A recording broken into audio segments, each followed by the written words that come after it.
by you. Let's start with one on the heavier side. We'll begin that way. Roman Polanski, one of his legal issues is now settled. The filmmaker was sued civilly last year by Jane Doe for allegedly raping her in 1973 when she was 16 years old. And the two sides reached a settlement, which is confidential. The agreement was reached over the summer.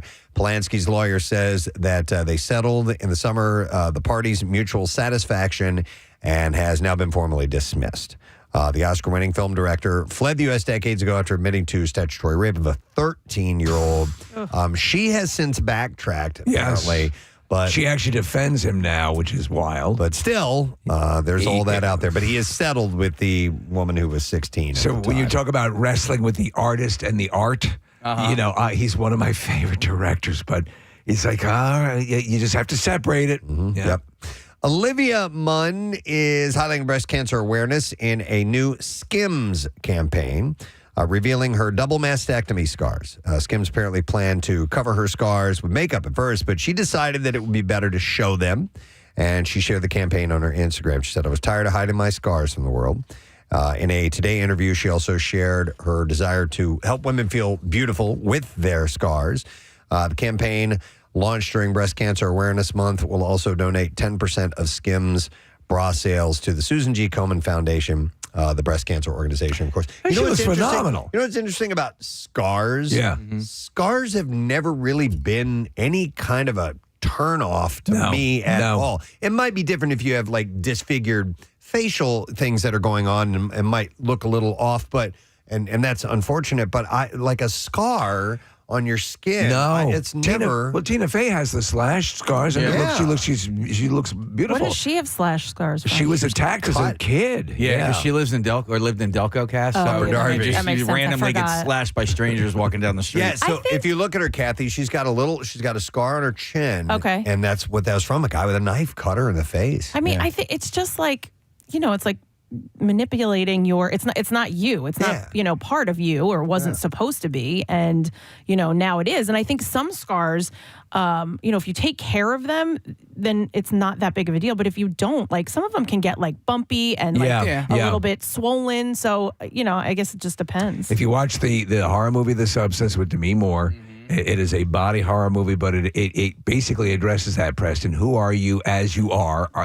Be okay with yourself, because things could always be worse. Yeah. So two different things. Tattoo artists, and I know Bob Dodge has done this, but they will tattoo nipples onto women who have had double mastectomies. And then my friend Eileen, this woman is just amazing. So she's a doctor. She and her husband are doctors, and she does all this stuff just out of the kindness of her heart. And I just found out last breast week. reconstruction? No, what she does is on her private time, she knits essentially breast implants. Wow. Things to like put into, for women who have had mastectomies. Wait, who is this? My friend Eileen. Eileen. Come on. What case? No, I asked because I just interviewed somebody on her story, and her nonprofit is she gives away sweatshirts that have little pockets sewn on the inside. So after women, because they go home after the surgery with all kinds of tubes. And so these sweatshirts, you can actually put the tubes in. That's amazing. They can go out. They're not hanging out, and they're not having to like carry the tubing and stuff like that. Wow. All right. Well, speaking of Skims, as we were, that's a Kim Kardashian creation. Thank you. She hosted a special screening of Wicked at her mansion this week, attended by Ariana Grande and Cynthia Erivo. Along with her family. Despite both Kim and Ariana having previously dated Pete Davidson, there was no awkwardness as they posed for photos and smiles. The event, held in Kim's home theater, featured a pajama party complete with Wicked-themed decor, snacks, and even Barbie dolls for the kids. Oh, this looks like something you and I would have a great time at, Preston. Oh, definitely. Well, they're all wearing matching jammies, by the way. And we love doing that. Kim shared her excitement on Instagram, showing off pink floral arrangements, a green carpet, a movie poster set up for screening. And she said, I've never been more excited, as she was thanking Ariana and Cynthia for setting up the event. The group included Kim's children, North Chicago and Psalm. They enjoyed the film together, with Kim posting, we laughed, we cried a few times, and we loved it so much. Chloe also posted highlights from the party, showing off Wicked-themed popcorn buckets, cakes, and cocktails shared a photo of their son Tatum in pajamas adorned with witch-themed designs, writing he was ready for the movie. I love eating popcorn. She looks so absolutely different. I mean, she is a completely... They've all obviously Chloe? Chloe the most. You would nothing is similar to her about her just years ago. A completely different person. The movie will be out November 22nd, by the way. So, man, I was bummed out to see this. Ron Ely, the tall, muscle-bound actor who played the title character in the 1960s NBC series Tarzan, has passed away. He was 86 years old. I love that show. Dude, I watched that it was on Sundays when I was growing up as a kid in reruns. It was on Sundays, and I just, for whatever reason,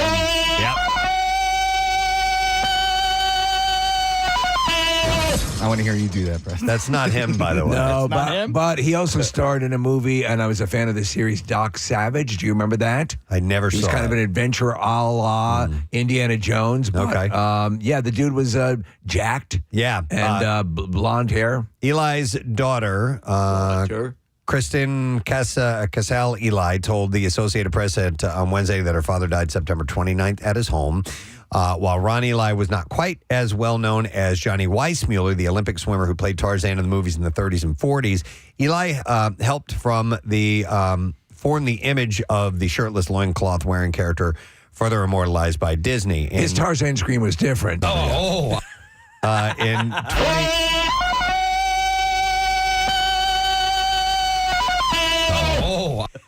Eli's Tarzan didn't speak in the monosyllabic grunts often associated with the character originally created by novelist Edgar Rice Burroughs. He was instead an educated bachelor who had grown sick of civilization and had returned to the African jungle where he was raised. Do you remember this? There was a Tarzan movie, one or two of them, Preston, where the guy who played the son of Jackie Gleason in the Smokey and the Bandit movies, he was a former football player. Yeah, big guy. He played...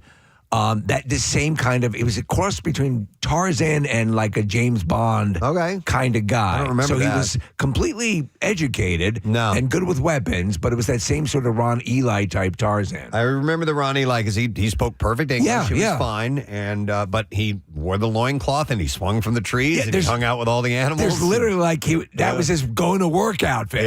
Yeah, totally. And you remember his ward, Jai.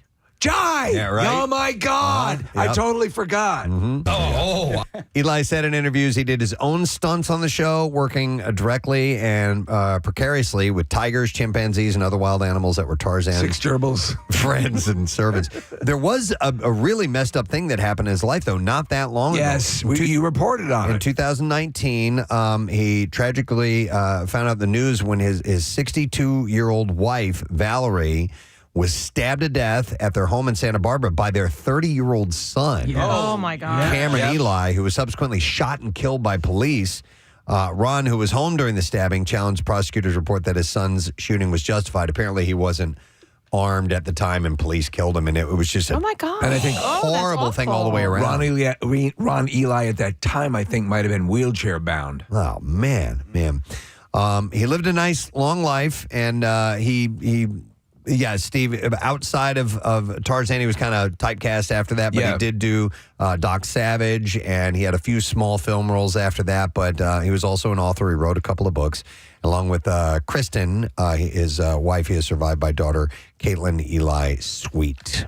Or, I'm sorry, his 2 daughters. All right, some lighter fare. All right, let's go with this. All right. A photo of Jason Kelce seemingly falling asleep at a Taylor Swift Eras Tour concert in Miami recently went viral on social media. The image sparked a lot of buzz, but Kelce addressed the situation during his podcast about the fact that he wasn't asleep. And this is his explanation of that. If you zoom in on my right hand, my hand is hovering. You can't sleep with your hand hovering above your knee. It's impossible. And you know I play jazz. Sometimes when you close your eyes... Dude, every jazz solo I ever saw you play.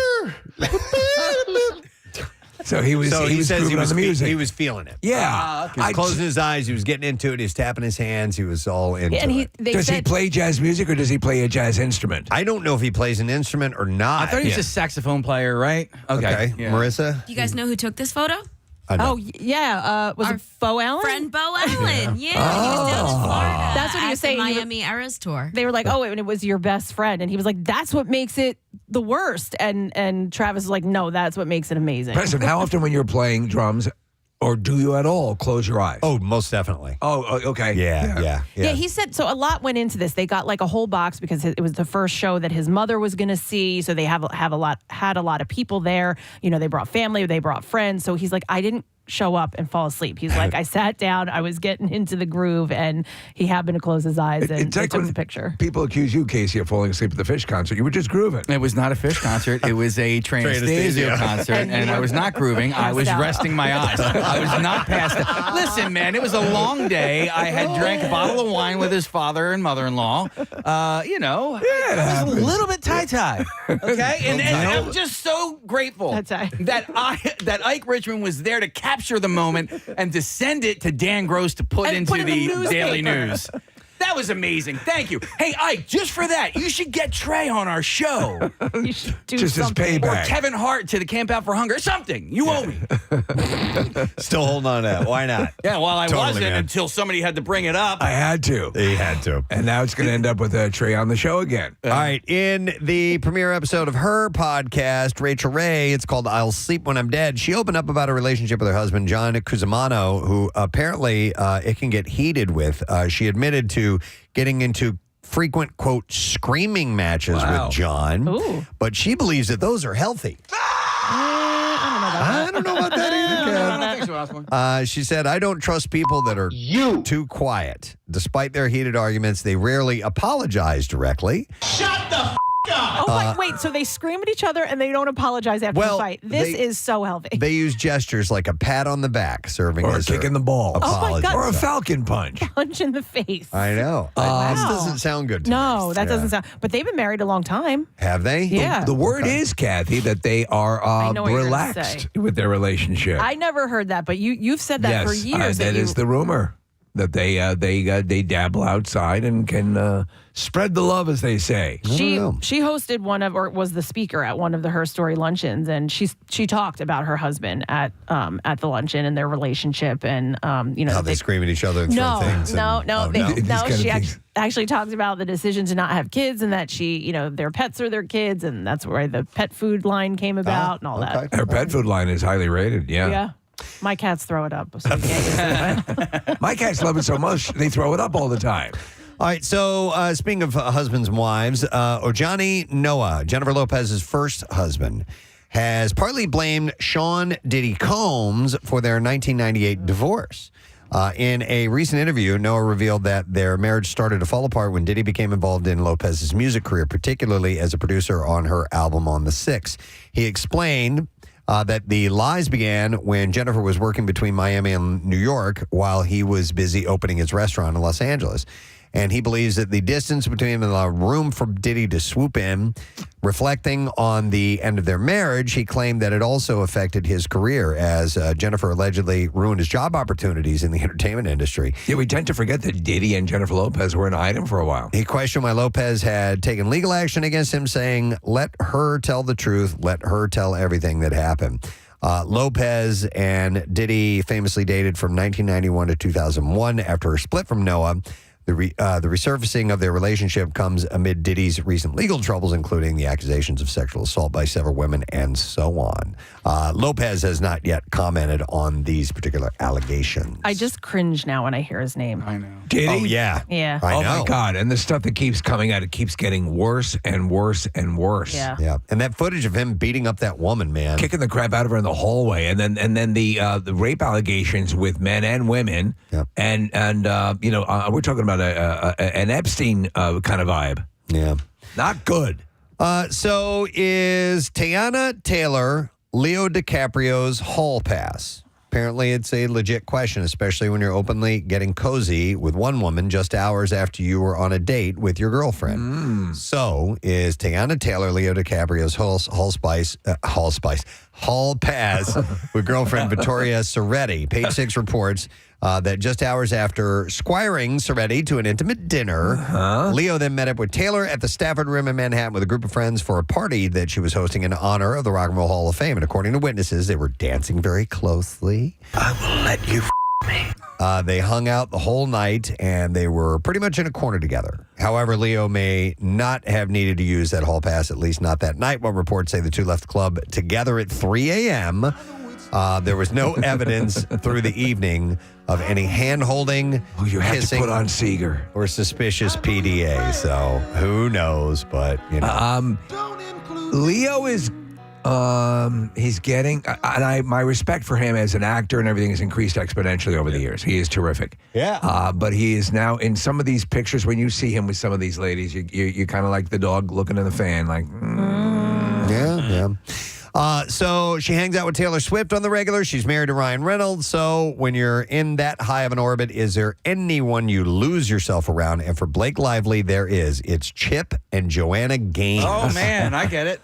The actress, who is on record saying that she's obsessed with the home rental superstars, was seen having an animated conversation with them outside a restaurant in New York City on Tuesday, with big smiles from Blake and Joanna as Chip stood close by. And in an interview in 2016, Blake put it out there. She said, "It's the greatest show ever."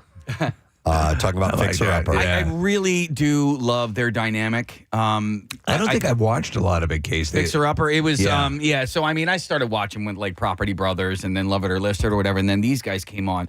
And he's just so goofy, but like he loves his wife, you know, and then and she, puts up with them, but like not in a way. No, John and Kate plus 8 way. No, not like that at all. But yeah, I would I would love to go to Waco, Texas, just so I can maybe see them at the Magnolia Farm. Really? Yeah. Okay. Referring to the couple, she added their everything goals, their family, their life. I'm so obsessed with them. So she's Who's your Food Channel crush? Oh, that's Molly Hay. Molly Hay.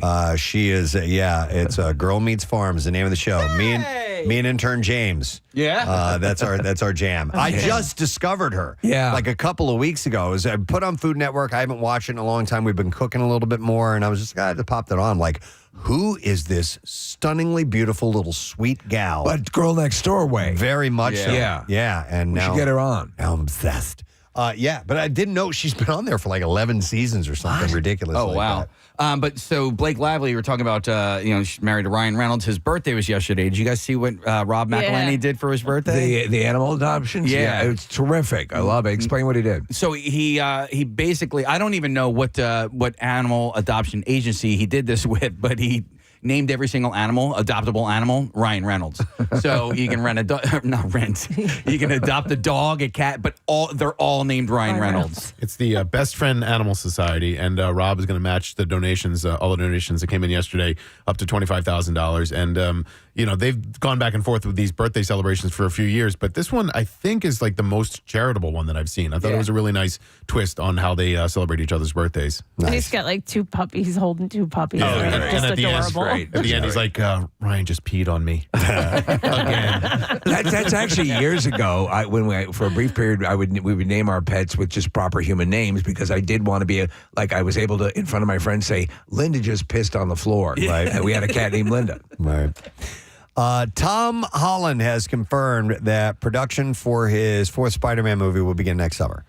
He said, we started shooting next summer. Everything's good to go. He was talking on Jimmy Fallon's show. He also shared how much fun that he had while filming the last Spider-Man movie with Tobey Maguire and Andrew Garfield, calling it the highlight of my career. If you want an enjoyable experience, watch some of the outtakes when they're all together. Oh, yeah. Oh, it's wonderful. Oh, excellent. I mean, you're talking about them, and they really enjoyed each other. It was literally on TV yesterday. Yeah. I came in on the scene where Andrew Garfield just shows up, and I loved it. If you want a thrill, I didn't get to see it in the theaters, but there are loads of videos of the audience reacting to that sequence, and they go effing nuts. And then when Tobey Maguire comes out, it's terrific. I mean, and that movie, by the way, that ending, that coda is so wonderful and bittersweet that he looks at her injury and says, I can't I can't do this. I can't put them through this. To keep their involvement secret, the three actors apparently had to arrive on set in disguises back in the day. Holland had previously shared that he read a draft of the Spider-Man 4 script with Zendaya and that it lit a fire in him, so he's excited about that. Netflix has released a trailer for part 2 of the final season of Cobra Kai, with the cast heading to Barcelona for the Seikai Taikai Karate World Championship. So what is that? That's the big thing. This is it. This is it. All the money. Everything comes out. It's a world championship karate tournament that they are going to Barcelona for. All right, I trailed off on this show probably about season 2 or whatever, but does the guy who hosts the All Valley Karate Championship make his way into the Cobra Kai? Do you know who I'm talking about? No. The dude was kind of like pretty built. He had the mustache. He was the one on the microphone. Oh, you're talking about in the original movie? Yeah. No, he was, I think in that original film, he was the fight coordinator as well. Oh, really? Yeah, he was a legit, and I remember seeing a feature on him years ago, Casey, but I have not seen him in the show at all. I think he, if he's still around, or at that time, was a good friend of Chuck Norris's. Really? Yeah. Probably. So in the trailer, Johnny Lawrence, played by William Zabka, of course, delivers a motivational speech emphasizing the team needs to face their challenges together. The second half of the season will hit Netflix on November 15th. And let me see. We should get to the clips now, I think. Wait, stop. Stop the presses. Yeah, one more thing I wanted to mention. The Jerry Springer Show is getting an in-depth look, courtesy of a new 2-part docuseries on Netflix. I dig these. We'll focus on the late talk show host's popular and controversial talk show, which ran in syndication from 1991 to 2018. It had such a long run. It's insane. A synopsis from Netflix says, packed with extraordinary firsthand testimony and revelations from show insiders, the series explores how this daytime talk show became one of the biggest and most outrageous TVs of the 90s. And I love the title of this. It's called Jerry Springer Fights Camera Action. And it'll debut January 7th. So that is coming out. All right, sorry. Now we can do the clips. All right. So we will start with this one. Set in 2380, Star Trek Lower Decks focuses on the support crew of the least important ships of Starfleet. And in this clip, creator Mike McCann talks about the experience of creating the animated show. So the fact that we just got to do our 5th season and got to do it the way we wanted, it feels like an awesome celebration. And yeah, it's our final season on Paramount Plus. And Paramount Plus has been amazing partners. Like, we love working with them, and they're so supportive. Like, they chant Lower Decks with us. Like, they love it. Yeah! The final season of Star Trek Lower Decks premieres tonight on Paramount Plus. So there's a love-hate with this thing because the animated series is very good, but they did a crossover episode with Star Trek Brave New Worlds, the live-action show. Huh. And I'm like, you are effing up this live-action show by bringing in these animated characters. Stop it! That's weird. Yeah. All right, here's our next clip. The old man follows a retired CIA agent being hunted by his former employers. Jeff Bridges is the man on the run. And in this clip, he talks about his training process. Work out, do a little training so you can do some of the stuff that's required. Everything we're doing is an illusion, we're pretending, right? But we want it to seem as real as possible. And so you practice, you figure it out. It's like a dance routine. You work it out, and then you've got to make it seem like it's happening for the first time after all of that. The season finale of The Old Man airs tonight. That's on FX. I watched the first season. I thoroughly enjoyed it, but the way the season ended, I was like, wait, this better not be it. You know what I mean? So the fact that they, brought on the second season, I'm like, okay, all right, because the story wasn't end. You're going to jump back It wasn't over at the end of the first season. Hey, I failed to mention this in the birthdays. One of our favorite listeners, Shelly Girl, has a birthday. Shelly Girl. It was yesterday. And she's recuperating, right? She Today she has surgery. She had a slip and fall on ice, and so I think it's like her second or third surgery on her shoulder. Man. Yeah. Well, hang in there, Shelly Girl. We love you. Happy birthday. Speedy recovery and a very, very happy birthday. It was yesterday, though, her birthday. Happy belated birthday. All right, we are taking a quick break. We'll come back in a moment. A little later on this morning, we're going to have director William Goldenberg. Movie's called Unstoppable, in theaters in December. And this man's track record is amazing. We will talk to him in our studio in the 8 o'clock hour. And then we're also going to have actor Michael Cudlitz to talk about his turn on Superman and Lois. We'll be back in a couple. Stay put. Preston and Steve. Preston. Pennsylvania Department of Agriculture added the calorie pear, or Pyrus calorania, commonly called the Bradford pear tree, to a list of noxious weeds, plants that cannot be legally sold or cultivated in the state. Wow. So it adds the list that is populated by the durian and other? Well, no, it's considered invasive. So, so this is these are the semen trees. What? Oh, I did not know that. Yeah. So the popular non-native flowering fruit tree naturalizes, spreading from planted landscapes, crowding out other plants, and disrupting native ecosystems. So the semen tree is considered an invasive species? Check that, Nick. Double check and make sure the Bradford pear is the one we're talking about. If you don't know, this is a plant, a tree, I guess, that tree, yeah. every year emits a smell that many have said, and I agree, smells like semen. Mm-hmm. Yeah, it's them. That's okay. So this is it. So it apparently it crowds out other plants, disrupts native ecosystems. The ban on sale and cultivation will take effect on February 9th, with enforcement phased in over 2 years. I'm surprised because landscapers will sell a lot of these. They'll use them in office parks and people's backyards and whatever. So this is a moneymaker for a lot of those places. I'm really surprised they came down with a ban. Well, it's a beautiful tree. Yeah, and when it does create that scent, it's got these beautiful white blooms. It's just gorgeous. It looks gorgeous. I have 3 of them in my backyard. I have a weeping vagina in my backyard. Oh, my goodness. And it's, well, you know what it smells like, but it's just, it's beautiful. Okay. Now you got me thinking of Pussy Willows. I wouldn't necessarily categorize this scent as noxious, though. I mean, it is different. If you are around a bunch of them, mm-hmm. like I have been in proximity to several of them, and it's like overpowering. Now, not noxious to the scent of I can't breathe. Yeah, right. But definitely like, wow, this is overpowering. So, but it's apparently I guess it's taking up too much space. It's invading the area, and it's not native in the area. So, according to the agricultural secretary, the calorie pear is another non-native plant that was brought to the country for its beauty and rapid growth without regard to its long-term potential harm to our environment and food supply. I didn't realize it was that sort of situation. Nick, as you rightfully point out, it ends up being used in garden plants. Oh yeah, they're sold a lot. And another one that I've heard people complain about because of the smell is the ginkgo tree, and they're really pretty as well. Especially in the fall, they turn like a bright yellow. But people sometimes refer to them as the stinko tree, and I believe like it's only the male of the species that stinks or whatever. But yeah. We have a butthole bush by our front door,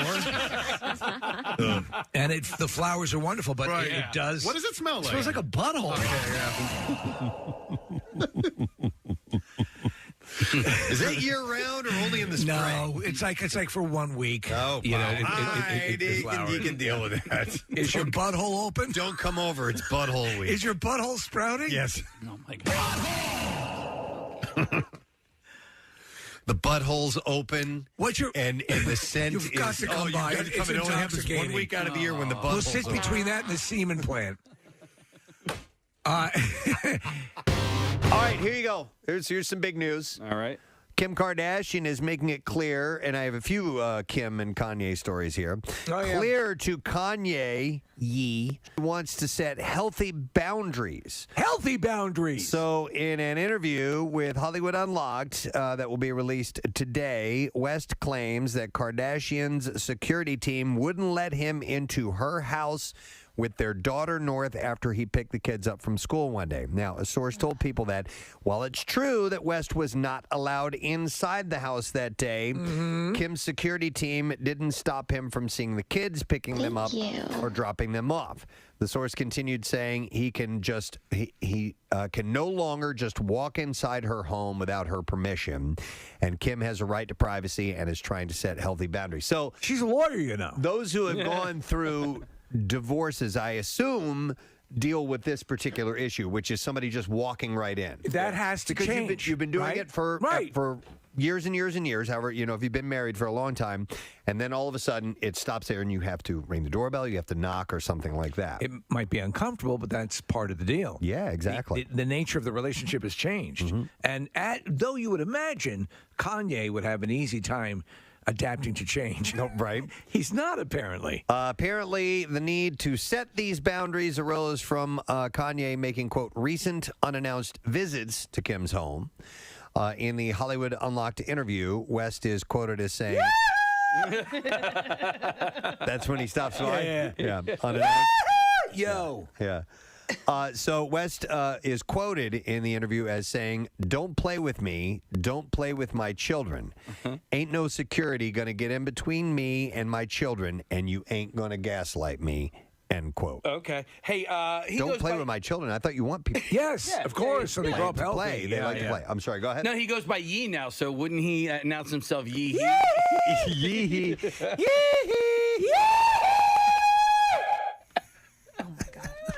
You know, it echoes around that house because there's nothing in it. Nothing in it. Yeah. There's nothing to deaden the sound. We have audio, Preston, if you'd like. He is. All right, so this is about the song? Yes. So Kanye, this is part 2 of the story. Kanye called out Pete Davidson in his new song, The Game, which is called Easy. The track dropped on Friday, and people across all corners of the internet promptly went to work dissecting the lyrics from Kanye's verse. So here's a question, and this to me is indicative of a kind of person. He is in a relationship with someone else himself. Yeah. He's making out publicly with this other person. Why? Why is he going off the deep end about Pete Davidson? She's simply moving on as well. He's moving on. Why is it so bad that she's moving on? His ego won't allow it. You know? That has to be it. Yeah, so there's nobody better than him, and his ego won't allow it. And it's narcissism. It's pure no narcissism. Doubt. Yeah. But did you see that? Is she in their house? Yes. So that's probably where. But they it have a stems multitude of houses, Kathy. Right. He has that ranch, and he actually bought a house, I think, diagonally across the street from her to be close to the kids. Now, is this But that's the song? probably the hard part. You know what I mean? Yeah. Like that was his house. That was where he lived too. So the fact now that he's got to knock on the door, which listen, yes, it needs to happen. Yep. They're not together anymore, but that's probably why he's having a hard time. Steve, is this the song that they're listening to and like Madonna's in the thing? It's like there are all these people in a room, and it's like him and Madonna and Antonio Brown. Like, Are you talking about video footage? There's video footage of them all listening to a song, and what's wild is Madonna's like the grandmom, and she's acting like the kid in this movie or in this video. That imagery is troubling, but he specifically mentions Pete Davidson. Yeah, he mentioned a bunch of things. I'm going to go through some of the lyrics in this song. So he talks about his divorce from Kim, and I'm quoting this. We having the best divorce ever. If we go to court, we go to court together. Matter of fact, pick up your sis. We'll go to courts together. Meaning Courtney. You know what he did Love there? it. I haven't heard lyrics this sharp since Poopity Scoop. All right. Co-parenting his kids, he writes, I watched 4 kids for like 5 hours today. I wear these Yeezy boots everywhere, even in the shower today. He rhymed today with today. Yeah. And by the way, he did a little drop on his own product line. Self-promotion. Love it. I got love for the nannies, but real family is better. The cameras watch the kids. Y'all stop taking the credit.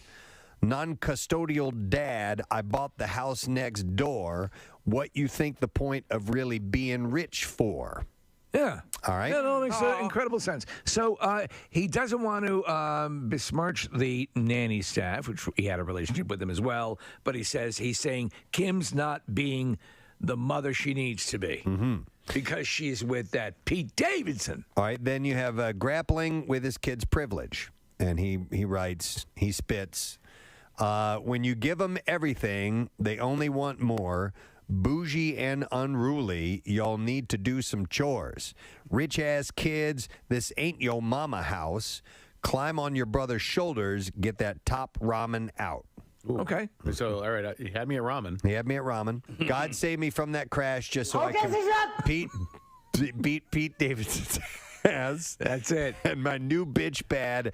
I know Illuminati mad. Yeah, man. How did he drag the Illuminati into it? I don't know, but he's obviously a big fan of that point in history. They mad, so he found out about it. All right, we're looking at the video that Casey was talking about. Yeah, Madonna's over-emoting in this particular video. She's moving around a bit too much. She's making a spectacle of herself. I'm 60 years old. I got to act like a... Okay. And what's the context of this? Well, video? she's made them snickerdoodles because she's grandma. Oh, all right. That was nice of her. Is anyone want cookies? I would.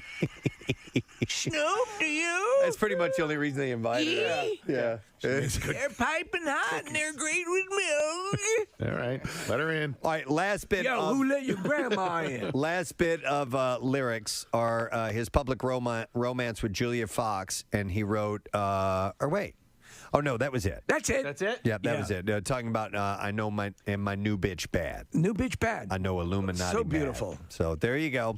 My That's new bitch bad. the latest on the two. It's definitely a study in narcissism because she has a relationship, he has a relationship, move on. Yeah, exactly. Yee. If you guys didn't know, Kathy had the Rona. She got past it, but there are some lingering effects, and a lot of people have dealt with this lack of taste thing. Would it be safe to say that it licked her ass? I think it licked her ass. Now, if you don't know about that, she had texted someone that it kicked her ass and accidentally typed in licked her ass. And this wasn't a close personal friend either. It was more of a casual relationship. And I love it. Took it to another level. But so your sense of taste, at what point? Because listen, when you get a cold, when you get the flu, it's standard that happens, but it doesn't linger afterwards. So did this happen at the onset of symptoms, or did this happen later on? No, so I was like a few days into having COVID, and I had congestion too. So, sometimes, like you said, like if you have congestion, you have a cold or whatever, like, taste won't be there. So that's what I kept telling myself. I was like, no, I think it's that, because there was like a little bit still there. So I'm like, maybe it's just the congestion, like normal, and I'm not really losing my taste. No. And then flash forward, now we're a few weeks in, and my taste is, I would say my taste is like 0 to 10%. I don't know. Maybe today I'll see. I thought maybe at one point it was coming back. I had yellow mustard. I told you guys this, but I don't know if it was like whatever. I don't know. Whatever. You don't know if it was like the spices in the mustard, right, that, exactly. as opposed to its actual flavor. Yeah. It's like it's nothing you would be able to compare it to in life. I mean, it's such so a unique weird. thing to have happen. Yeah. And so for the most part, people have what they call the long Rona. Still, even they eventually get their taste back, but it can be a while. God, I've seen stories of people that have gone like a year without having taste. My grandmother, this was a long time ago, went years a loss of taste. Is that right? What and caused then it? It just came back. Right. I don't know. We never found out. And now she's a food critic. No, she's dead. Oh, okay. But anyway, she couldn't taste anything. And then it just came back around one day. What's weird here, and not to sound too alarming here, but there is something cerebral going on there, which is like a little bit scary, don't you think? So I heard a doctor talk about it and why, and it all stems from the nose and like the blood vessels that are in the nose. The nose. And again, I just watched like a quick video, so hopefully that's accurate. But that's what he was saying, and like my sense of smell, I think I have a little bit of it. Like I would say maybe like 25%. Like if I stick my nose in something, I might be able to identify. Well, they go hand in hand. Yeah. I mean, so your olfactory senses inform your taste to some degree. I don't know what the percentage is. Hey, if you were going to lick someone's ass, now is the time to do it. No, This is the time to do it. We can give away mixed martial arts tickets. Yeah. All right, so what we've decided to do, and actually it was Kathy's idea, we're going to do a taste test this morning of some various things and see if she can identify. Now, they have various consistencies to them. WMMR. While Kathy was giving the traffic report, Nick came over and handed me a note and says, I have a stupid clock observation.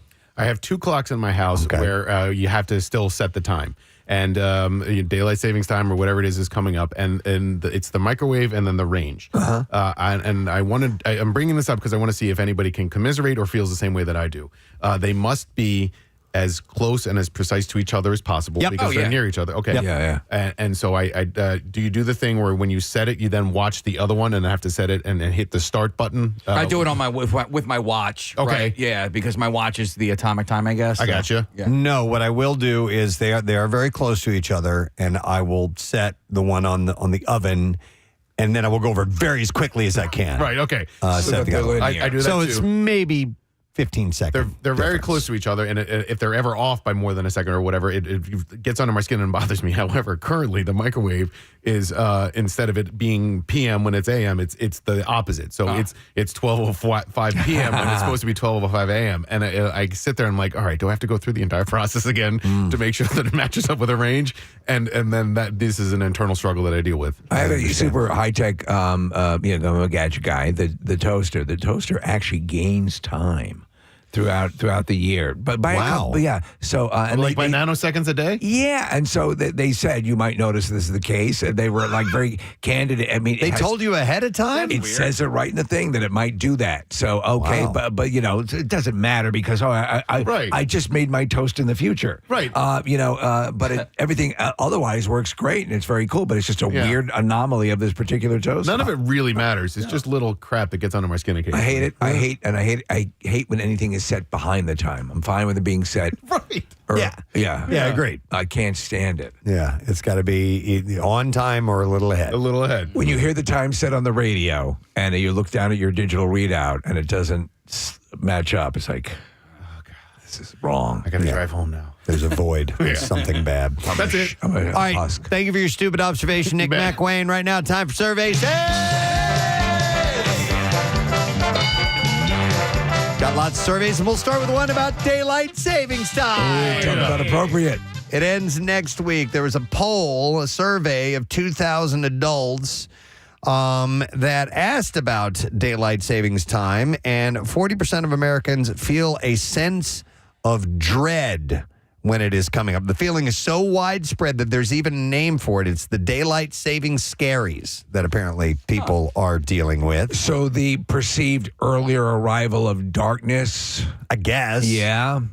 So even those who don't get the daylight savings scaries want to stop changing clocks, as 59% of people polled would permanently stop the switch to and from daylight savings time if they could. Older Americans are even more eager to stop it, which is interesting because they've been the ones that have dealt with this for longer. I hate it. 69% of baby boomers would end the twice-a-year time change given the chance. No, man, you love the time change. Shut up, you old bitch. Only 35% of those polled think that the trade-off of getting an extra hour of sleep for the night in the fall is worth it. I do like that aspect of it. It's fun for a couple of days because you do feel a little bit more rested when waking up in the morning, I think anyway. But then after that, you just fall into the routine. What is more profound? The reaction to your physical body with the loss of the hour or the gaining of the hour? I think, well, it depends. It's profoundly positive when we gain the hour.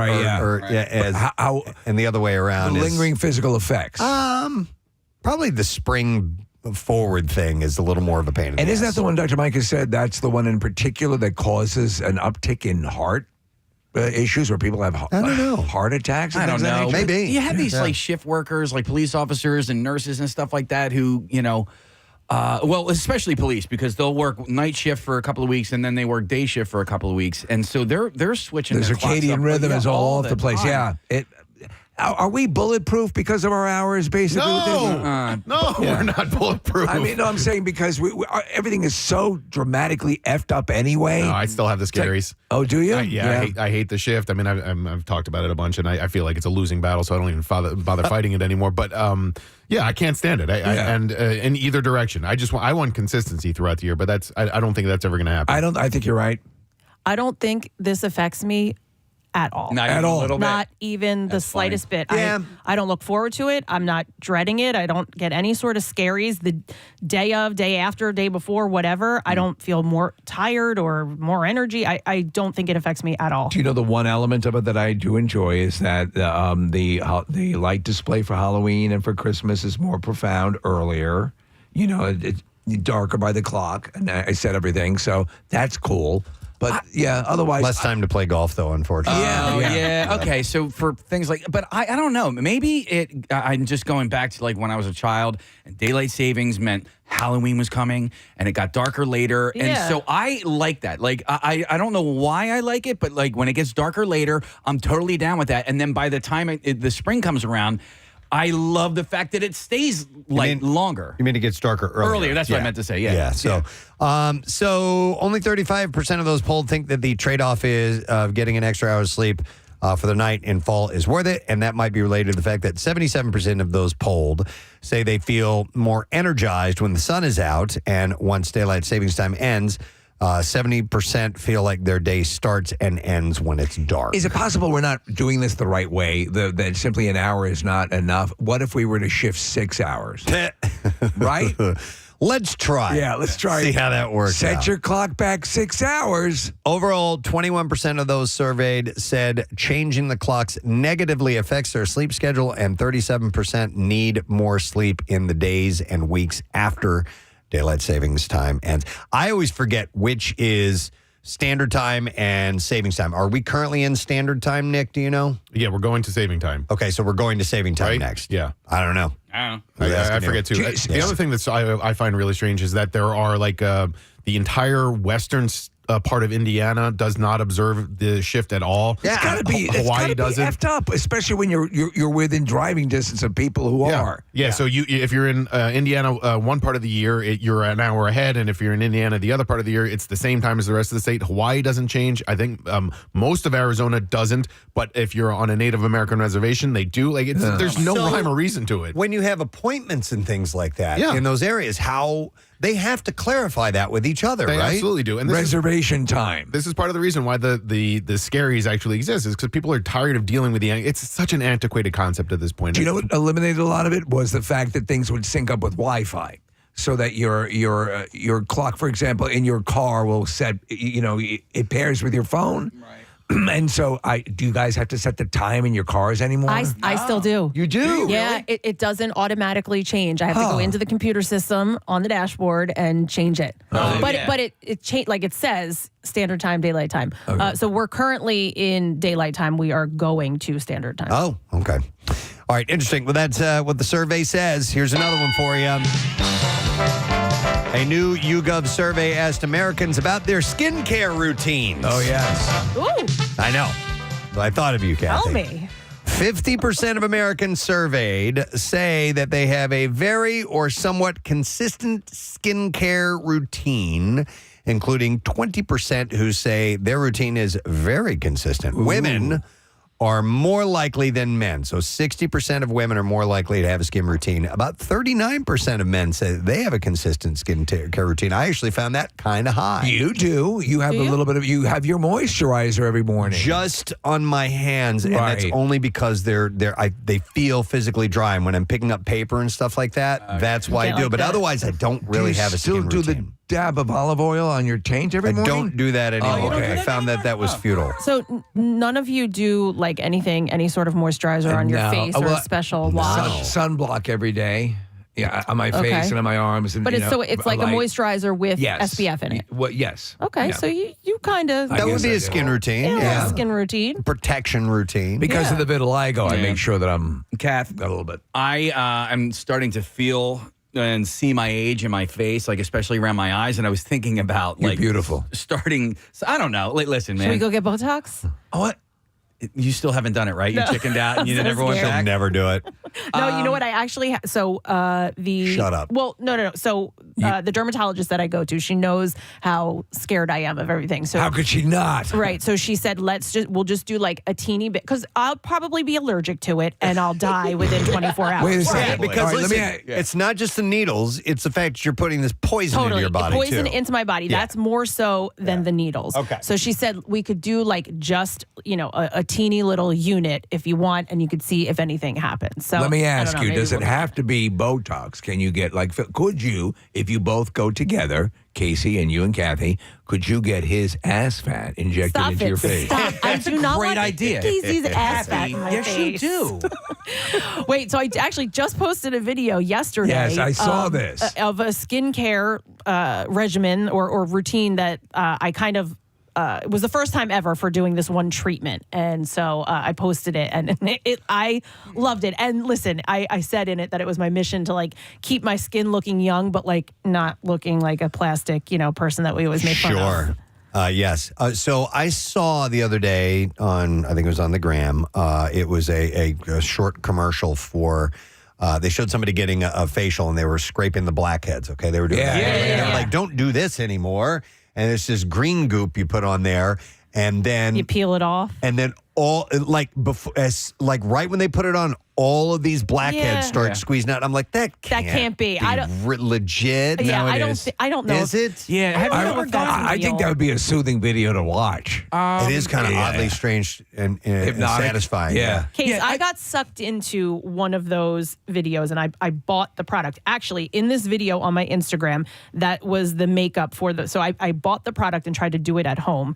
The product did not work. It was like this powder stuff, right, that you spray on your face. I got dermaplaning done. And it's just like taking that peach fuzz off your face. I got my face shaved, basically. Oh, nice. Oh, you're shaving now. Yeah. I'm going out on a date. But you spray this stupid powder stuff on your face, right? And it's supposed to show all the little fine hairs. And then you use like a very thin straight razor kind of thing and you Right. brush it off. In the videos, it looks amazing. You're like, oh my God, that's so amazing. It works great. No, it doesn't work. And I ended up going to a professional and she did it. All right, but what about those Bure strips? That's essentially what that is, right? You put the Bure on your nose and then you pull Yes, it off and and that- the blackheads come out with it. Yeah, no, that works. But what Preston's talking about is different. Yeah, it's a little different because Okay. you, It's a green goop. You rub this stuff on and then you see the blackheads come out. They kind of have It's something like pretty that. wild looking, and I was like, it looked. I know, I it don't- looked real, but Does it actually we're gonna work need like verification. Yeah, when you We're try it on air. Yeah, Yeah. well, let's get Joseph Anthony in here because they're advertisers with the station and they do like these facial they're- routines. They're But this is amazing. this is a product that they're selling that they're Okay. trying to get you. It's like a do I at don't home type I don't thing. want facials. Great, the treatment and everything. I had it done once, and I'm like, no, Never again, Not huh? for me. Wait, not what- for me did personally. it hurt you? Squeezing. And Yeah. yeah. They do that. Using the dental. It almost looked like you're going to the dentist and they're digging at stuff. Preston. And I'm like, no, I don't want that done. And I also think a part of it is if you've never had it done, that first session that you do is like, oh, we got a lot of clearing to do. But if you go back on a consistent basis, it would not be as Yeah, right. invasive or painful, right? Exactly. Yeah. Well, anyway, what is included in skincare routines? Ooh. The most used item is lip balm. Oh. 35% of women and 10% of men say that they use this product multiple times per day. Never use lip balm. Neither do I. I use Aquaphor on my lips. Cleanser is another commonly used item. 7% of men use it multiple times a day. 10% use it once a day. Among women, 19% use cleanser multiple times a day. And 24% use it once a day. That's it? That's what it says. That seems low. 17% of men and 46% of women use moisturizer at least once a day. Yes. I'm checked off on all these so far. Do you use, how much lip gloss do you use during the course of a day? I mostly use the Aquaphor, and I'll use it, I don't know, lip gloss? 2-3 times a day. Lip gloss, maybe, here Right. once, and if I go out at night, I'll what throw about it on the, again. you dab it into the little. Yeah, like a lip balm. Okay, I yeah. don't use that. Use Aquaphor. Do you use Dick for? Stop it. Okay. What's different? Additionally, 26% of women and 10% of men have used pore strips, which you were talking about, the Biore strips, Casey.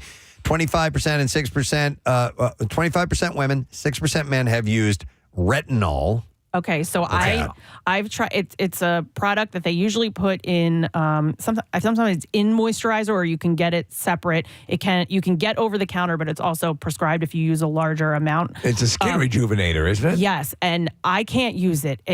I should probably try to get more into it. You're already so young; it would make you look ridiculous. No.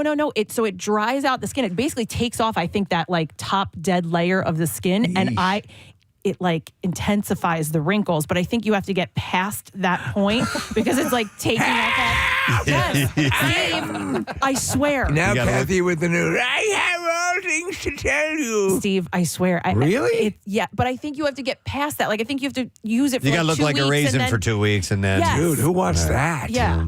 That's when you do it on vacation. That's right. I don't want to look like that on vacation. Yeah, but like a secluded All vacation. right, okay. You go somewhere. Or like at home vacation. Go around caroling like a 200-year-old woman. I'm going to go to George. He's got a comment on the green stuff we were talking about for blackheads. Hey, George, good morning. Good morning. Hey, bud. All right, so you know what I'm talking about, this stuff, right? Yes, I do.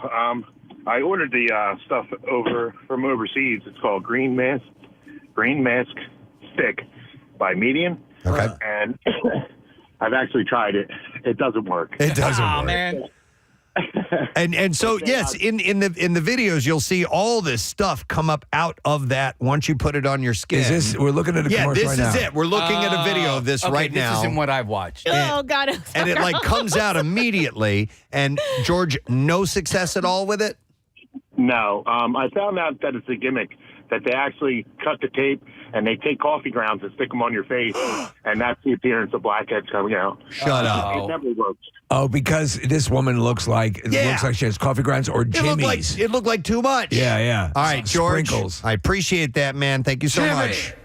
Oh, no problem, guys. All right. I love the show. Thanks, and bud. I hope you all have a great day. All right, you too. We'll see you later. Yeah, I had a feeling Yeah. that was looked too good to be true. Okay. Oh, wait, she's putting them on right now. So we're seeing a debunked video of them showing how it looks like. Okay, I got it. But by the way, you know what? Could you buy this stuff and do as she's doing and just put coffee grounds on your could face? do that as a treatment? Maybe it's a new look. Yeah. All right, back to what types of skin routines people have. Fewer people use facial rollers.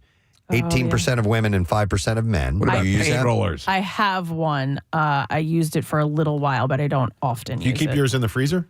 I do. No. So the roller, no. But Nick, I have like almost like, A Sabian? well, I call them, I call them my blue balls because they're blue and they're like kind of like a ball on a stick. And Yeah. yes, I keep it in the refrigerator, not the freezer because Okay. it's glass. And yeah, you kind of just rub it like For under, inflammation. inflammation. Yeah, Yeah. like under your Yeah, eye that's what or like we'll your call it. sinuses. Yeah. Yeah, the one that we have is a jade roller, and Yes. and I have one of those. And so And where do you apply it like under the chin? Or I don't use it, but Andrea does, and All over- all often over. she'll keep it in the fridge or the freezer, and I guess the cool application makes it feel a little bit better. And then there's Nick. What is it? Gua sha or Gua sha. Yeah. it's like kind of like a thin, maybe like quartz or jade stone, and you kind of rub it up on certain areas of Rub it on your face. Well, you do, yeah. You're a dirty girl. You're a dirty girl. When we were in Clearwater with this that spring, coffee ground on when your we were in thing. Clearwater this spring, I went out to dinner with Kathy and Andrea, and they got on a facial care routine conversation. And thank God March Madness was on, because I was so checked out. I was like, I'm gonna watch a little college basketball, Nick, please. she commented on my video yesterday and was like, "Hey, we need to get back to that conversation." Is this woman is using a blue ball on her That's it. face? Those are my blue balls. All right, two other quick things, and then we'll move on from the skincare routine. Fewer use dermaplaning. You had mentioned that. That's what I Yep. did. Yes. 11% of women and 2% of men, or LED light therapy. 8% of women and 6% of men that were polled use that as skin People are treatments. buying. There's at-home devices that you can buy with that LED therapy, and a lot of people are using them. It kind of looks like a Darth Vader mask, Right. with red light in it, and people are putting it on their face. Preston, percentage of people use a belt sander? Nobody on here was asked about belt sanders. So I'm sorry. surprised vitamin C wasn't mentioned, because according to my dermatologist, that's like the one thing that should be added into your daily skincare routine. You take vitamin C pills, or No, it's in a lotion. Oh, okay. And Interesting. You don't I- have orange juice on your face. And when I started using it, I like immediately saw a difference in my skin. Really? All right. Yeah. I mean, you guys can see how young I look right now. Amazing. It's like a glow. Yeah. Though I do want to see you do that thing that makes you look old for 2 weeks. Yes. I have it. I'll use it, and I can show you guys, because I look like a grandma. All right, survey set. This was from YouGov, and I don't have the total of people that were surveyed for this, but it was on their website, and it is essentially, this is as broad as you can get, the most popular all-time people. The most popular? All right. So the most popular human of all time. Of all Actual time. human, not okay. Actual human beings, but throughout history. Right, All because there's a show, or is it a movie, Conclave, Yes. where they when they're the talking, papal. and they're talking about this is going to be the most popular human being on the planet, and that's who they were picking. So my vote would go to be one of the popes. Well, you'd have to pick which particular. It's about a particular person. Pope This is John not Paul a position. II. Well, so there could be no, historically he's nowhere on the list. Jesus. Historically, Jesus is not on the list. Muhammad. Right, and he is not on the list either. So do you want to know David Hasselhoff? I'll give you. We'll start. Andy Warhol. The top 5, if you want, or how about the 10? All right. Yes. All right. Number 10 is Samuel L. Jackson. Wow. I know. Of all time. Yeah. Universally loved, not much to dislike about the guy. Number 9, Benjamin Franklin. All right, Philly. Yep. One under Samuel L. Jackson. We have T-shirts. Yes, we do. Yeah. Of Benjamin Kathy Franklin hates them, from the Camp Out for Hunger last year. Number 8 is Albert Einstein. Yes. 79% on the popularity scale. Number 7, and I kid you not, Kathy, Sandra Bullock. Sandra Bullock. Yes. Really? Uh-huh. You've come around on her I since The have Blind come around. Side, though. I'm just- Would you put her below Einstein? That's what I'm just surprised she's with Einstein and Ben Franklin. Number 6 is Denzel Washington. Yeah, I can see that. Okay. Denzel carries a lot of weight in our book. And just above him at number 5, Keanu Reeves. Oh God, no! Whoa. It's a great place to be. Yeah. I have I'm not come around on him. I'm sorry. You are wrong. Keanu Reeves, unbelievable. But you see where my hatred stems from is Speed. Yeah, you got to lose that. You got to move on. God, it was awful. That's the root of it all.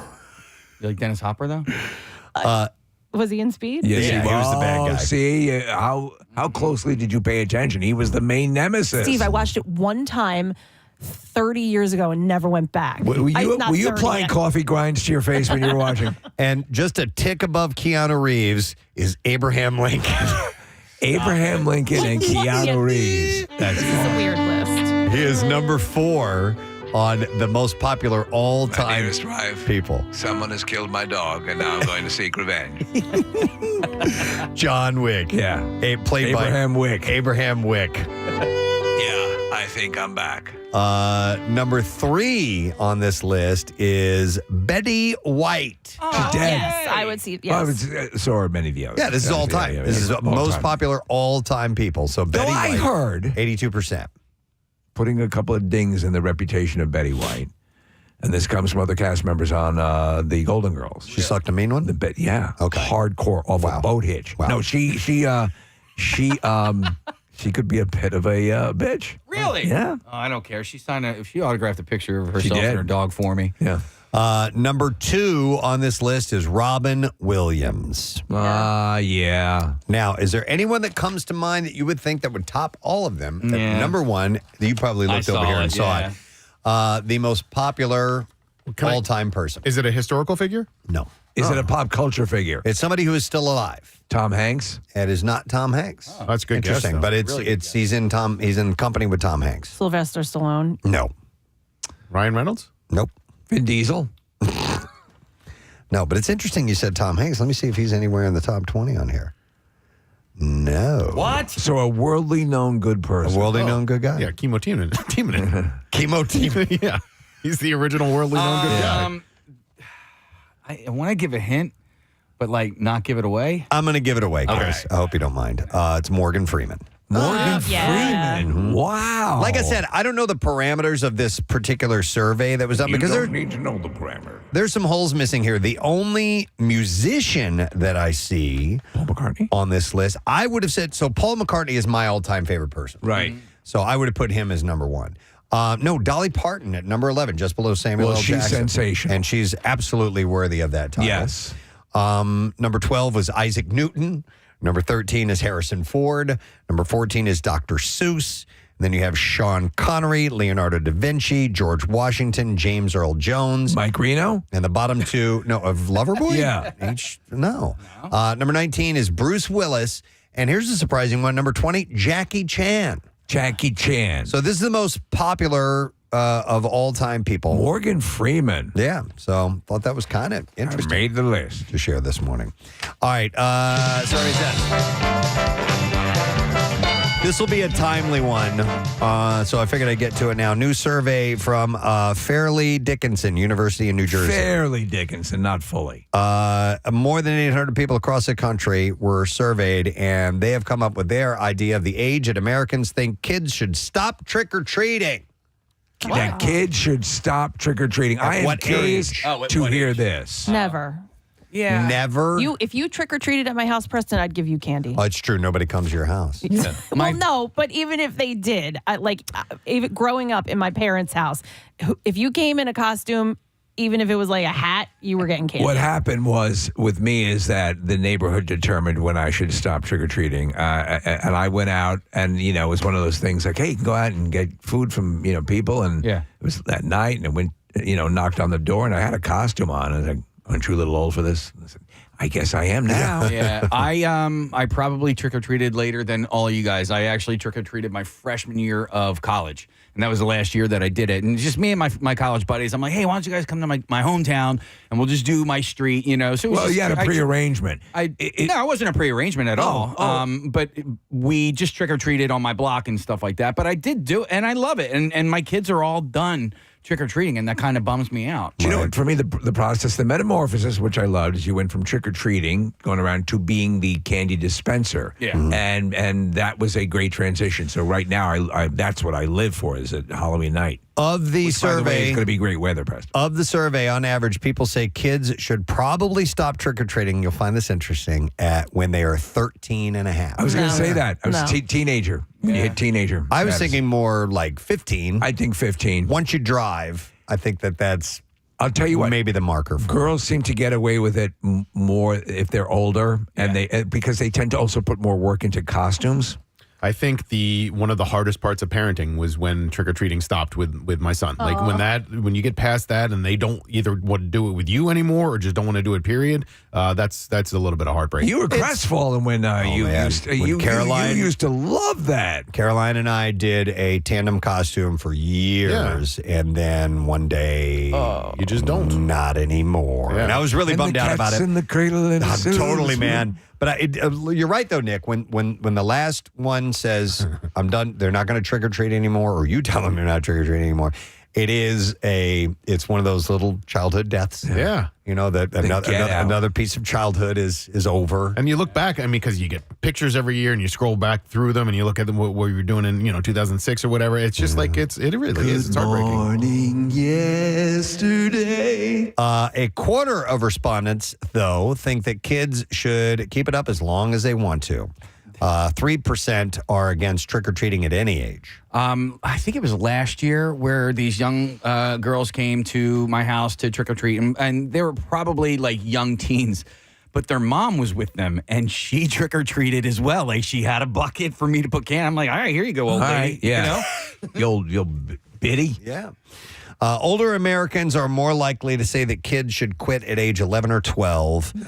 While younger Americans are more likely to say that kids of any age who want to trick-or-treat should. The onus is on the trick-or-treater, though, to make some sort of effort to have a viable costume. Absolutely. Something. Simply a little bit of, if you wear your school football uniform, you're not trick-or-treating. No, throw the shoulder pads on. Some of them don't even do that. Yeah. And you go, what are you? And they go, I'm a teenager. Yeah.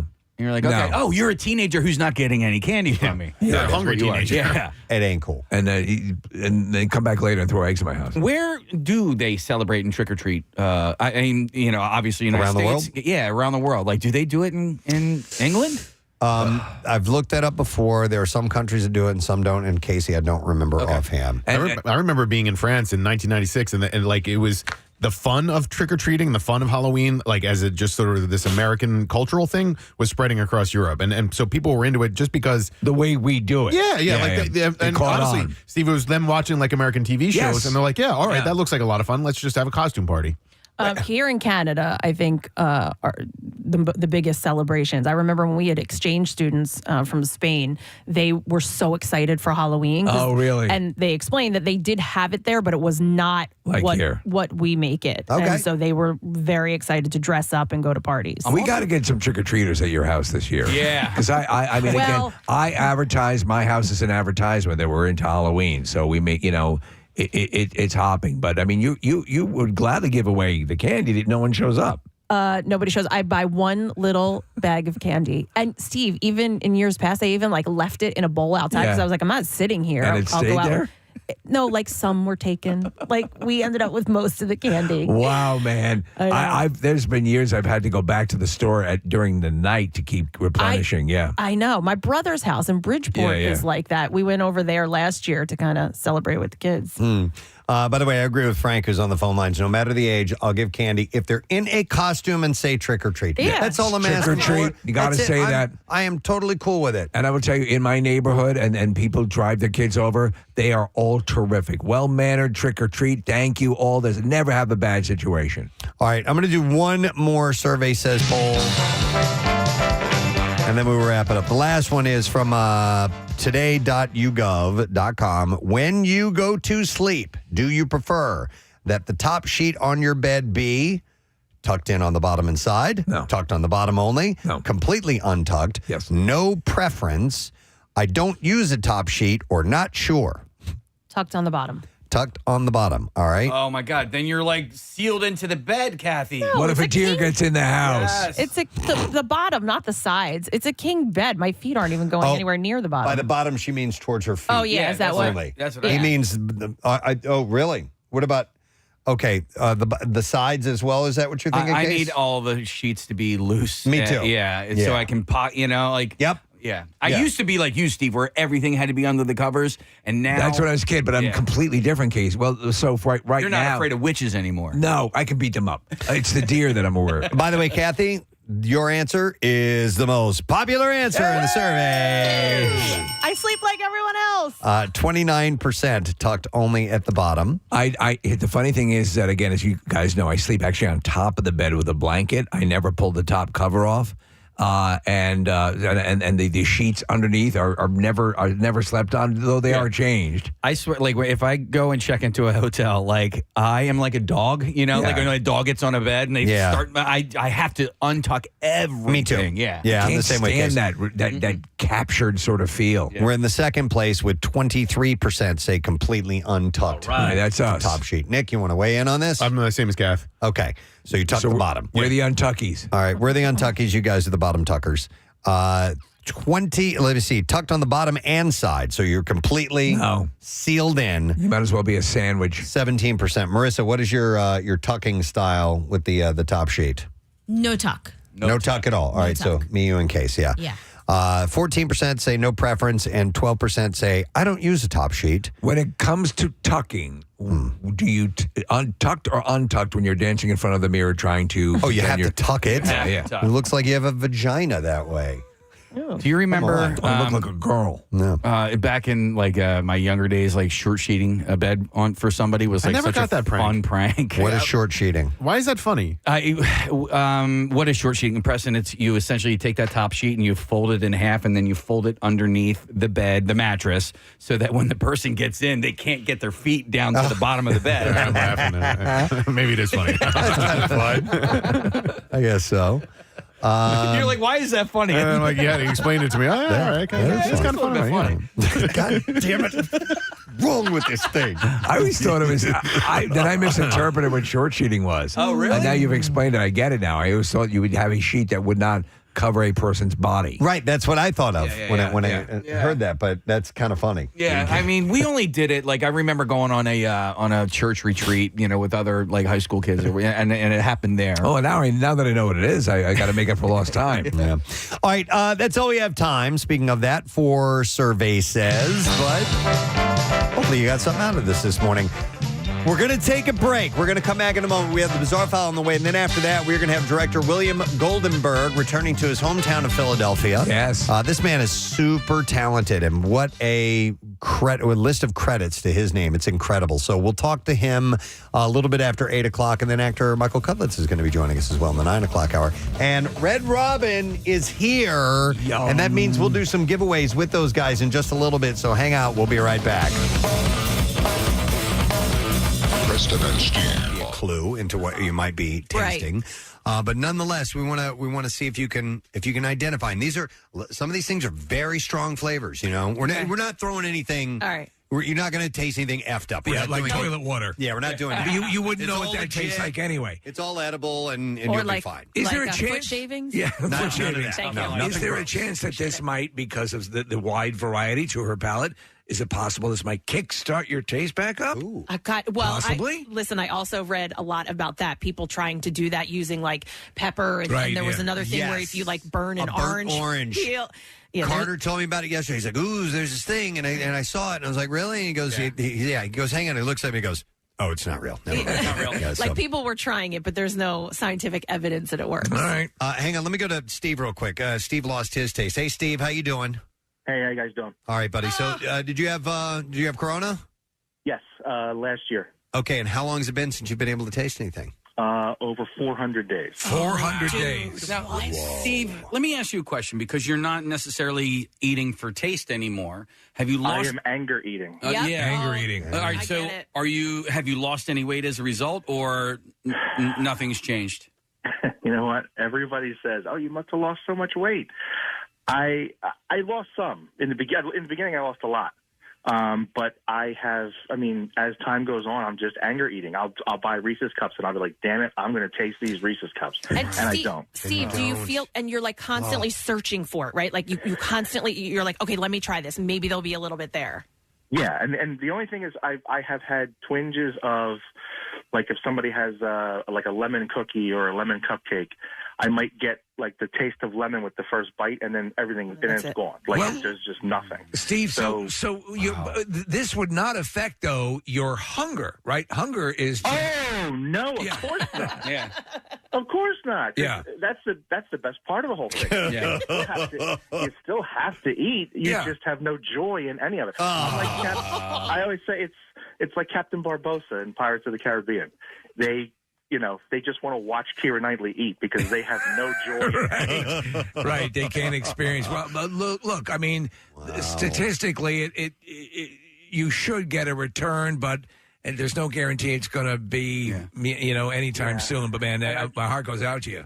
I've tried the other things. Like my wife has been getting me to try this smell therapy where you smell coffee grinds, you smell oranges, you smell. But they say that takes like years to actually kick in and work because it's supposed to be like based on your memory.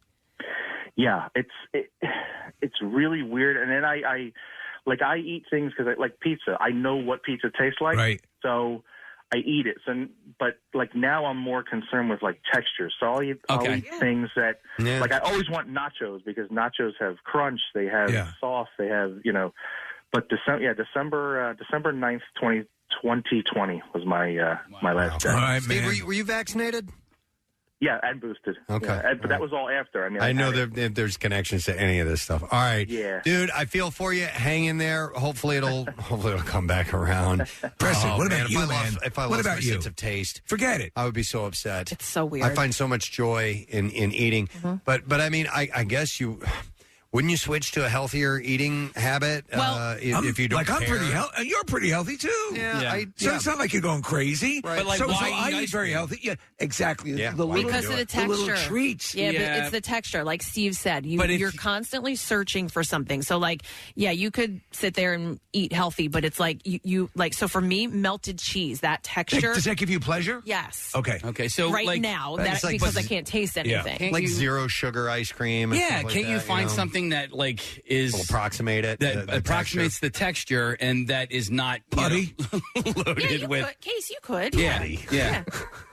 All Those right. are great putty. Amy said she did the orange chicken at work. All right. Oh, well, if this is the case, then we Let's hear need it. to do this after the contest. Yeah, We'll try. Get an orange. I would love to go to these calls, but listen, I want to go through this and see if she can identify these things or not. So let's give this a try. We're going to be drinking things, by the way. We're not going to be eating. Oh my God, she's lost her sense of balance. She can't stand up. You okay? Tripped over her own headphones. I had to move, and I tripped over my headphones. Okay. Oh, these bad headphones. So we have all grabbed some things from our cabinets and refrigerators and brought them in. And, oh, yeah, I have the sheet here. Don't look over here. Yeah, don't look. She's not wearing her glasses. No, she's getting blindfolded. She's blind and no taste. And, Marissa, are we putting the mask on her or no? We're putting the because it covers up her nose. Exactly. So we have a But full. I do want to try to smell it afterwards if I can't taste it. Okay. All right. Yeah, we'll figure this out. This is a legitimate. Should we be wearing goggles and lab coats? So here's what we'll do. Marissa has put all these in numbered cups, little shot glasses, and Kathy's going to sip it, and we'll just have her guess. And I've got the list here, and then I'll reveal what it is, and we'll see if she gets anywhere near it. Okay. The password is. Yeah. So do you want me to put these goggles on?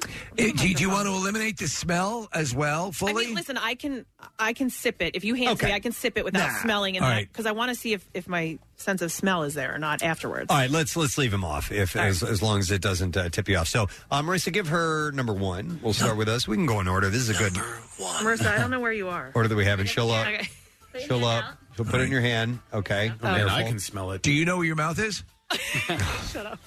All right, are you guys ready? Yeah, take a sip. Don't smell. And see I'm what not you going to smell. You can shoot the whole thing. Don't smell. Probably don't drink the whole thing. You need to save some room. Okay, so you getting any sensation? Something. It's like, yeah, it's not water. Okay, not water. It's I want to say like a I want to say sauce, but it's not that thick, so it's not a sauce. But that's what I'm getting. Like I would something like a pasta sauce or something. Pasta sauce. So she's guessing pasta sauce. Okay, and what is it, Preston? It's a sauce. Wait. Let me smell it. Hold on. Okay. Oh, she just spilled it on her sweater. She just spilled it on the carpet. Mackle farts. You picked the wrong one to spill, too. Yeah, you did. That's going to stain. All right, get her sweater quickly. Kathy, take your top off quickly. I'm sorry. No, it's not your fault. You're legitimately handicapped. I have to touch the boob. Marissa, let me clean her. By the way, go on YouTube now if you ever wanted to see Marissa feel up Kathy. Oh, my God, dude. Now go a little slowly. I almost have it out. There we go. Oh, my God.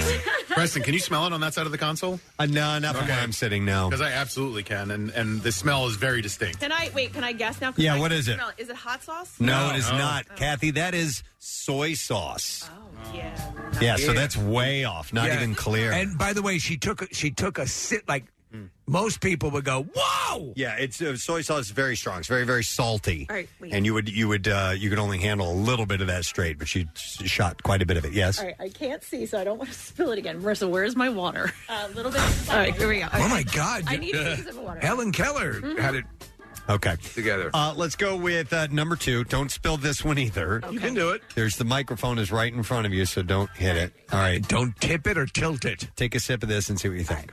All right. So, by the way, Kathy's lost her sense of taste. Let's see. We're testing this out on her, and if you're just tuning in, that's what we're doing. All right. A little thicker, isn't it? Thicker and sweet. Okay. Oh, so sweet you could determine. Yeah. Maybe. I honestly don't know what it is. I know it's sweet, and by the texture, I'm going to say maybe like you put it. What the hell is it called? The chocolate that you put on ice cream, like a Hershey's, like a chocolate syrup. Yeah, like a chocolate syrup. She got it right. Kathy, lucky you. One of the things you can taste is chocolate syrup. Honestly, if you're going to lose anything, and keep one thing, keep your ability to taste chocolate. Did the texture help with that? Yeah, I think. Well, that's why I think I was able to guess. But you definitely picked up on sweet, and you know why you probably could, because you just had really, really salty before that. Right before it. Okay, let's go with number 3 and try this one out. A shot of this one.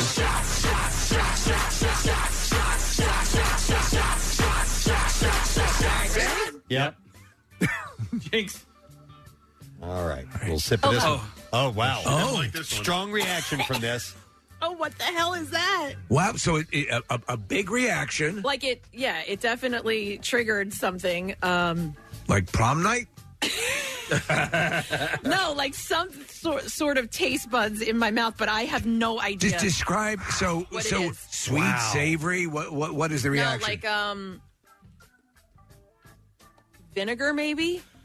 She's right. Yeah.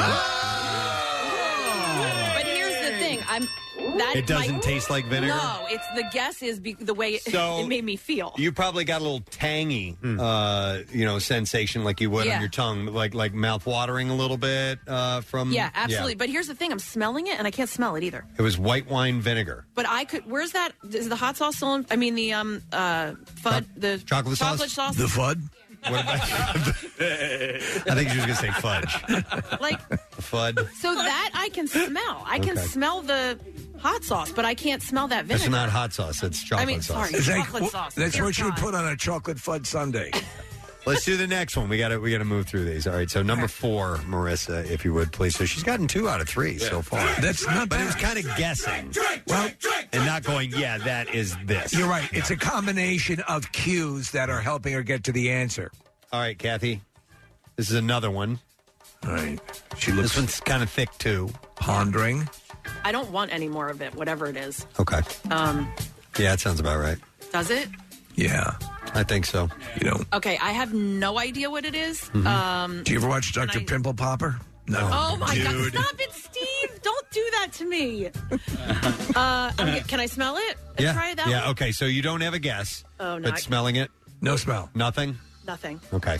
It's ranch dressing. Oh. Yeah, that's Hidden Valley ranch dressing. The goat of ranch dressing. Yeah. And by the way, you guys know my sense of smell and taste. Like Incredibly acute. normally, I would have been. I could do this in 2 seconds. All of it. You were able to discern between water. Yeah. Types of water. Different water. Seriously. All right, next sample. This is number 5. Go ahead whenever you're ready. And this one this is very identifiable. Okay, there's a little sweetness to this again. Okay. Maybe like I want to say a juice. A juice. Like apple juice? Like apple juice. She got it right. Well, you might. And here's the thing. I'm smelling it too. I can smell the apple juice. I mean, is it safe to say that I can, the sweet stuff, You're can picking up taste on a sweet. little bit. You're more rocking so sweet. than Yeah. anything else. Yes. And you know what? A text came in and says sweet is the last taste to be lost even with aging. Like that's the one that we hang on to the most. Okay. Don't know if there's any validity to that or not. Well, but this has nothing to do with aging. This That's why is old people only- love pudding. Yeah. All right, here's the next one. This is mystery drink number 6. Mystery drink number 6. She's grimacing. I know this one. What is it? I can taste it. Is it pickle juice? You got it. Wow. Kathy, so that is not sweet, unless it is sweet pickles. No, I don't know. And you don't like pickles, do you? No, I love pickles. All right, Well, good for you. So, See, we're finding things that you'll be able to eat and Yeah, yeah. taste. That's Kathy, great. that's awesome. Yeah, So yeah, yeah, chocolate yeah. and pickles. We're curing her.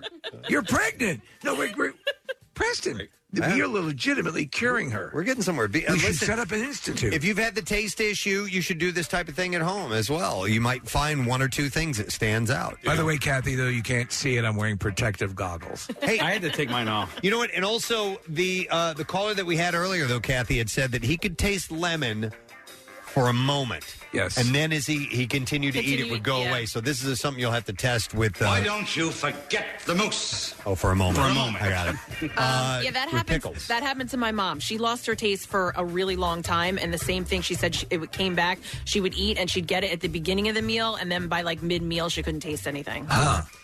Here's so eat quickly. Here's the next one for you. Let's try this. This is number 7. We have 15 of these, by the way. All right. Not a clue. Looks like she doesn't really like the way it tastes. Or are you just I'm not like a perplexed by huge fan. I think it might be on the sweeter side, but it's not as sweet as that chocolate sauce. it? Okay.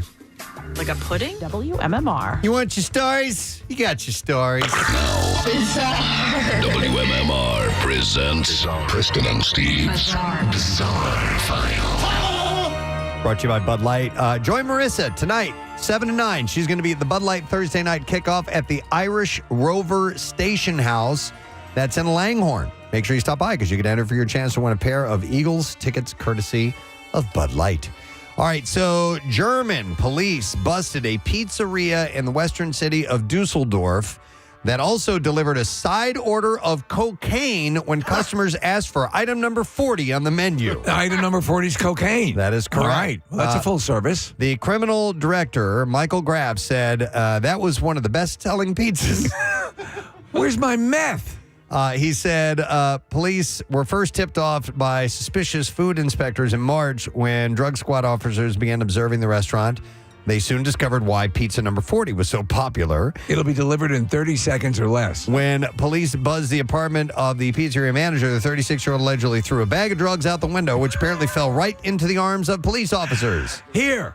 The bounty included 3.5 pounds cocaine, 400 grams of cannabis, and $268,000 in cash.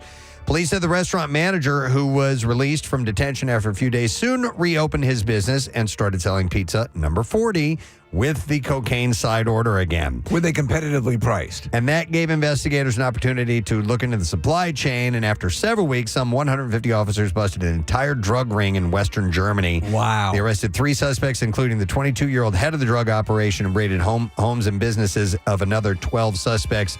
The pizzeria manager was arrested when he tried to flee abroad and remains in custody.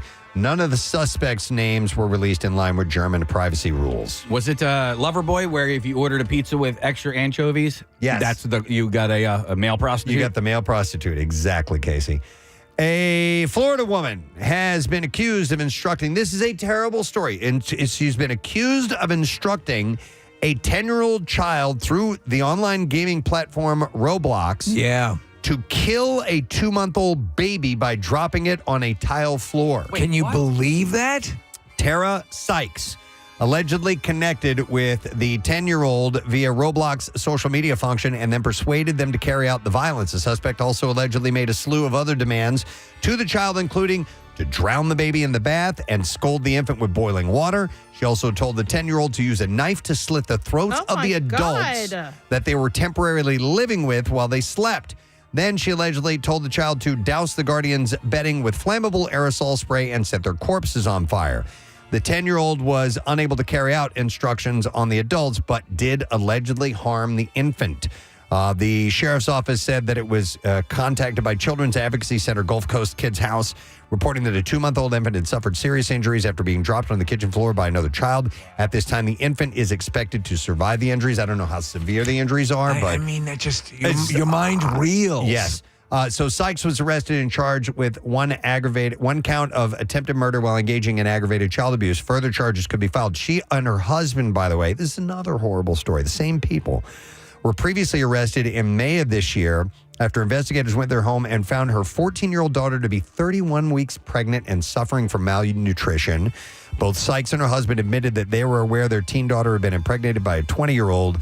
The couple failed to report the known sexual battery, but allegedly threatened to kill the alleged rapist if his grandmother didn't pay $10,000, which she did. These are just the absolute scum of the earth. Occasionally you can beat yourself up, Preston, for being a bad parent. Look at these folks. All right, something way lighter than that. This story is out of Canada. Butter continues to be a hot commodity among thieves in the town of Gulf, with 2 more large thefts reported last week from different grocery stores. On October 12th... Butter? Yeah, 2 males separately entered a business. Before meeting up inside, they placed a number of items in a cart, including 3 cases of butter valued at almost $1,000 and left out of the receiving door. They were both described as brown-skinned males, approximately 40 years of age and 5'7" with medium builds. Now, 4 days later, 2 males who matched that description separately entered a business. Before meeting up inside, they placed in a cart 4 cases of butter with a value of almost $1,000 once again and left through an emergency exit as well. What has made butter such a commodity? We don't know. There have been at least 7 large-scale butter thefts in the town of Gulf in the last 10 months. We've got to be leading up to pancake deaths. It is not known if the incidents are related. And then we'll do one more story, and then we will wrap it up. Let's end with this one out of Pennsylvania. State police say a Bedford County man is behind bars after he allegedly threatened to kill and eat 2 people. Police say on Thursday... I think you could stop at just threatening to kill him. The 2 victims were reportedly visiting 41-year-old Luke Bartholow at his home when he allegedly threatened to kill them himself and anyone who walks in or leaves. So what are you more threatened by? The threat of being killed? Once you're dead and you're eaten, does it matter? It probably doesn't really matter at that point. But I guess it just shows... As they say, ipso facto. A level of barbarianism, so maybe. Yeah. Investigators... It's like stealing butter. Say Bartholow also reportedly swung an axe inches away from one of the victims' heads, striking the object into a wooden railing. Records show that Bartholow is charged with multiple offenses, including felonies for aggravated assault and child endangerment as well. Some wild people. That is what I have in the bizarre file for you this morning. Is our guest here? Excellent. Excellent. We're very excited to talk to our next guest. We are going to take a break and come back. We will have William Goldenberg, who is the director behind the new film Unstoppable, which will be in theaters in December. But his track record as an editor is an Oscar winner. It's spectacular. So awesome. We're going to have a great conversation in just a little bit. So stay with us. We'll return shortly, friend. Don't nobody go nowhere. Preston and Steve. Pudding. No, it is not a pudding. Let me smell it. Hold on. Okay. What kind of pudding are you drinking? Puddings. I smell something, but I can't. I would say pudding again. No, it is maple syrup. Which would be something very sweet. Mrs. Butterworth. Not like pudding. No. Is it Miss or Mrs.?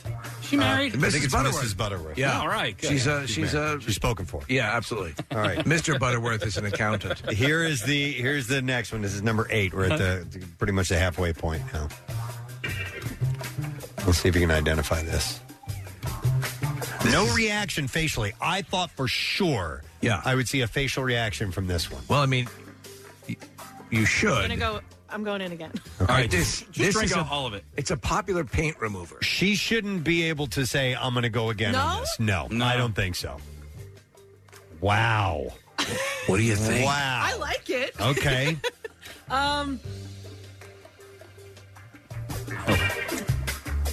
I don't know. Don't know. Wait, look. Preston, so we don't know. Preston has the answers. All right, she doesn't know, so you can take a sniff and now guess after smelling it. What is it? Is it lemon?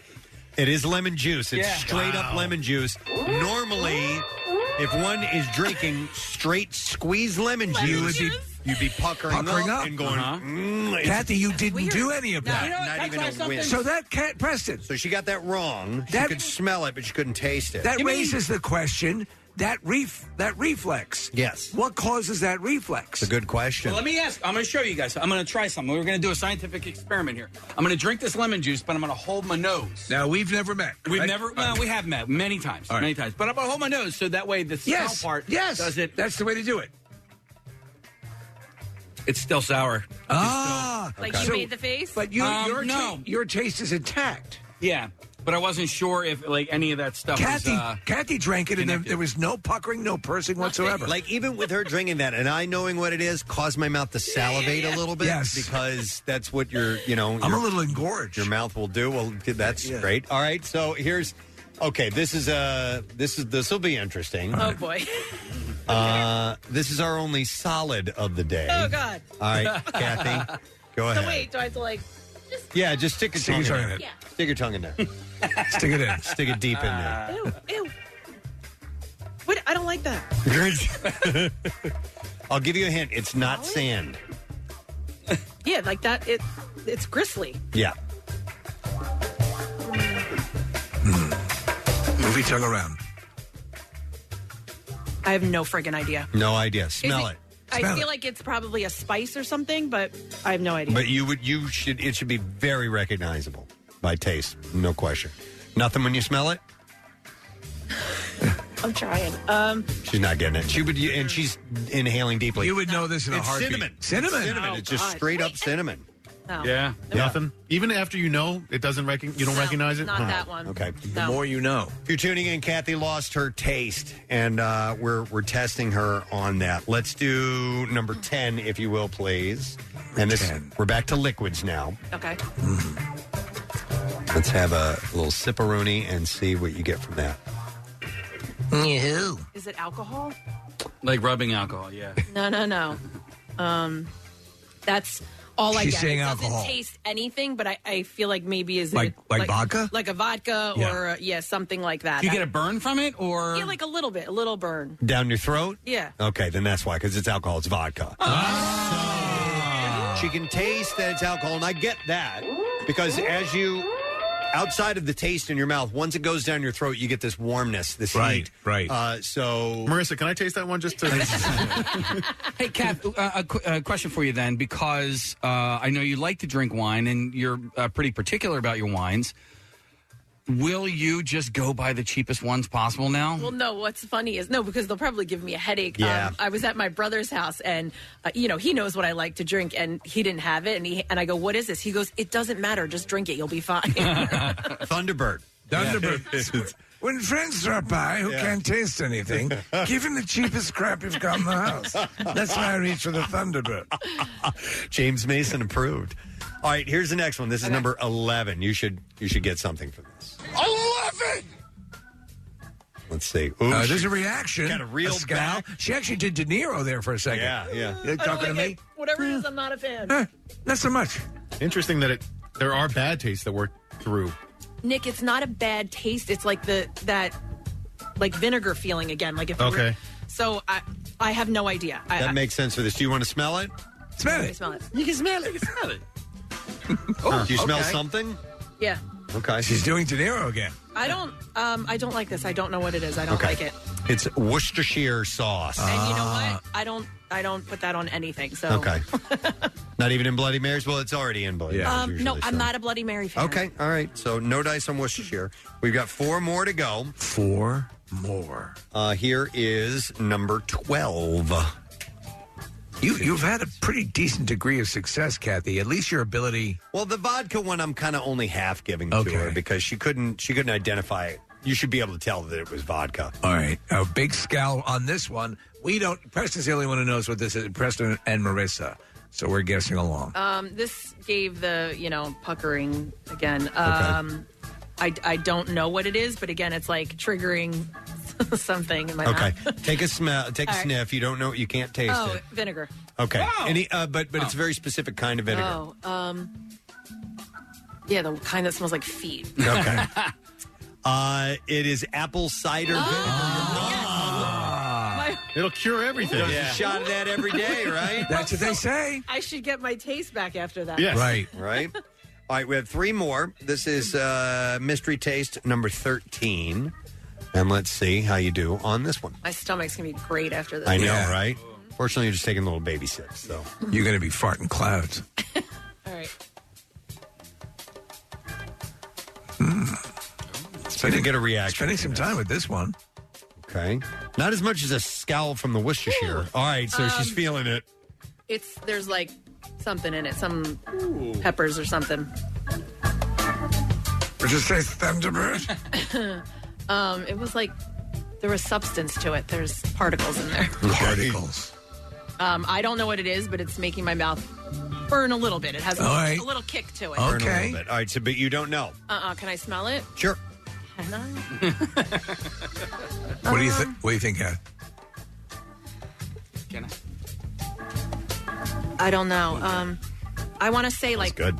Pickled something again. Pickled something. It's hot sauce. Straight up hot sauce. Yeah, What's the Mr. title of it? Mr. Deck's hot sauce. This is I'm the marketing director of this company. Yeah, the name this particular flavor is called Butt Blaster. Oh, really? Seriously? They're out of Newport Beach, California. I like that. So All it's right. very, it's a very Powerful. hot. Yeah. Who brought that? I did. I'm seriously the marketing director of this company. Are you really? Yeah. Oh, okay. Yeah, I brought it in. Did you come up with the name Butt Blaster? It was a collaborative effort, so yes. Who's Mr. Dex? A college friend, and this is a side project, and this is as far as I've gotten as marketing director. How do you like the taste? I love it. I put it on. You put that as on but I put it on pizza. I put it on eggs. By the way, this particular heat rating is 2.5 out of 5. Yeah, it's not that hot. So not crazy All right. hot, but enough to give you some sensation. Yeah, All right, definitely. 2 more. This is another solid. I didn't know we had another solid. This is the only other solid in our list. So do the tongue thing. Stick your tongue in. Okay. Yeah, stick it Do in that there. tongue thing. Stick it in there.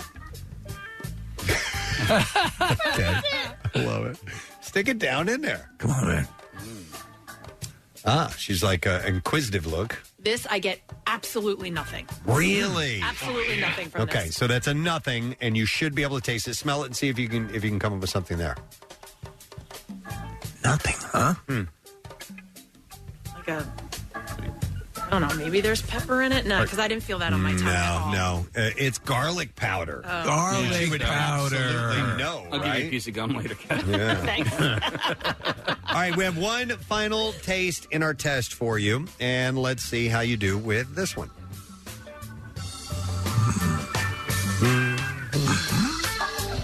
This one, Yes. I also get absolutely nothing. Like it could be water to me. Okay. Like it could, that's the consistency. All right. Take a little bit more. This is the last one. Finish it all off. Put your tongue in it. Go ahead. No, is it going to make my stomach hurt? No, not at all. Not at all. Oh, yeah. Nothing. Nothing. Nothing. I get absolutely nothing. Take a sniff and see if you can tell from that. Not really. I want to say, is it another alcohol? Sauvignon Blanc. Your favorite brand as well. It's Nobilo. Oh, wow. You get poor nothing. thing. Nothing. That's a shame. Sucks. Oh, man. So, Kat, let me ask you then. Give me that bar. Wait, are we done? Can I take the... Yeah, that's it. People will often describe water as not having a taste, but it does have a taste. And so... Kathy can tell those taste differences. And you can tell those taste differences. So water, for you, like, legit has no taste. What? He's saying that a lot of people describe water as having no taste. Right. You were able, I think I am as well, slightly able to discern between tap and bottled water. Yeah. Yeah, so it has a taste. But right now. Oh, yeah. It has zero taste. Yeah, probably not. I can't believe I couldn't taste the Nobilo. Oh, that's a bummer. That's crazy. So to review, she got correct and guessed correct and wasn't definitive, though, but said, well, is it chocolate syrup? So you kind of knew what it was, but you really didn't say, oh, that's it. No, none of them I knew 100%. Yeah, all of these were semi. So chocolate syrup, vinegar, apple juice, so the sweets you could get.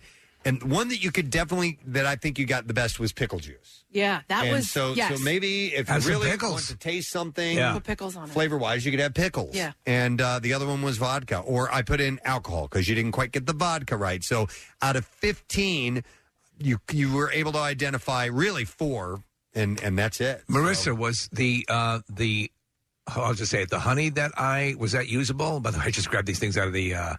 Oh, you know what? I just stopped at 15. We brought so many no problem. things, so. It has. Want to see if you can smell it? The yet? honey has a taste to it. Is that like a spice habanero? There's another taste, and I'd be curious if she'd be able to taste. Don't show her the label if you can avoid it. What? Like it's It's flavored honey. It's got another fruit in it, Oh, and right, I'd be okay. curious if with the sweet stuff you could do it. All right. I won't look. I guess I can. You can look at it. Yeah. Juice. All right. Yeah. All right. Rub it on your sweater. Stick your tongue in it. Yeah, it's going to be kind of hard. Oh, yeah. Did you get it? No. Nothing? Can you taste the sweet of the honey? A little bit. Okay. Yeah, I can taste the sweet of the honey. Nothing else? No. Because it's blueberry honey. Blueberry honey. Okay. No, and I'm having even the smell with this one is a little tough. Ah. All right. Wow. Well, that sucks, man. Hopefully this is going to be quick. Just 400 days. And yeah. I know that poor guy. I know. I really hope it doesn't. He said he was rage eating. Just eating out of anger. Even though he can't taste it, he's still going to eat something that he knows his body likes. I'll tell you what, though, I'm not. I mean, I'm still eating meals because yes, you still get hungry, but I'm not really snacking because what's the point? Like, I don't feel like anything because I know I'm not going to be able to taste it. Yeah, a lot of times snacking is just you want some flavor. What about hot drinks or things like that, like coffee? Nothing. Not really. I mean, I know people have said coffee is a big insider. Well, and you know what, Steve? When it first happened, I was not leaving the house, obviously. Right. So I wasn't going to get my coffee. I could make it at the house, but I was kind of skipping it because I couldn't taste it, and I was getting the headache. Do you think and you'll I'm try? like, oh my God, wait. That's like the caffeine headache. You need it. Do you think you're going to try that orange thing? Listen, I'll try anything. Let's. Might as well, right? I mean, if it doesn't work, it doesn't work. Yeah. And if it for some MMR. All right, thanks, Kath. I'm gonna do a lengthy setup for our next guest here because there's a lot to talk about. Number one, he's a Philly native. Yes. Temple grad. And is an Oscar winner in the world of editing, and that was for the film Argo. But listen to the list here of credits: Pleasantville, Alive, Ali, Seabiscuit, National Treasure, Zero Dark 30, The Imitation Game, Air, some of the Transformers films, Heat. I'm only touching on a few of these. Yeah. And now his directorial debut, which actually debuted last night at Philadelphia Film Festival, it'll be in theaters in December. It is called Unstoppable, and it stars the likes of Jarrell Jerome, Bobby Cannavale, Michael Pena, Don Cheadle, Jennifer Lopez. It's produced by Ben Affleck and Matt Damon. And that is the end of my introduction. Ladies and gentlemen, William Goldenberg is here this morning. Thank you. Thanks for being here, William. It's nice to meet you. Nice to meet you guys as well. I said a lot of stuff there at the beginning. Your credits. How long have you been at this movie game in one way or another now? Since about 1985. We're going to move this mic a little closer. 1985. Okay. Your work in editing alone is amazing, and the fact that you're now just getting around to directing is pretty cool. In the world of editing, I think all of us here have just the slightest taste of idea of what that is about. We've all done our own home editing, iMovie, stuff like that. And the amount of hours that you can spend on just a little bitty piece of video is unbelievable. And you're doing this with major motion pictures with thousands and thousands and thousands of hours of filmed material. It's an amazing undertaking. And what made you want to segue over and try directing?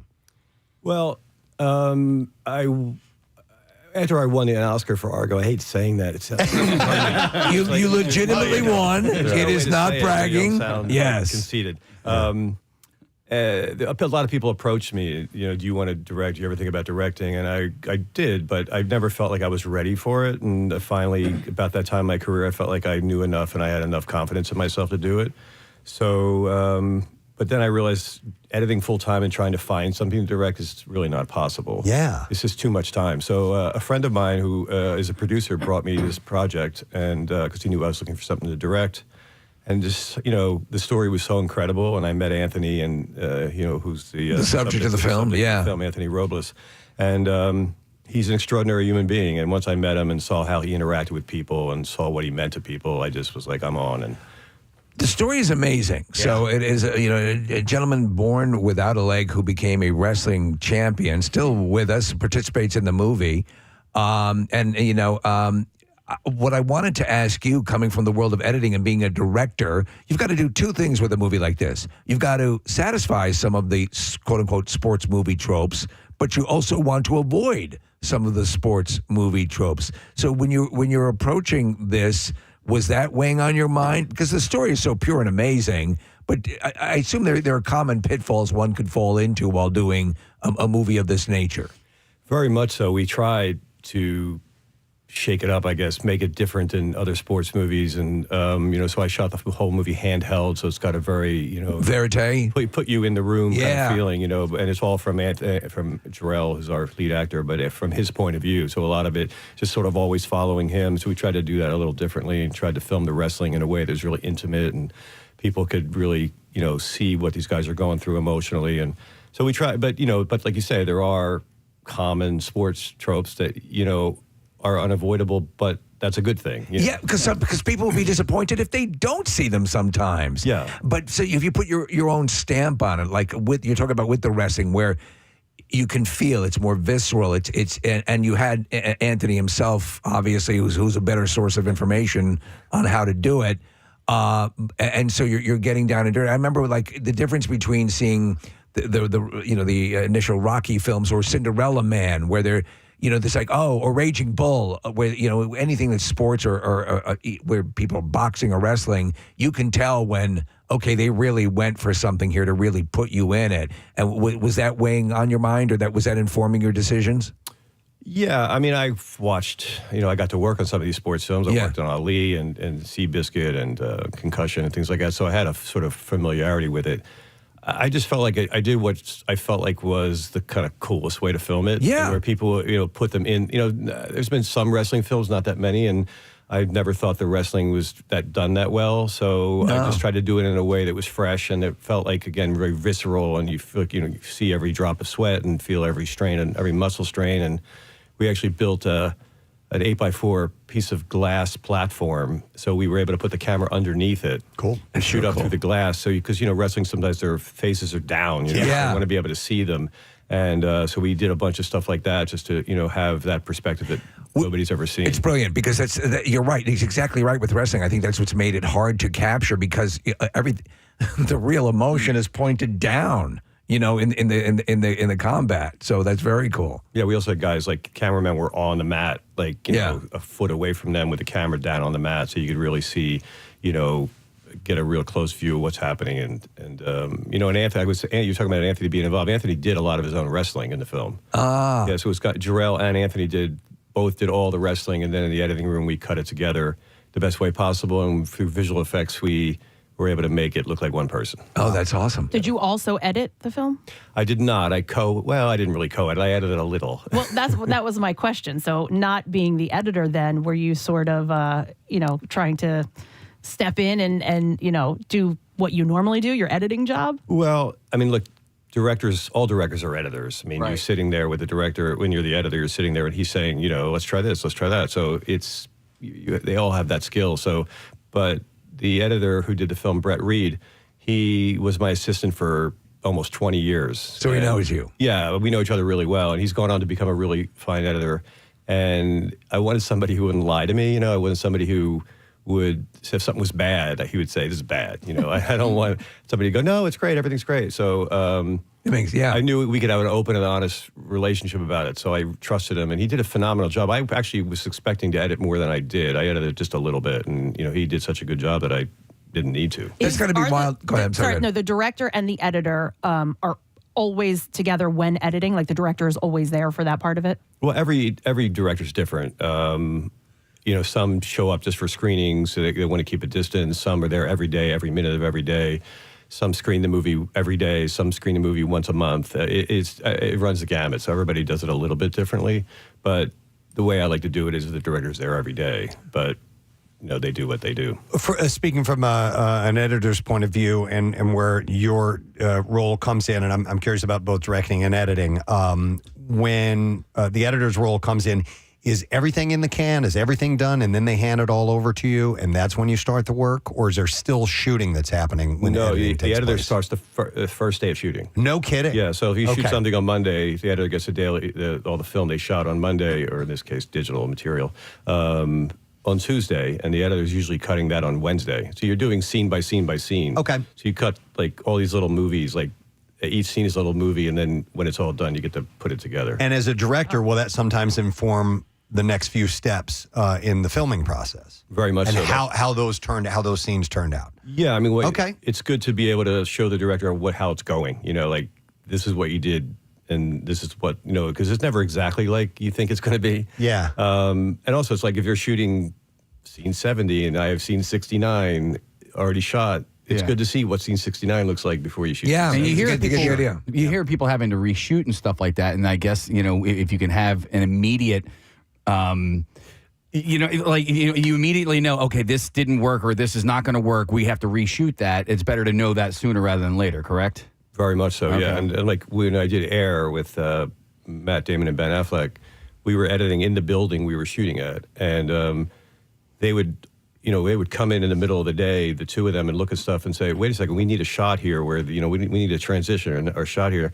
And the set was live, so everything was lit. So they would just go, we'll be right back. And they would go literally run out. And that's so cool. That's so cool. So it was that immediate. So that was a real extreme example of why they need to see cut footage. So obviously you've been at this for a long, long time before you stepped in in the director's shoes.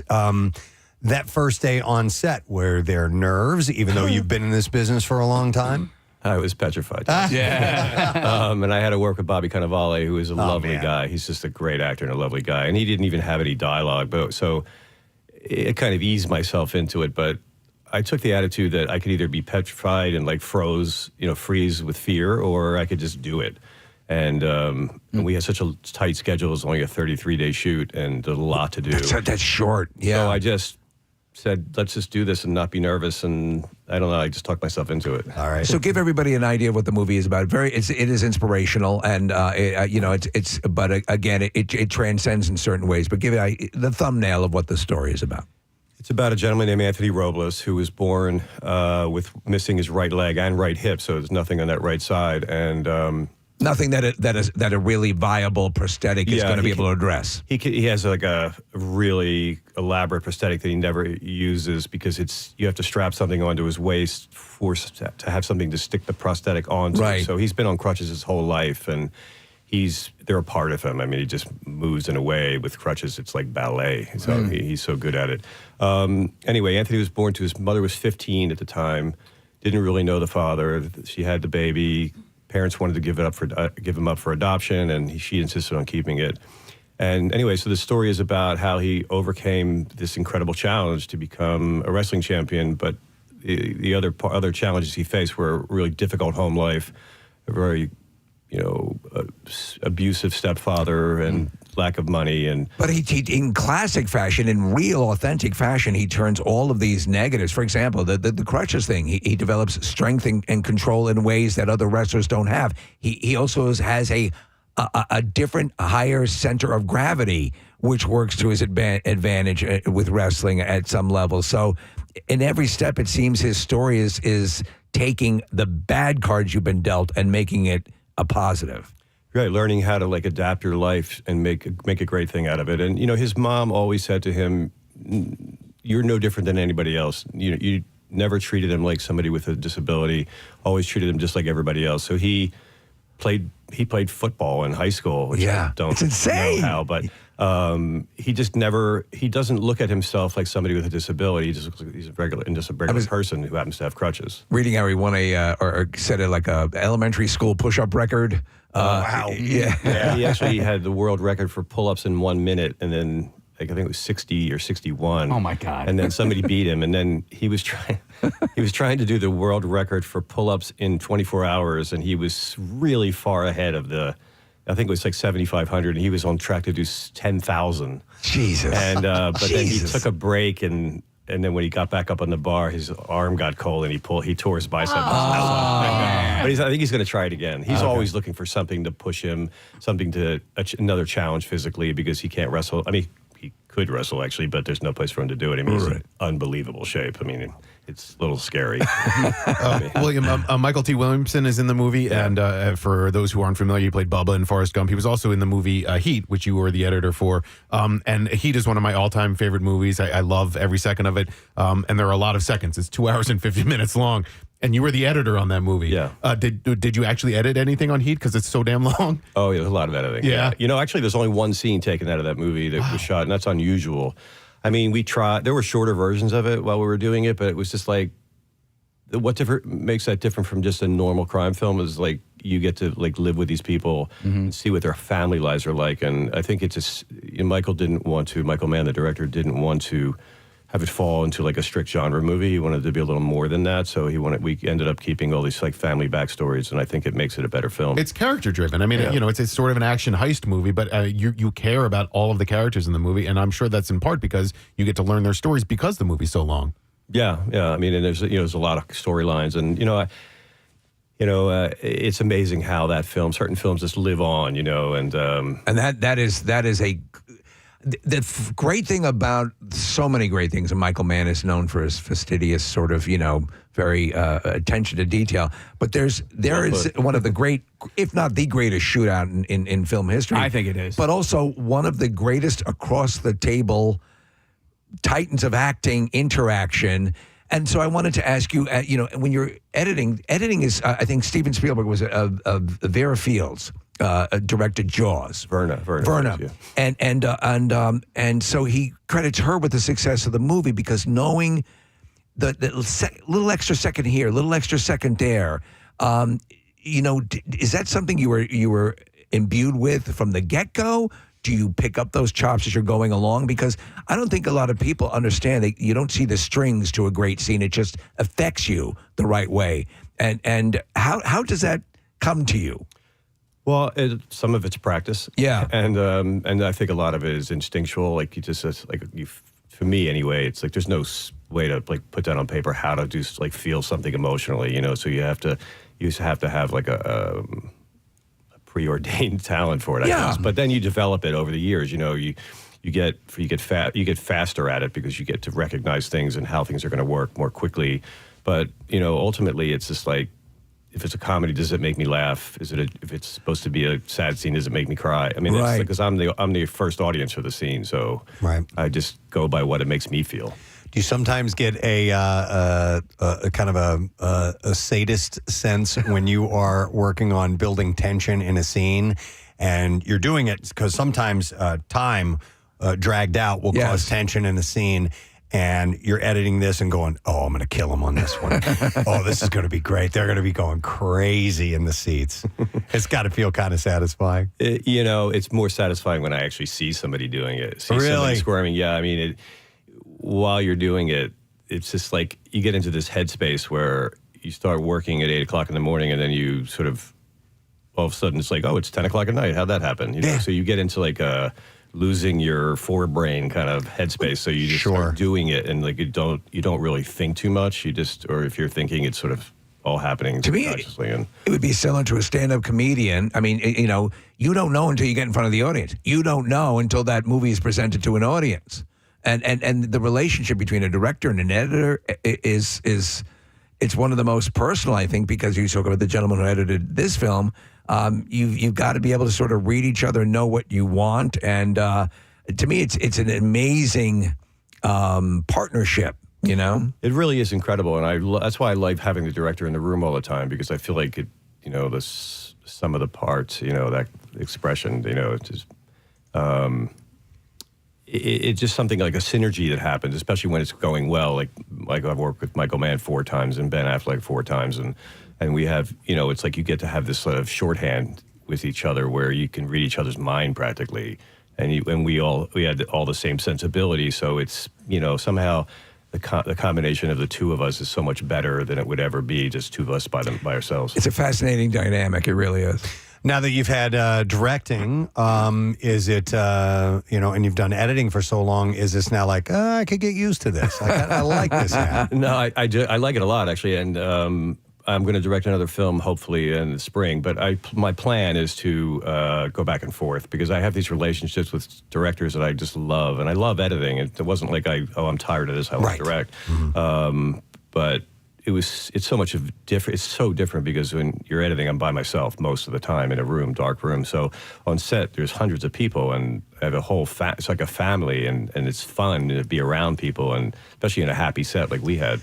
So when I've done some editing myself at home, I was making this. I played drums, and I'd make little videos of me playing drums, and, you know, different camera angles and so. And while editing together a video, I will realize, oh my God, I've been doing this for 3 hours, you know, or something like that. You get lost. Well, that was going to ask. Do you set a timer or anything like that? Because I'm sure like 7 or 8 hours can pass by and you don't even realize it. No, I don't set a timer, but it does go by like that. I usually just get hungry, and then I know when you become woozy from lack of eating. I wanted to ask you, because some of the great directors, Robert Weiss, Hal Ashby, David Lean, were all film editors. Mm-hmm. And do you think having that editing background, it would be self-serving to say just to make a better director, but I have to assume that you go in with an arsenal of things you've seen in the remember to do this and remember not to do this list.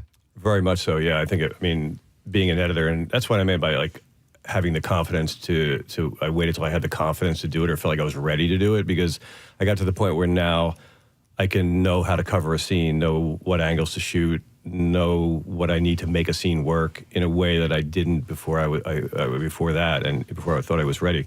So it helped incredibly. What I didn't have the experience with was working with actors. So that was the part that made me more nervous. Yes, the rest of it, where to put and I had a phenomenal director of photography, Salvatore Totino, and a great cast. Yeah. So it wasn't like I had to tell Don Cheadle how to act. You know? Yeah. But at the same time, you know, you have to make sure everybody's working on the same movie, you know. Yeah. You don't want somebody like playing it this one way and playing somebody else playing in a crazy different direction. So we had a lot of discussions about what the film was and the tone of the film, what the characters were and their backstories, and you know, we got everybody on the same page that way. And then once we got on set, I just tried to create a safe place for them to try things and do stuff, and they're all unbelievable.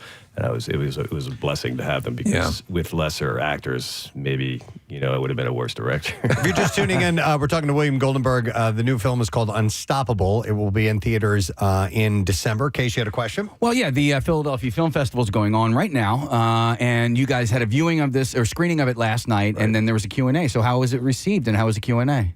I think it was received really, really well. I mean, it seemed we had the Drexel wrestling team was there. They seemed to like it. Yeah. That's terrific. It was awesome, and it seemed to play really well. I mean, I got the good vibe from it. You know, sometimes it's a little hard to tell, but and the Q&A was great. People asked smart questions, and you know, what was the best question? Oh, that's tough. Was it the question Casey just asked of you right now? Yeah, that was the toughest question.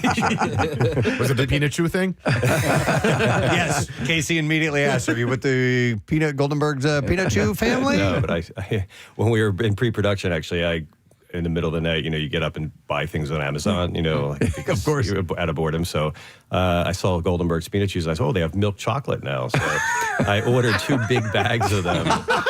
And my wife was like, what? I was like, I don't know. I was half asleep. And so I milk chocolate now. I took it into work and into the production office and just put them on the counter and hoped that people ate them. And I think they all thought it was my company or something. It was very strange. I like the sweeter chocolate of the originals. I haven't tried the milk chocolate. I'm going to have to try that. Yeah, I think it would have a nice mitigating aspect to it. A quick question, because I just watched it again for the 450th time.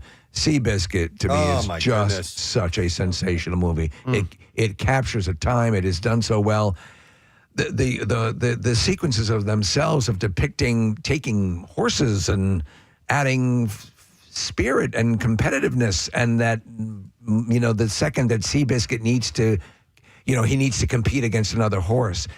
What was any memories, specific special memories from that film? Because it just never fails to turn me into a blubbering mess.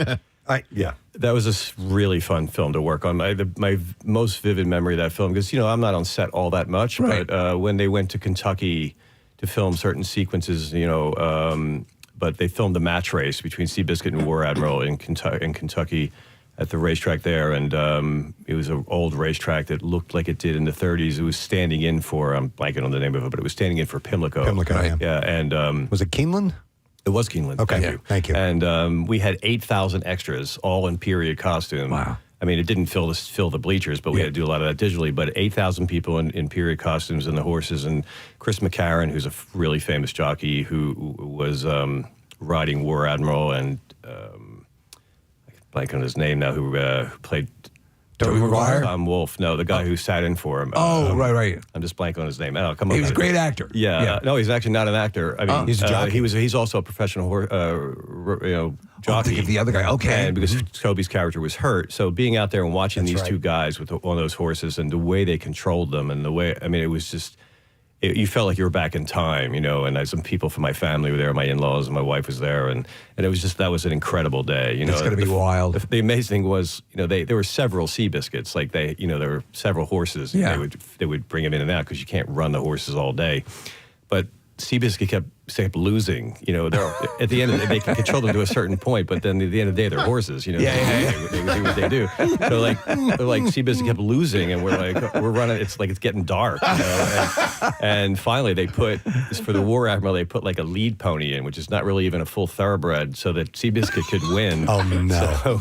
They changed horses. Yeah, they changed horses and put a slow horse in there. So because for some reason Seabiscuit did not want to win that thing. Wow, that is hilarious.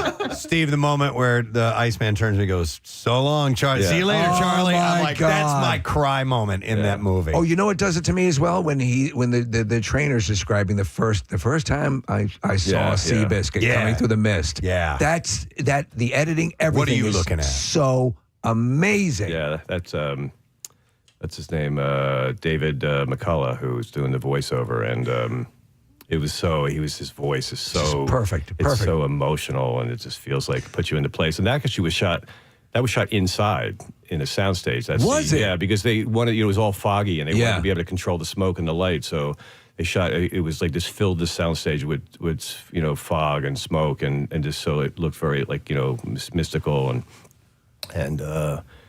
Mission accomplished. Yeah, it worked out. Yeah. William, what was your degree at Temple? Did you study film? Yeah, I went to the film school there. Yeah. Okay. So and Bachelor of Arts. Do you get back from time to time? I would imagine they would want to show you off. I do actually. I'm technically a visiting professor at Temple. I sign paperwork. Nice. And I go like once a semester. I go back, or I do it on Zoom sometimes if I'm too busy. I go back and teach a master class and watch student films and give them notes and work with the graduate students and things like that. And Temple has a study away program in LA that I go and speak once a semester. They bring a couple hundred kids there, find them all internships, and they do their class work in the night. So I go and speak to them. Oh, that's great. When you think back as a student who you were then, any idea that you would get to this level in your career? God, no. No. I mean, nobody in my family ever did anything in the arts. My father had a delicatessen here, so. Where? On 5th Street between Spruce and Pine. Wow. Yeah. When he sold it in the I think in the like mid 80s. Okay. Yeah, but it stayed a deli for a long time. I think it's a gourmet shop now. Like, I go back and see if this stuff's still on the menu. There was a sandwich named after me. So he could have had a Seabiscuit sandwich. You won the Oscar for Argo, and that was such a great Seabiscuit story. Are there any similar stories from Argo, like anything like the lasting memories or stories you could share with us? Well, my most favorite night on that movie was we were shooting a scene.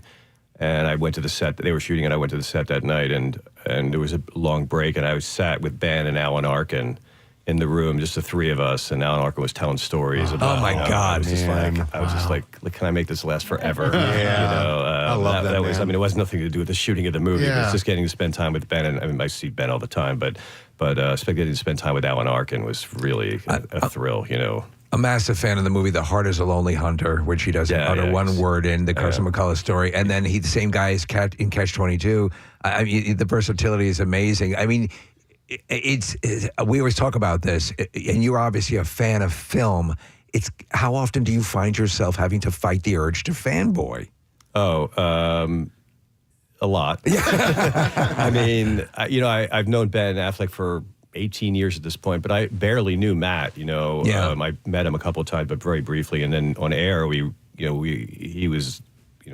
a rewrite on the script. He was a producer. He and Ben are, obviously best friends.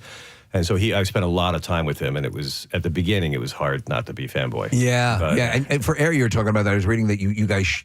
Basically, everything was in one building. Yeah. All the sets, you could walk down, as you said before, and ask both of them what was going. I mean, that's not usually the norm in film production. No, correct? it's because a lot of the movie take place in the Nike offices. We were able to do that, and we weren't going to cut it there originally, but then Ben had the idea to just put the editing room right there. I mean, I'd walk out of my door sometimes, and they'd be like, "Oh, the wardrobe department," or they're shooting in the hallway. That is so cool. It made it really fun. I mean, Ben would, he'll probably kill me for saying this, but he would see a cut scene, and he. Fortunately for me, he usually liked them, and he would literally airdrop it to his iPhone and run upstairs and show the crew, show the crew the scenes on the iPhone. Wow! The studio would be so mad. Security reasons. I know, because you could hack in. Nobody's hearing this. We're not going to tell anyone. So it's very immediate. Yeah. But he was so proud of what was happening. He's like, take a look at what we're doing. Yeah, it's. The scenes are well cut or whatever, but it's all sort of a magic thing. When they're acting and the writing and the directing all comes together in the cinematography, it's hard to make good stuff. So when it's good, you kind of know. It is, yeah.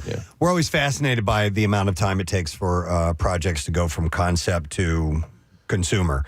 How long has this film, Unstoppable, been in the works with you? Oh, gosh. About 7 years. Wow. Yeah, we finished the script about 7 years ago. We shopped around. It was hard to sell it. Then the pandemic happened, and that put things back. And then we finally, that was before Ben and Matt were involved. And then while we were on air in October of 22, I think it was, it was sort of the film. We were still trying to get the film off the ground. And I asked Ben to read it because I sort of had lost perspective at that point.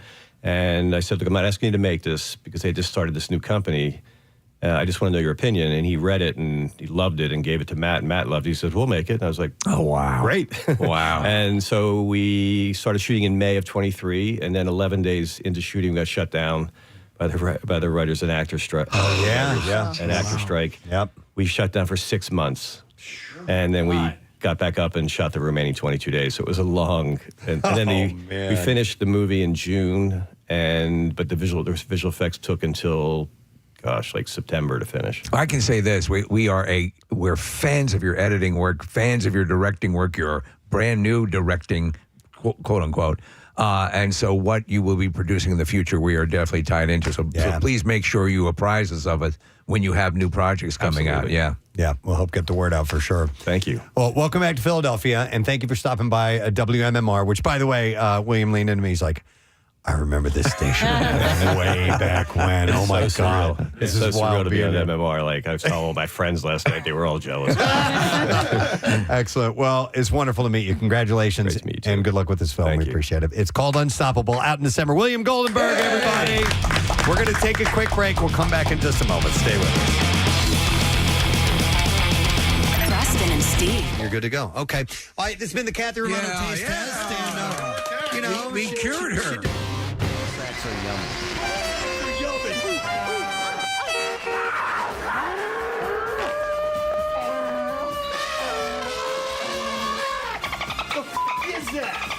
The Flyers lost in an overtime shootout against the New York Islanders last night in South Philly. The team stretched the shootout to 9 rounds, but the Flyers extended their losing streak to 9 games. The is that? Oliver Wahlstrom scored in the 9th round of the tiebreaker to lift the Islanders to a 4-3 win, keeping the Flyers winless in January. Casey was looking for the Ferris Bueller clip of 9 times. But we don't have it. It would have been perfect to play it twice this morning during sports. Our buddy Jerry Blabbert, the Geeter, will be joining us. He's got his first show at the Kimmel Center Cultural Campus in years now because of COVID. Yeah. These haven't been happening, so you know he's going to be super fired up, even more fired up than he usually is. And there's a lot of classics that are on board, including freaking Frankie Valli. Frankie Valli. Frankie Avalon. Freaking Frankie Avalon. Freaking little Anthony, the Chi-Lites. Well, I guess so. Who else is that? The Darlene Love. Darlene Love. Freaking the Vogues. That's cool. Gary U.S. Bond. So he's pulling out all the oldies and goodies. Press, you know how many times we've had Jerry Blabbert on our show? Probably 6 or 7. No. 9 times. Really? Yep. 9 times. 9 times. I'm kidding. I'm glad you got that. Very few times. There are very few moments that we can actually use a clip like that, and today we can use it. I mean, I can't believe the Flyers went 9 entire rounds last night without scoring. 9 that they didn't score a goal last night. 9 times. Right.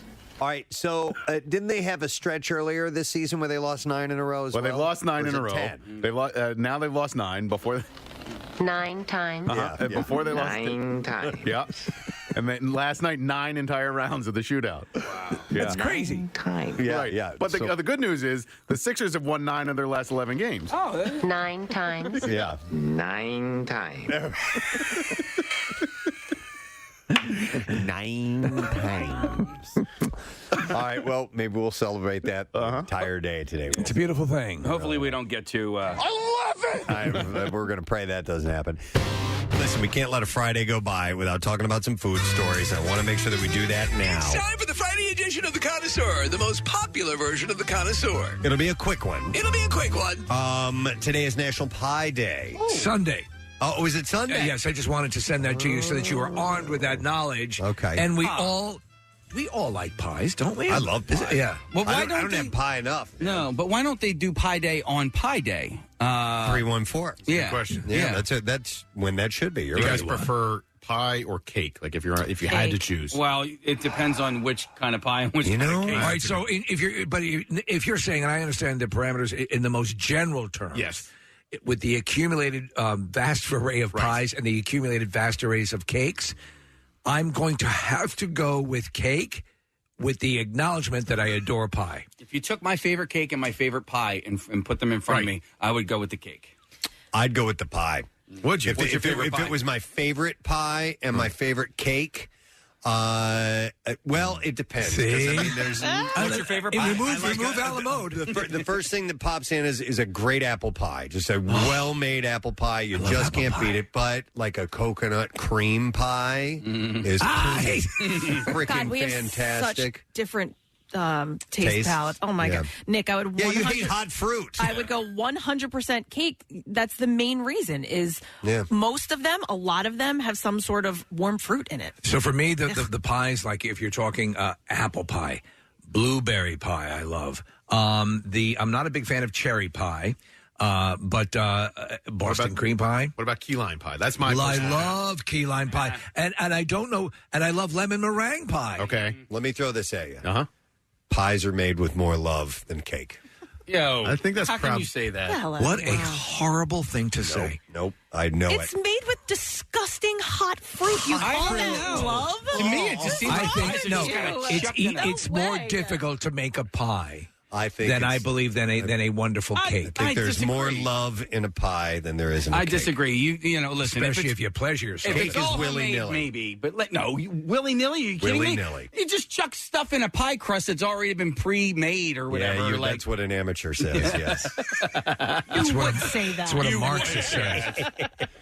If, you can do cake mix, and that's kind of a cheap way for a cake, too.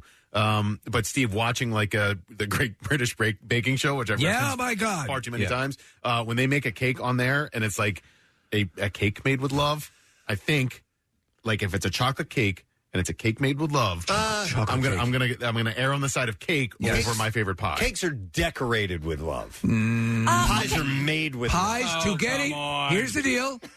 Now listen, since you've all acknowledged that I'm the expert on this issue. We have. We have. For the purpose of this, this argument, I am an expert. Preston has a legitimate point to the actual making of the apples, the syrup, the whole substance, the meticulous nature of it. Mm-hmm. You're more likely to accidentally make a good cake than you are to accidentally make a good pie. I don't know. But well put. But I still believe, acknowledges right? Steve Morrison. And since you've all acknowledged that I am the expert, Right. Well, then why don't you get birthday pie on your birthdays? Because it's not made with love, and cakes are made with love. This is love you. Here's a cake because I love you. I don't believe it's bereft of love. For example, my mother used to make me my favorite devil's food cake. With she'd have the different layers joined by grape jelly, and which helped. Was very thin, little bit of grape jelly. Okay, and then she'd make the homemade chocolate frosting. Yeah, and to me, love probably one of the greatest cakes I've ever had in my life. Me. If I compare the greatest cake experience against the greatest, now mind you, my pie experiences have been incredibly rewarding, but I had a Nutella cake one time. That was so good, and it's like they talk about the luster cocaine, like and all that, chasing the dragon. Yeah. I feel that I've been doing that now. I haven't been able to replicate that taste in a cake. Okay, team cake here. What about a lava cake and all the oozing chocolate? I mean, come on. As far as I'm love. concerned, Kathy, nobody said anything about lava. I don't care. The lava. No one can ever down talk lava, even if it's the kind that's wiping out villages. Right. I have a new because it's associated with the chocolate lava, and I love that. I have a new controversy to throw into this. All right. Cheesecake. Is that cake or actually a kind of pie? All right. Here's what I'm going to tell you. It's absolute garbage. It's got a crust. Shut your hole. Cheesecake is garbage. Cheesecake is, Preston? There's a whole restaurant chain named after it. Cheesecake is extraordinary. I would say this. You have more of a case to say it's a pie because you're not, what you're eating is not cake. Right. So you have to have a cake element to it. Give me a classic cheesecake. Give me with a little bit of chocolate in it too. I'm thrilled. By the way, I love this text I got. It says, you don't put cake on a windowsill like a pie, therefore pies are more love. That is from Amy in you're Millville. just leaving a pie out there for the freaking bears to eat. Don't put that pie over there. The bears will get it. Bears are going to get it. Or the squirrels. Well, I don't know. There's cake shops. Are there pie shops? Yes. Yes. Really? Where? Yes. They're called bakeries, and they sell both. How about that? Do they? So we have do they? Bed and Breakfast, the right up the street. So it's that is a well. Do they have pies? They do have pies. Oh, they I'm do. just saying, man. Right. When you're celebrating the life of somebody, you give them a cake and you don't give them a pie. Clearly, cake is love. Pie. So let me ask you. Pie. Let me ask you. Don't get me wrong. You don't bring them a cake. You bring the grieving a pie? No, you. What about a large cookie? The large cookie. What does that cost? Is it a cookie? It's a cookie. Or is it a cookie cake? It's a cookie. Yeah. Yeah. I'm a little surprised at your distaste for cheesecakes because me too. Because I'm fat and I got a big time sweet tooth. And you just do you have the feeling that I have, Nick, that he has not had the right cheesecake? I think yet? that's probably I true. think we need to set up this the same way, like with Grindr.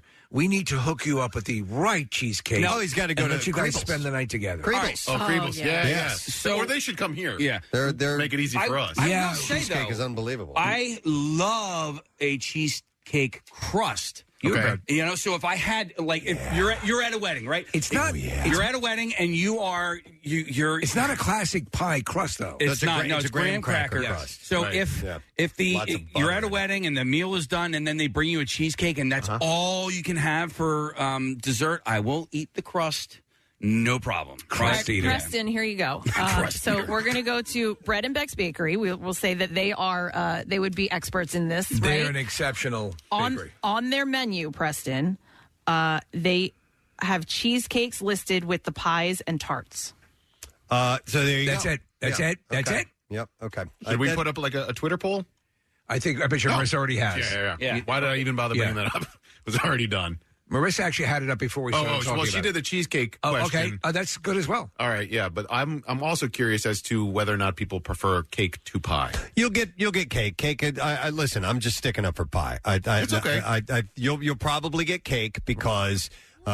Casey, that wouldn't happen to be Sweet Start dough rings from Red Robin that you're eating over there, would it be? What are you talking about? Cinnamon and sugar croissant donut rings with caramel and fudge. They brought all kinds of stuff. Breakfast wrap, burning breakfast burrito, the royal breakfast sandwich. I have a $50 gift card for Red Robin Gourmet Burgers and Brews for caller number 13 at 215-263-WMMR. And if you need a restaurant to host your next Spirit Night fundraiser, Red Robin is the perfect gift. And you can host Spirit Night and receive 20% of sales back for your organization. RedRobinPA.com for all the information. But we thank them. I want to say thank you to Melissa. Yes. Who's with the catering portion of Red Robin, came by and bought us all this wonderful food today to eat and share. And we'll give you that $50 gift card right about now. So call if you're number 13. You get that. Marissa, do we have our interview coming up shortly? Okay. Just want to make sure that we are on time for that. So we'll get him on here in a second. There's something that we announced yesterday with Pierre that I can reiterate because it was at the end of the program. Pierre presents Pierre's Polling Place, which is your chance to vote for your favorite concert of the summer. I think this is a pretty cool concept. So I love it. Pierre was saying there was a ton of amazing concerts that came through this year, and he rattled off a bunch of big names, including Bruce and, on and on and on. So he is going to take a stab on Monday, starting at noon, for you to relive some of the best moments of the summer and vote for your favorite concert of the summer. And then Pierre is going to supplement all that with interviews and song highlights. And there's photo galleries at WMMR.com and all that stuff. So that starts on Monday, and you can vote one vote per day per person. And he's going to be grabbing some cuts from the actual concerts themselves that they've been made available. So that's pretty cool. Yep, absolutely. Can I also give a thanks to Pierre, who came down to the event last night, by the way, incredibly generous and donated his time for the Mutiny. And everyone loved seeing him at the Mutiny on the Marshall. So Pierre, always the man to call for any charity. Did something happen, Steve, last night with Pierre pulling a kid's hair? Yes. Okay. He thought a child was wearing a wig. Oh my God. And she was not. Oh my God. She was adorable. I got a text from our friend Eva, who works with my wife, and apparently Pierre thought that it was like an Afro wig. Yes, but it was this beautiful head of Little Orphan Annie style hair. Oh no. And he pulled on it a bit. Oh no. And he goes, I thought that child was wearing a wig. Well, even if she was, why would you pull it off? Don't touch her hair. Well, we had her come over, and she was pulling out of the raffle basket, and so we wanted to make sure she seemed to want to do it. She was adorable, and so Pierre reaches and pulls on the Pierre. Oh my God! You poor son of a bitch. That's one thing that I teach Jace. You never ever pull a girl's hair ever. Probably a good idea. Our next guest is on the line, all ready to go. Nice. And his current role has no hair. Okay. No. So we don't have to worry about that. Well, facial hair. Facial hair, yes. No head hair. You don't go yanking somebody's beard off. No. You don't tug on Superman's cape. He's made a name for himself in many roles, one of them being as Abraham on The Walking Dead. And now he gets to play the man, Lex Luthor. And do you say Luthor or Luthor? Lex Luthor is what I always say. But. Superman and Lois on the CW. Please welcome Michael Cudlitz to our program. Hey, Michael. Good morning. Good morning. I would never, ever grab at your hair, sir. I'm thinking it's a win across the board that it wasn't a wig. I feel like that would have been so much worse had it been a wig. Yeah, no, you're right, and it gave us good fodder for conversation. Yeah. I have to tell you, this show, Superman and Lois, kind of came out of left field because this has been gone to a number of times, but the approach, which is domestic Superman and Lois with a family and that dynamic. Is very cool. But over the course of the years, Michael, and with the addition of you, it's proven itself to be in many ways very accurate to Superman comic book lore and different storylines. And also a lot of people I know were kind of saying you as Lex Luthor, it doesn't seem to make sense. But you're pretty accurate to some of the original visions of Lex Luthor. Is that what you've been finding as far as the fan reaction? Yeah, yes. The fans are look. This is an intense fan base. I love the Superman fan base, but there are times when this fan base has real issues with each other in the fan base. But they all love Superman, so they're all going for their sort of vision and pure version of Superman. Yeah, and they've been sticklers though with a lot of stuff. And what really sold me in that first episode was they recreated the cover of the first Superman comics, and then they've done that throughout. Do you come from a place of DC Superman fandom? Not as a child. I didn't grow up with it. I didn't grow up with comic books or graphic novels in my life. But obviously, since The Walking Dead and now this, they have come into my life. I started doing my research when they, came to me about the role.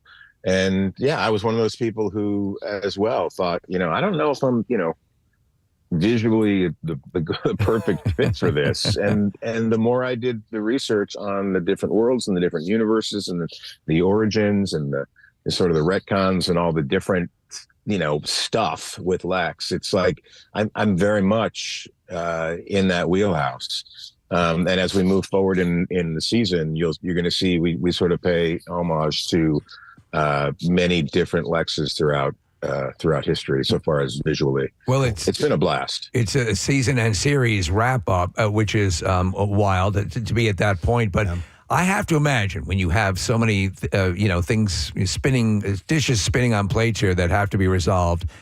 Do they give you like a novel's worth of things you can't refer to or mention because there's, like in this interview? Yeah, like in this interview, yeah. Oh, no, 100%. It's like, hey, you're going to promote tonight's episode, but you can't talk about tonight's episode. Yeah, that's the whole, that's every single interview right now. Okay, we can't talk about. But I get it. Look, we're dealing with a lot of stuff, and any little story point sort of is a spoiler for someone who's waiting for some certain thing to happen, or is this character coming back? Are they not coming back? Are they going to deal with this story? Are they going to, throw back to that story? So they're trying to keep it active, but still keep the energy and remind everybody that we are on, and to come out and see what we're doing in our final season without talking about it. Yeah, no, and I think honestly, the tea should be also for people who have not been experiencing the show. You're take it from the beginning and take it all the way through, because it definitely at the beginning I was like, oh, this is good, but it got progressively much better and much more devoted to the original source material. So it's cool. It's a good step off point. Yeah, I when they started talking to me about doing this potentially, I went back and watched initially the pilot just to see what it was like, and I got sucked in immediately. Yeah. It's very very, very family friendly, and really smart. I'm a huge fan of my show. That's great. Yes, it's a good place to be. I'm a huge fan of a lot of your work. Grosse Pointe Blank I really loved, and then Walking Dead. And I want to talk about your departure from the series Walking Dead, because I'm going through a series of tweets of mine, because your departure haunted me in my dreams and my days over, like, just so 5:09 a.m. This is a tweet that I wrote. Walking Dead, Negan, Bat, sad. 9:56, Walking Dead, Negan, final scene, Bat. It better be Eugene. And then days later, and I would just, because I don't know why, But it just parked itself in my mind like for weeks and weeks and weeks. And unfortunately, it was the bat head that had met your head. Did you continue to watch after you left the show as a character? I did. And one, because I love the show. I love those actors. I love those people. But the other thing was I directed on the show after I left. So okay. I was unaware of that. Yeah, I had to keep up with what was going on. But again, I was a fan of the show, and I think that the interesting thing is those two deaths, and especially Stephen Young's. Yep. Jesus. Yeah. The fans loved those characters. Yep. And that's why someone needs to do like a sort of a sliding, the FAFO scale on like how much we loved characters, and how much the love of that character affects how gruesome you think that death was, because there have been deaths that have been more brutal. Yeah.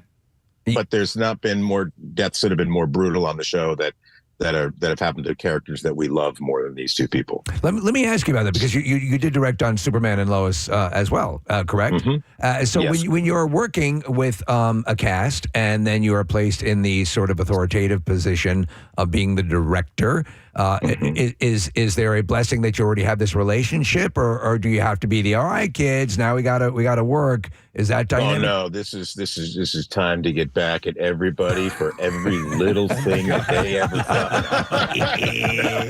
No, it's I honestly think it's that in itself is a superpower, because you already have the cast with you. Everybody wants you to succeed. Right. Everybody knows you have a different understanding of these characters than anyone else coming in, even for directors who have been directing the show a lot. You, as an actor, you're living in these characters and interacting with them intimately.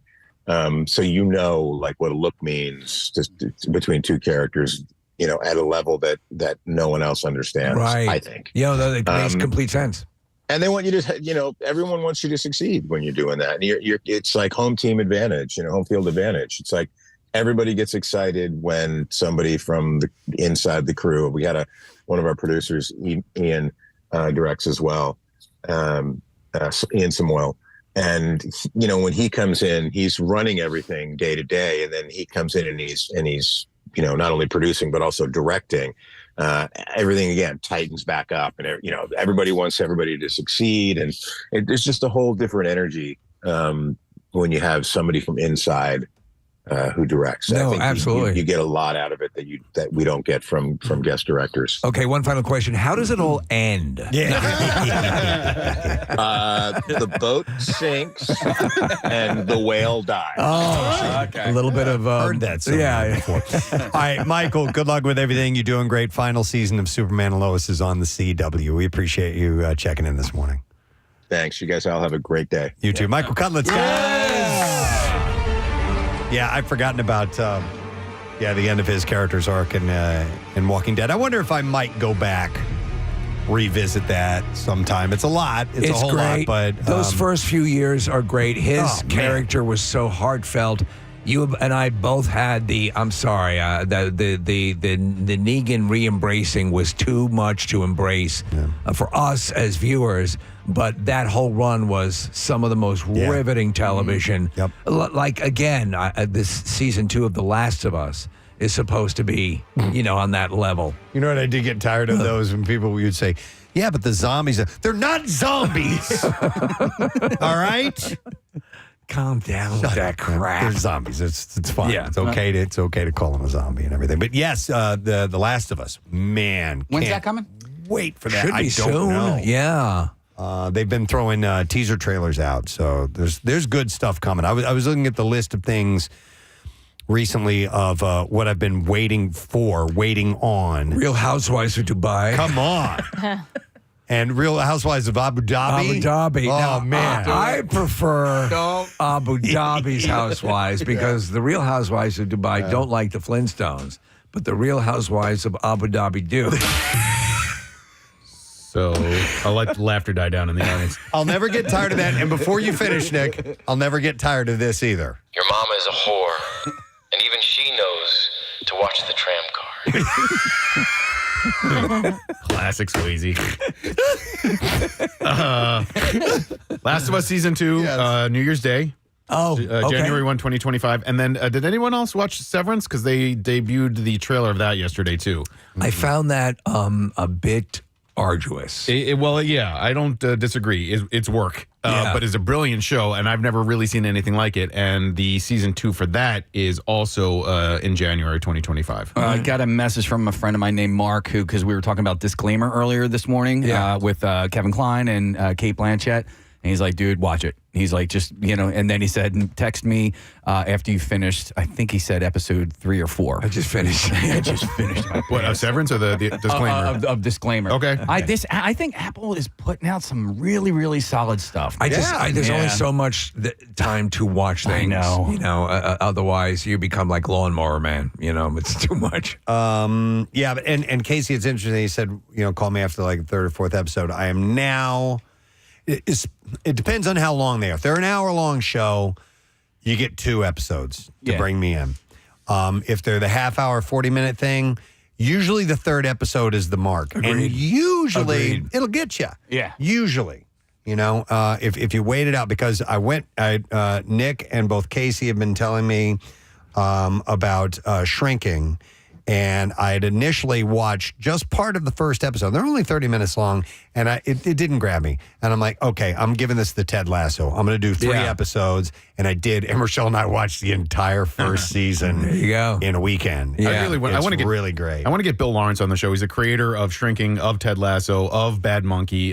He's got a lot. His resume is really impressive. He Scrubs, and he's a fascinating dude. And season 2 of Shrinking is just terrific television. Let's get his daughter. Yeah, she's one of the leads on Bad Monkey, and see if we can. Is she? Yeah, she's the daughter on Bad Monkey. Oh, no kidding! I didn't know that. All right, so can I ask you guys a question? Because we all finished Bad Monkey, right? Everybody's all done.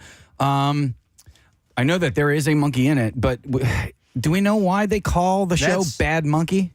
In the first episode, I think he goes, "You're a bad monkey," and that's it. But as far as the plot goes, right, the monkey had almost nothing to do with it at all. Right? No. You're missing it. The monkey is the puppet master. Oh. Everything that's happening is controlling everything. Wow. I missed the subtext. I got to start reading my I think phone. in the second episode of Shrinking this season, the wife, Ted McGinley's wife, who is Bill Lawrence's wife in real life, is reading Sick Puppy, which is another Carl Hiaasen novel. Carl Hiaasen wrote Bad Monkey, and we were talking about a possible season 2 for Bad Monkey, which I don't think would make sense because it kind of wrapped up, But they could take another Carl Hiaasen movie and make a TV show out of that. Make Bad Puppy. Carl Hiaasen book. I mean, no, they leave it totally open ended. Well, but it kind of that's the thing about Carl Hiaasen books is that there's a little bit of an open ending, and those characters reappear in a lot of his books, and so they could bring back all of those characters with a different crime, or some of the characters sort of like White Lotus style. Yeah, I'll tell you what though, because Preston, you're talking about there's something in the car. Yeah. So I want to see what's in the car. Yeah, I want to see what's in the car. He had some evidence with him. For those of you who haven't seen don't worry. It's a bad monkey. It's a bad monkey. No, which leads me to believe that there's. Here we go again. Yeah. Which should be. I'm fine with. Do you know what I miss? I miss. We were talking about it with Daniel Roebuck, the Lost, the phenomenon, the group watching, and all those things, and being able to take, to talk to callers and see what their impressions were of things. Yeah, it's just not quite that, but you can kind of get it, like we're doing now with the series that rolls out, on a time frame. But boy, that was so awesome. You know? No, I agree. Being able to the next day. Yeah. When you would go into work, one of the first things you did with the other people that were watching. Did you see it? Did you see it? Yeah. What'd you think about this? And immediately engage into a discussion about it. Yeah. I think I am more okay with movies going away if they continue to make really, really solid. This just so you can sort of flesh things out. What do you mean by movies going away? He's talking about cinema, movie releases, and major film releases. Correct? Yeah. I mean, I'd rather have 10 hours and 10 weeks of something that is really, really in depth. And well, let me to that point. So people talk about the movie industry, and it's not doing super well now. It's showing signs of life, and getting people back into the theater is one of the signs of life which you want to hope for. But I would never want to see the movie experience go away. You're right. I don't know why I said that. Well, but I mean, I know what you're saying is because you're actually getting more quality stuff on these streaming movies. Yeah, so for more instance, consistently. Yeah, for instance, Preston, and I was excited to see this, that Project Hail Mary is expected to be ready for an audience's eyes in May of 2026. It's a long time away, but you and I have listened to that or read that book.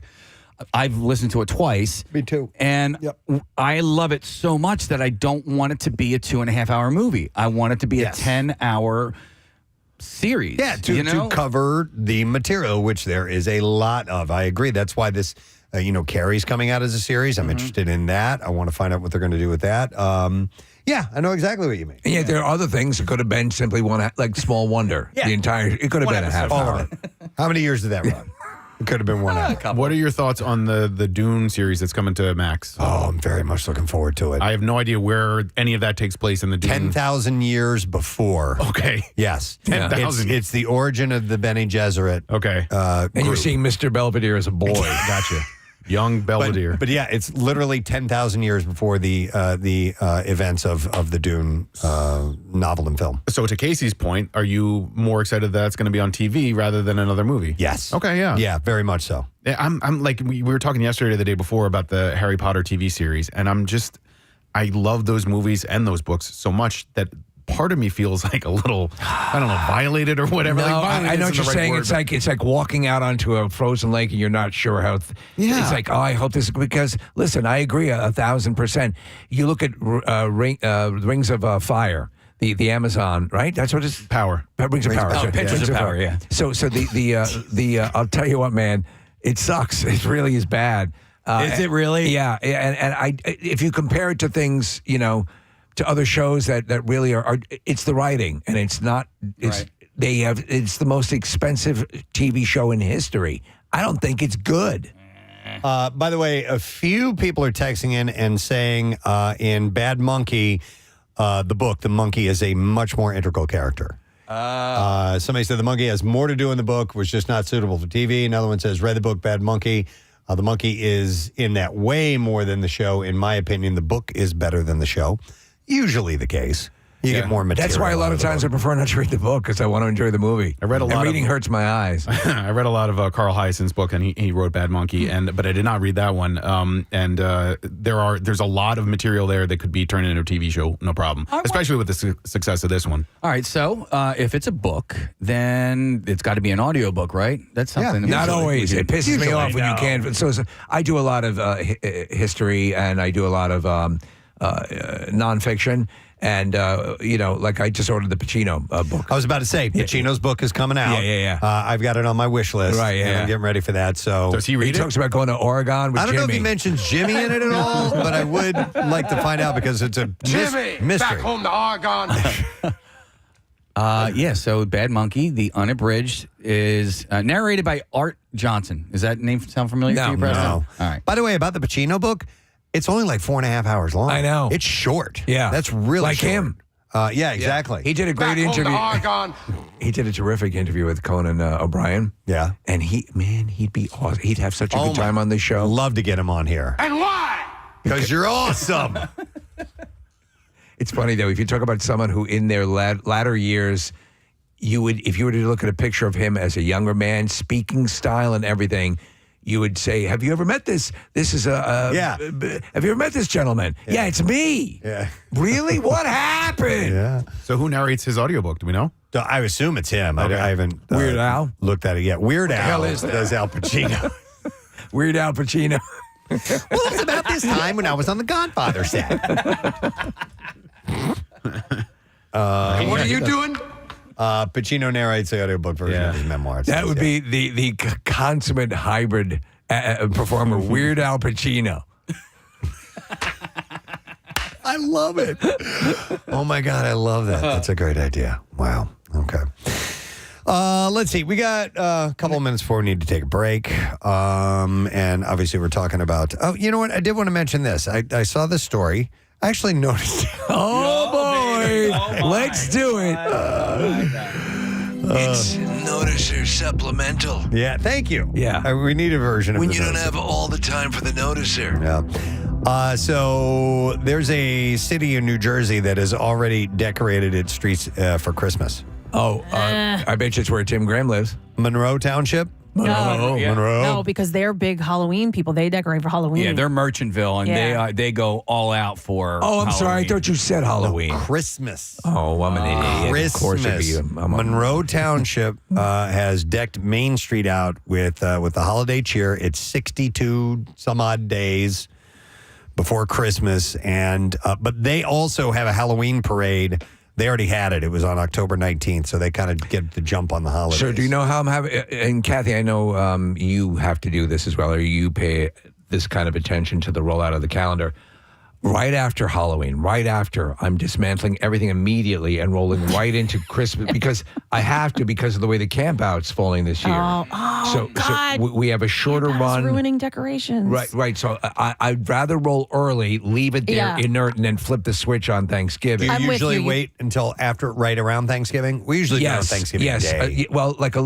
Leading the week before Thanksgiving, I would be setting up the external and the internal and getting all that ready to go for the switching. Now I'm gonna literally do it, right after Halloween. Yeah, you're right though. With the camp out, you have to get it done before camp out because the after would be too late and it wouldn't be enough time to enjoy your holiday decorations. I'm usually the day after Thanksgiving, like immediately. Pumpkins go in the trash bags, and I love. It's part of my tradition is to be decorating outside, is to be out there with my dog, and we just it's wonderful. It's just the greatest feeling in the world. And I hate it. I hate it. Yeah, I do love it. I have to say. Oh man, I have to say. I know you guys all dig it, but it just the whole. I get it. Trust me. Breaking out all the crap and making sure everything works, and it's just not my thing. Dude, catch me mid tangled string of lights, and I'll probably give you a different story. But in theory, overall, I do enjoy it. Yeah. This really is pushing it, though, and it made me angry. The Christmas trees and a lot of Christmas decorations were up in Home Depot, Lowe's, places like that in September. Yeah. September. We hadn't even purchased our new Halloween decorations, let alone Christmas. I was like, no, it's too much. It is still creeping. I mean, like it's still creeping back. At some point, September. There's got to be a wall. The kids just went back to school. At some point. I think sheer force of will stop it from making the jump of like, into August. Well, because you're bumping into July 4th. If you start to go any earlier, August possibly. I would have thought that Halloween would have been enough of a wall for it, but it used to be. Apparently not. Oh, and in Monroe Township, so not only do they have it decorated, they've got the downtown decorated. They've turned the lights on. No. There has to be some sort of. Did they have a ceremony for the lighting of the? I don't know if they've lit up an actual tree or not. Okay, because that's absurd. Yeah. You have to clear Halloween, and you should be at least, I would say, you could do 2 weeks prior to Thanksgiving if you really want to bend it. I had thought someone had done that in our neighborhood. Had put on the Christmas lights up, but there is an Indian holiday. Religious holiday that's happening which now. has just been it's been codified, and there'll be a state. I saw Shapiro doing the signing of the document. One of the vets that we go to, who is a wonderful veterinarian who takes care of animals for Morris Animal Refuge, he talks about the importance of this holiday to the Indian community. Is it Diwali? Yes, it sounds amazing. Yes. Yeah. Okay. I believe that is it. Yeah. So I'd seen that, and my neighbor Brian was like, "No, that's this holiday." And I don't know all my religious holidays, so I'm not privy to everything. Diwali is a very giving, from what I understand, holiday. Cool, but I think it's a little early for Monroe Township to be doing it. Monroe. Mm-hmm. All right, I did notice something else, and I think it was worth mentioning. Actually, this thing I'm going to know, since we were talking about both Halloween and Christmas. And Diwali. So the iconic ghost house from Beetlejuice is now available for Halloween encounters through Airbnb. It's in New Jersey. Oh. By the way, I did not know that. Guests can enjoy a 3-hour event, which includes an art class, a photo op, and that's between now and November 4th. Although the experience doesn't include an overnight stay in the house itself, guests will receive a complimentary one-night stay in nearby Preston, so it's not too far. And a foot model photo shoot. Yeah. which, by the way, I think we have posted our feet pictures on PrestonandSteve.com. Marissa. Well, you guys have feet. I have a claw. Marissa. There she go. You had sent a text to us yesterday of some new photos up on PrestonandSteve.com. I want to make sure we highlight that. Oh, yeah. Actually, on WMMR.com, we're doing a Halloween costume weekend. You guys heard Zach's promo? Yes. And so I found a whole bunch of old Halloween photos. Oh, of staff members? Of staff members. Excellent. Yeah, from like creep shows in like 2005. Wow. Yeah, so there's on WMR.com, and I'll post it on PrestonandSteve.com right now. There's a crying face photo of you, Preston, from a bunch of years ago. I don't remember that. You're dressed up in, what are those suits? Like are they the Tipsy Elf suits? I don't like know. your red one with the bats on it? Oh, yeah. I forgot who made those, but they were called Leisure something or the other. Okay. Yeah, or I forgot what the title. Okay. Is there a picture of you as little Kim with the chicken cutlet on your boob? I don't know if I'll add that to the gallery. Okay. I was trying not to totally, there's Kathy with the baboon butt, and there's Casey as a swimmer with your bush hanging out, like a fake bush hanging out. And I was like, how much of this stuff do I really put up there? Kathy, what was the baboon butt? So it was not at a party of ours. It was at a friend's party years ago. But a good friend and I went as baboons. And so it was when those velour sweatsuits were in. Okay. And so I still have one. We got brown velour suits, and we cut, like a kickball in half. So you have the red shiny we have the butt. red Oh, that's butt, funny. And I remember then that. we glued hair to our face, and we put in, like fangs. And the glue that we used was, from the party, Halloween dental store glue? or whatever. We don't know what the hell it was, but we were in the car on the way home, ripping it off in tears. Tearing. Tearing. Oh. It was like duct tape on our face. It was Wow. terrible. Just a quick thing, you mentioned that, it made me think of this, and a lot of people don't realize this. A lot of these kits that come with the dental, the vampire teeth and stuff like that, they had an issue with some of them providing almost dental grade level adhesive, and so people are like, I can't get these goddamn things off. out. Yeah. No. Wow. All right, just a quick hack. Sometimes it's a little hard to find things on our website. So if you're ever looking for something, just follow us on social media, on X, on Facebook, on Instagram, our stories. We'll always link to things too. So if we're talking about it, it's That's probably usually your best bet? reshared up there. Yeah. I want to see the baboon picture for sure. By the way, there are 10 spots available if you want to hang out at the Beetlejuice house. And participants will be chosen based on their responses to why they want to visit the house. Unfortunately, this story didn't include a link or how you enter, so you have to do a little search on that. So we're watching Figure a it little out. video. I guess it's on their Instagram page. They did the interior apparently to match it a little bit. Yeah. I didn't see the movie, but I still want to see it. By the way, just real quick, speaking of Instagram, we are just shy of 100,000 followers. Yeah. And I think that we should be able to get that, in the next week or so. So we should promote that. We're at 97.8. So if you've not followed us yet on Instagram, it's just Preston and Steve Show, and you can find all of our information there. I would like to do a push on that. let's friggin' do it. right. Come on. So You're if you- Mr. Instagram. If you all I do now is repost other things that people ask me to, like Nick and the brick the other day. So anyhow, Preston and Steve Show. Yeah, follow us. We want to get that number to 6 figures. We have to take a break. That is all that I have time to notice. Notice is out of here. Yeah, man. He's Audi 5000. We're going to take a quick break. We're going to come back in a second. I do have some great bizarre file stories that we will get to next. Stay with us. Preston and Steve. Known for celebrations. I think, but I hear you on some of the greatest experiences of my life have been with a pie. Yeah. I think there's more love in a pie. I think that it takes more to make a great pie. Cake is a worldly known good dessert. Yeah. Yes, and I'm not talking about decorating. Do you know what I also love too? What? The very interesting offshoot, the bundt cake. Oh, man. Bundt cakes are fantastic. Nothing bundt cake is just... Nothing bundt cake. Sweet mother of God. Mm-hmm. They should really send us stuff. She's so sweet, Kim. So she's Creebles and Bread and Becks. So, nothing... I'll go in and... I'm on a diet. Why have we... I don't even need this stuff. Here's the deal, Kathy. I'm on my January diet. I order so many things when I go in there. Like, we'll have people over or whatever, when we're having people over. And you get so much that they're like, look at you like... You're really going to eat all this? Well, Steve, and they have the little ones, the little right? mini buns. No, but I got to get the big. Also, the big version. Okay, so so they have the little ones, right? And I've ordered them a number of times, and they're absolutely delicious. Like 5 dozen. And you know how sometimes when if you go bigger, it doesn't taste the same, blah blah whatever. We just had one for a birthday cake, like the big one. It was just guess delicious. what? It's exactly the same. It's so good. I'm going to a text, and I quote: "She's my cherry pie. She's not my cherry cake." Okay. Okay. All right. There We've you go. got a point. That was a song by Warrant, Cherry That's Cake. right. No, cherry pie. It was by Warrant, starring famous model Bobby Brown was in the video, yes. too. Also from Who's Married to Whitney Houston. Hang on, I'm going to go to Christopher. It was a different Bobby Brown. Hi, Christopher. You're on the air. Good morning.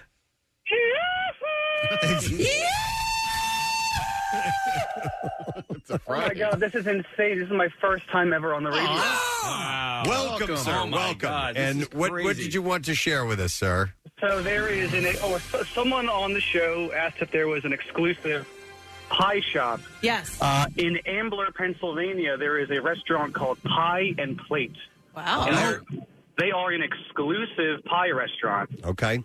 I love that idea. Good to know. Have you been and do you recommend it? Oh my God, I highly recommend it. They have some of the best chocolate chess pie and key lime pie. Hell yeah.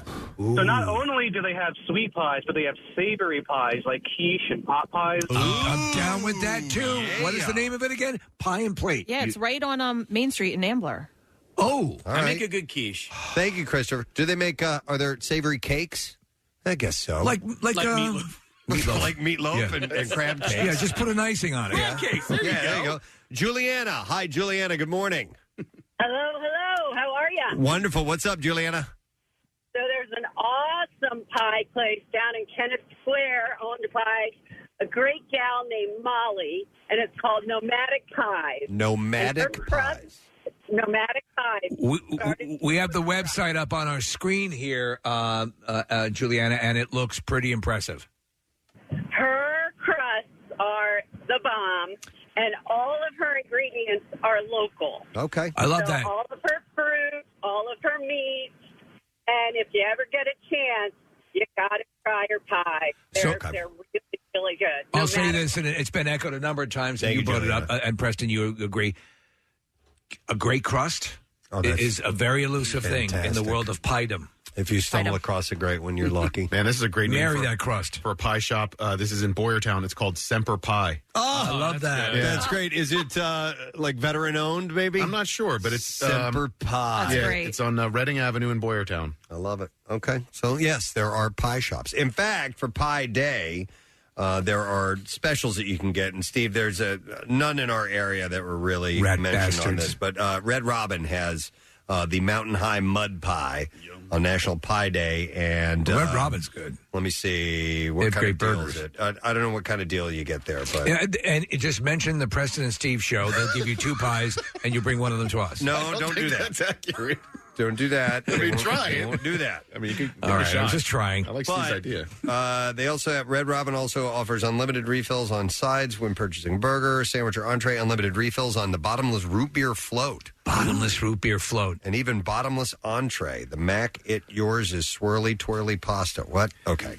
So if that sounds like porn. All right, so if you had How much for a swirly?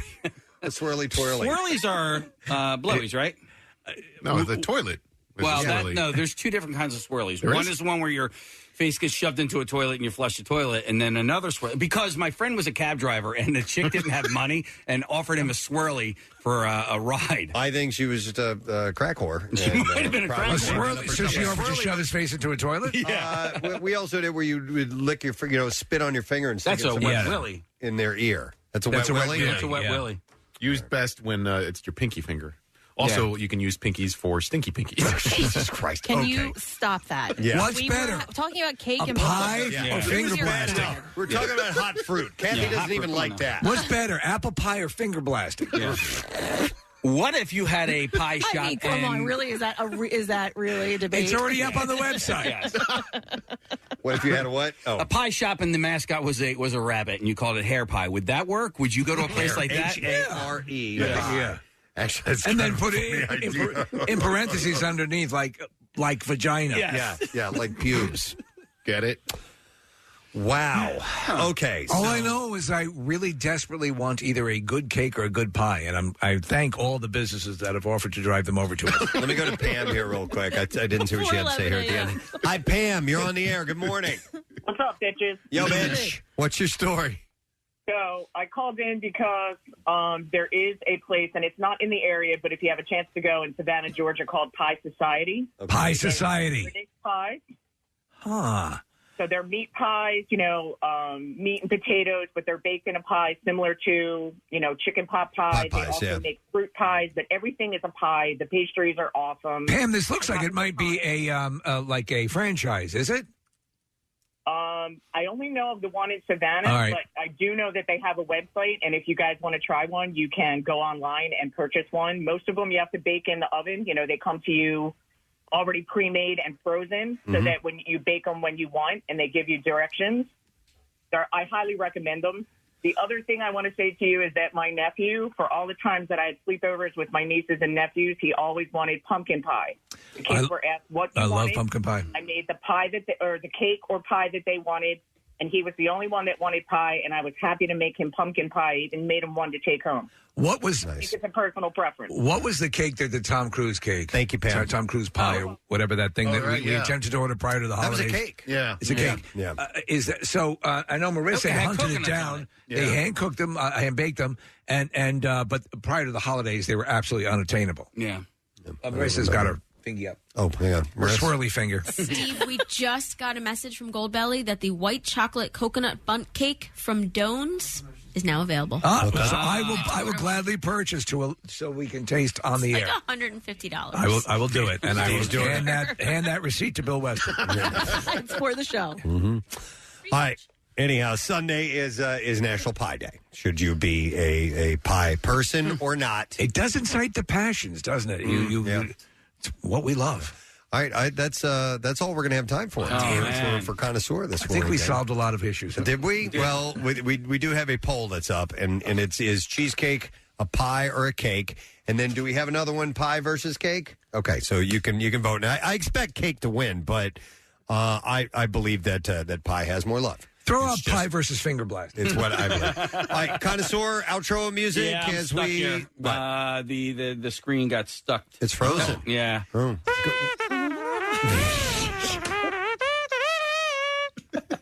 Thank you. I mean, just go out on that. I think that's it. All right, thank you very much, Kathy. Some really great things about this next guest and the story. We were in here yesterday. We were watching the video. Marissa goes, "You got to see this," or was it you that showed? No, it was Marissa. Marissa's coming. You got to see this. She goes, "She's from Philly." And she plays the clip, and we're going to have her on in just a second. A reporter in West Virginia, a TV station, doing a live report, gets hit by a car. Mm-hmm. And not like a little tap. Like she got hit and knocked to the ground. Gets right back up again and continues the report. And I told Casey I felt like totally big timing yesterday because we're sitting here watching this, and I go, that's great. Get her on. Get her on tomorrow. And, of course, Marissa took care and made it happen. I'm going to play the clip here for you. This is clip number 1 of this happening. And now we're starting to experience, unfortunately, in freeze-thaw, we see this, water main breaks.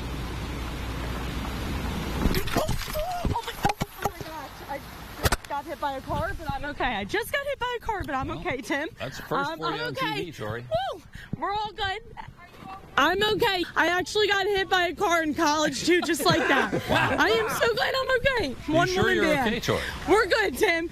Ma'am, you are so sweet, and you are okay. It is all good. Oh, my God. Is that the woman that hit her? Yeah, I think so. Yeah. And I was, when she said I got hit by a car in college one time, I was like, oh, my God. It's okay. I get hit by vehicles often. And then one last part to play here. All right, here. You know, it's my last week on the job, and I think this would happen. So you were bumped specifically to me, Tim. Were you bumped down low, Tori, or were you hit up high? I couldn't really tell from the looking. Oh! Do you know if I was bumped down low or up high, sir? I just saw you disappear I don't even out of know. the screen. I don't even know, Tim. My whole life just flashed before my eyes. Oh, my God. The pride of Plymouth White Marsh. Please welcome Tori Yorgi. Yeah. Thank you. Hi, Thank you. Oh, my God. Oh, my God. Are you okay? Yeah, I am okay. I am good. I'm just a little sore. Thank you for asking, but I'm totally okay. So what happened was it wasn't a head-on. It was more of like a side swipe, but a fairly vigorous side swipe, correct? Yeah. I thought about it afterwards, and I was really grateful for the way that she had hit me because she pushed me forward. And, I don't know, that could have went a lot of wrong ways. So I was just kind of, she I guess she must have hit me with the headlight and, tossed me essentially. But it was all good. There was a patch of snow there, and I think that might have helped break my fall. I'm not really sure because I kind of, blanked out a little, but it's all good. Yeah, we just got back up and kept going with it. Okay, so what day did this happen? Was this on Wednesday? This was on Wednesday night, at 11. Wednesday night. So then it hits the social media craze on Thursday. Yes. Today, you were on the Today Show this morning. Oh, yeah. And so I would imagine yesterday was an absolute whirlwind for you, right? Oh, yeah, it was for sure. I've never had so many text messages, emails, calls. It was crazy. And everyone wishing me well. It was so nice. I feel like, I definitely need to go through all them and thank everybody because I really appreciate it. But, fortunately, I was good. I was at an apartment complex. I was off the roadway just right at the entrance of where you would drive up the hill or down the hill. And, this is West Virginia, so it was a pretty steep hill. Right. But she was coming out of the complex. So luckily, she was going slow enough, that it wasn't too bad. Now, I think what happened, what people instantly connected to is that you had just been sideswiped. You're saying to her, you're so sweet, and you were concerned about her, and people immediately heard you. You didn't jump up and go, "You crazy bitch! What did you do?" You took a more sober approach to the whole thing, and that's I think what people connected to. You were clearly concerned about her as well. Yeah, no, and I appreciate that. And a lot of people are saying that, the thing is she didn't mean to do it. And I could tell as soon as she got out of the car, her face, her voice was super distraught. And I was like, you know what? I haven't hit anybody, but I've definitely been in a situation where I, was like, oh, I can't believe I just did that. So I didn't want to make it any worse on her. And, and I, and now I feel even worse because it's like everywhere. So she's just kind of, probably having to see it more and more. But she was really a nice person and genuinely didn't mean it. So I just figured, let me just reassure her, let her know I'm good. Everything's fine. We're good. When Marissa told me you were from our area, I was almost expecting you to go, "It's okay, I'm from Philly." Yeah. No, Oh, I was going to say, we got to hear about the college thing. All right. What's that story? I know. It's funny. I don't know why that was like the first words to come out of my mouth. I really don't know. It was one of those things, just shock, Yeah. But basically in college, I went to Penn State University, and I was walking home from the library one night, true story, and I was walking past an alleyway, and the guy just rolled a stop. And he wasn't going, not maybe like 10 miles an hour, if that, just gave me a little push. Mm-hmm. And he got out all concerned. I was like, dude, it's good. Just keep going. We're good. And I just kept walking. And then, so I think in my head, I was trying to just reassure her, this has happened. It's fine. I get hit all the time. Yeah. It wasn't that bad at the time. I just was like, let me just let her, that's the only thing I could think of as to why I said it. It's just funny because it'd be akin to someone saying, "Oh, it's okay, I get hit by lightning all the time." Mm-hmm. Yeah. Well, but so what happened with her? Why did she hit you? I don't know. I was standing in, like I said, at the end of that apartment complex. I was up against the corner, and I was actually on the opposite side as to where the cars typically turn out like that.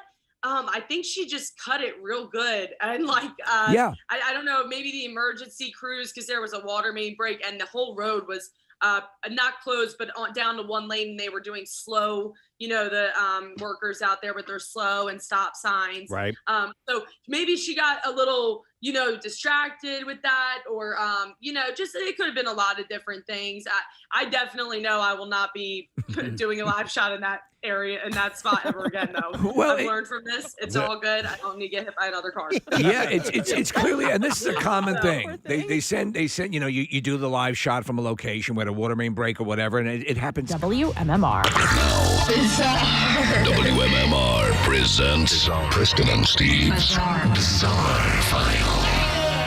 Brought to you by The Bagster. Buy yours now at any home improvement store, just $29.99, and you fill it up, they pick it up on your schedule. The Bagster, dumpster in a bag. Buy, fill, gone. All right, we will begin with a story in Washington. A former teacher has been charged with unlawful imprisonment after allegedly locking a student in her classroom and forcing them to pray.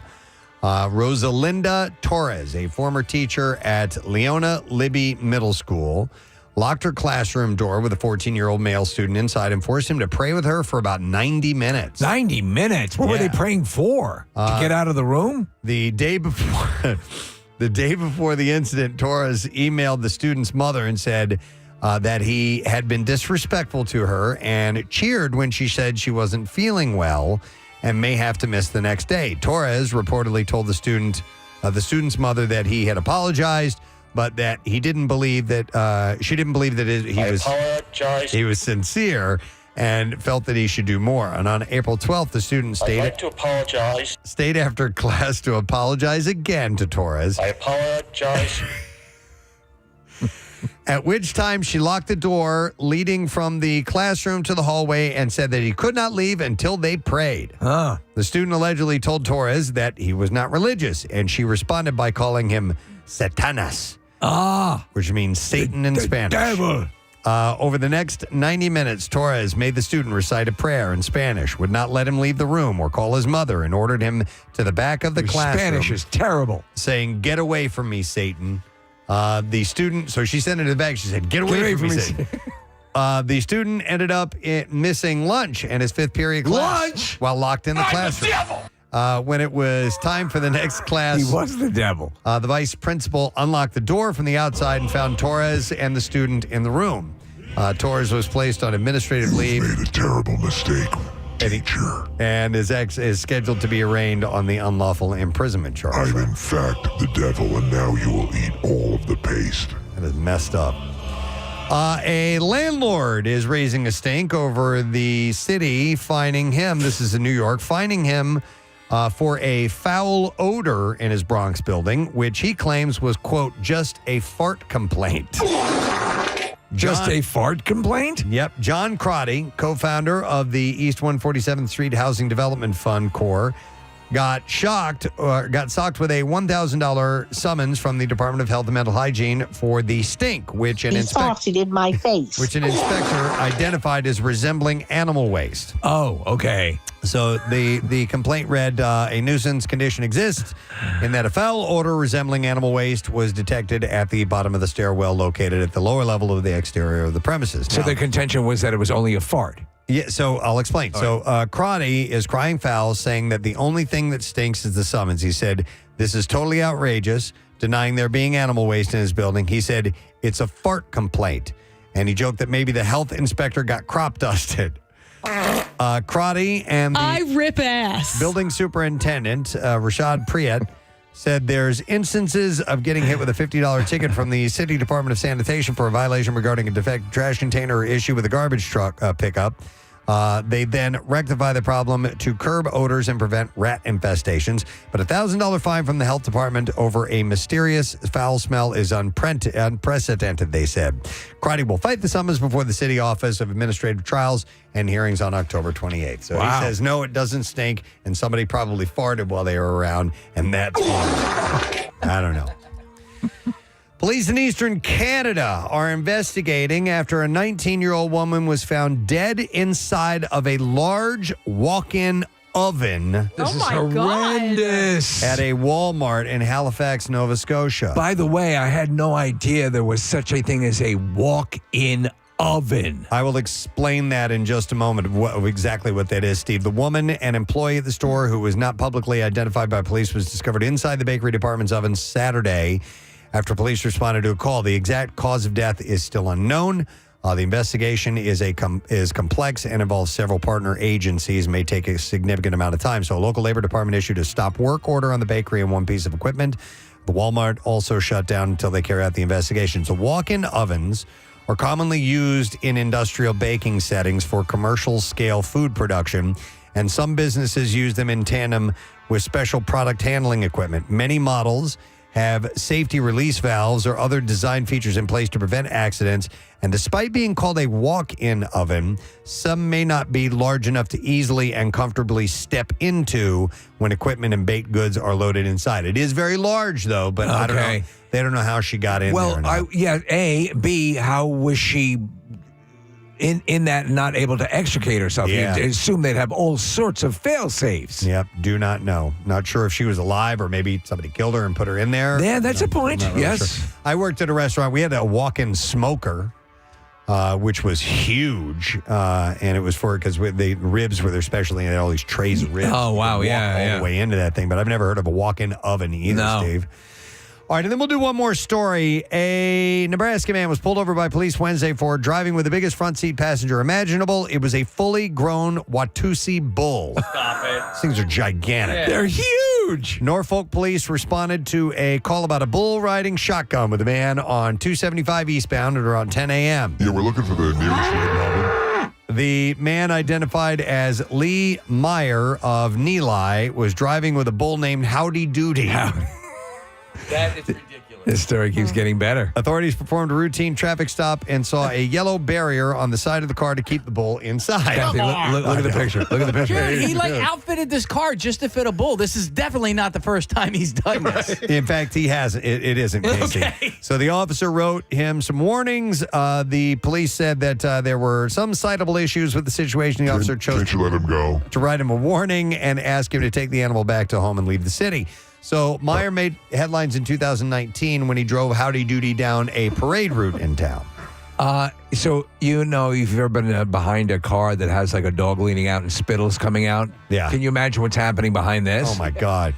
Video of Meyer's float, by the way, was captured on camera. When he had it in the parade, it was called, on his license plate, it said boy and dog. I see that on his license plate. Come on. All right, and there you go. That is what I have in the bizarre file for you this morning. All right, let's give away some more love from our friends at Red Robin. Yum. Yum. They brought by a lot of great stuff. They brought by a lot of breakfast food. They have breakfast wraps, egg and cheese croissants, hash brown bites, sweetened start dough rings. But, of course, they're known for their burgers. Which are phenomenal, really. Yeah. They do have a great array of burgers. And by the way, they're going to be bringing breakfast down to the Camp Out for Hunger, Preston. We will take caller number 17 and give you a $50 gift card for Red Robin, valid in any Lehigh Valley Restaurant Group location. And with the holidays quickly approaching, lean on Red Robin for all your holiday catering needs. You're going to have to do enough cooking throughout the holidays already, and you can let Red Robin help. So, caller, I think I said 17. 215-263 WMMR is the number. We are going to take a break. When we return, we'll do the lesson question. We'll get to the trash and the music news as well. So hang out for a moment.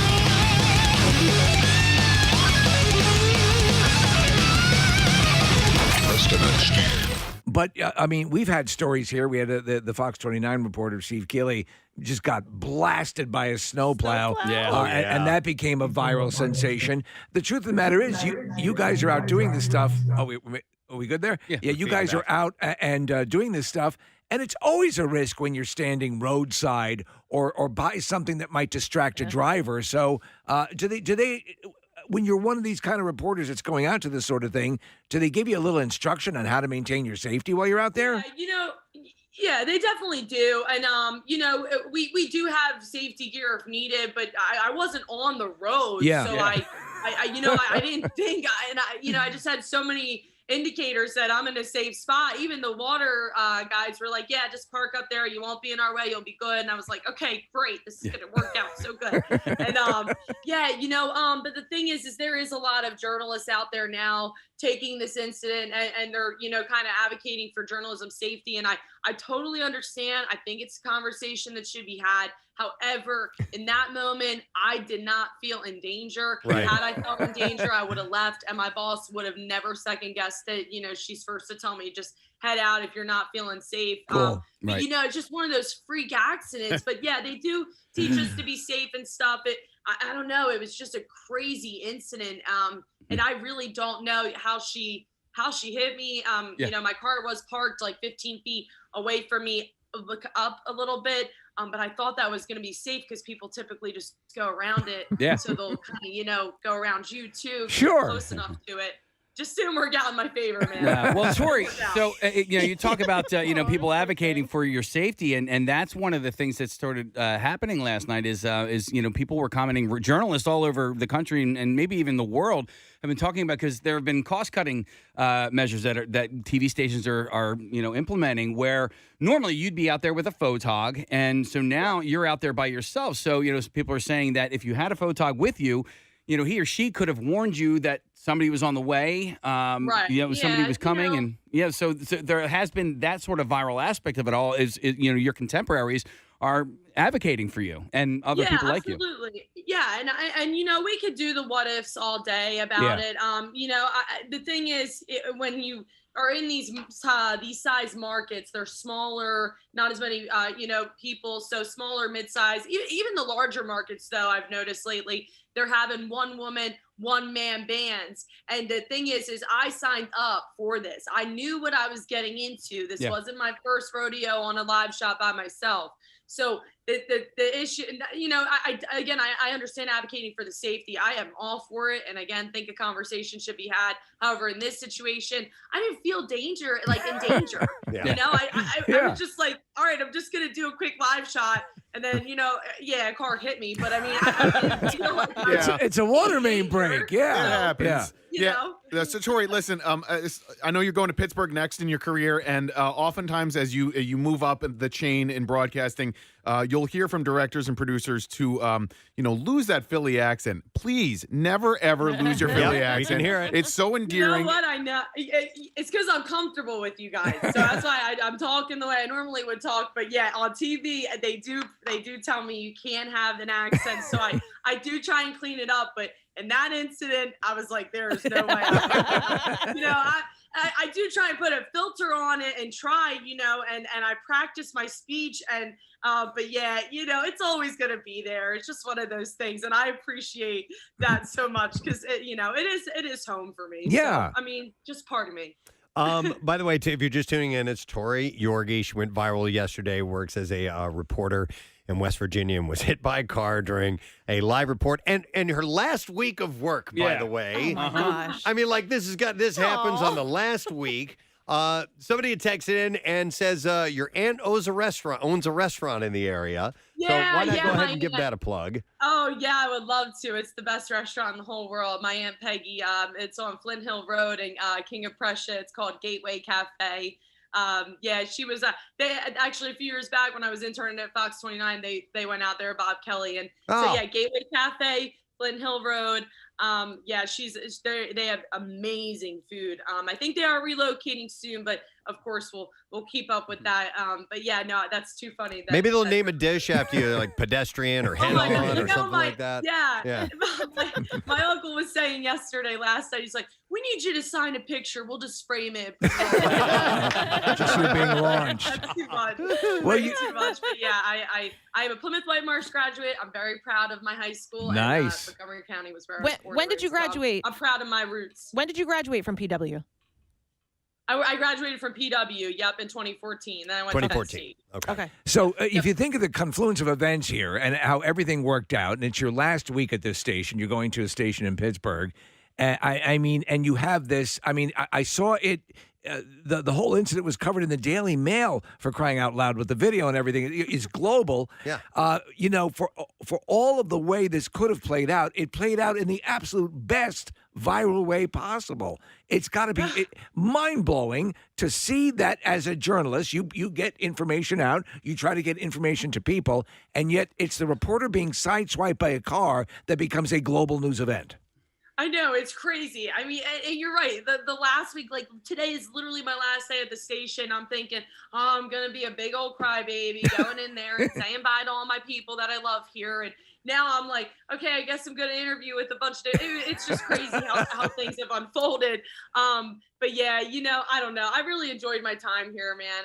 And I definitely, it's just, you're right. It's just crazy how the timing happened. And of course, my goal is to get to Philadelphia one day. So now, as I'm sitting here talking to you all, it's just super unreal. And Pittsburgh's next, but hopefully that's not my last stop. Tori, what's the station in Pittsburgh where you'll be working? The station is WTAE. It's the Pittsburgh's Action News Sports. All right, cool. You will officially be the most famous new reporter they ever have. You know, I just hope people don't look at me. Well, I know they're going to look at me and be like, oh, yeah, she was hit by a car. It's going to take a little while. I hope they watch for the story, and not to see if I just get hit by another car. That's I mean, the hope. you never know. That station might have planted that lady in that car and made her. Yeah, you know. Let's hit her in. That station too. They did call me like right away, the first thing the next morning, and checked on me, and they were. That's super nice. Sweet That's about cool. it. Did they want to have you on for an interview or anything like that? No. I think he was like, no. I told him I was a little overwhelmed with like the request that I got yesterday. So I think he was kind of, we'll get her when we get her, and it'll all be good. Yeah. So no, I haven't been on there yet. So, but it's kind of a weird situation. Yes, absolutely. Yeah, all the way around. Tori, I know you're a big Eagles fan. Did you see that Lane Johnson actually tweeted at you yesterday? Oh my goodness. Yeah. I screamed. I think I was like crazier than the Today Show. And then, I talked to Brandon Graham this morning on WIP. Yeah. It's just been a crazy like 48 hours. Wow. I love my birds, and that part was like, oh my gosh, that's when I lost it. Honestly, I was like, this is too much for me right now. That's cool. Wow.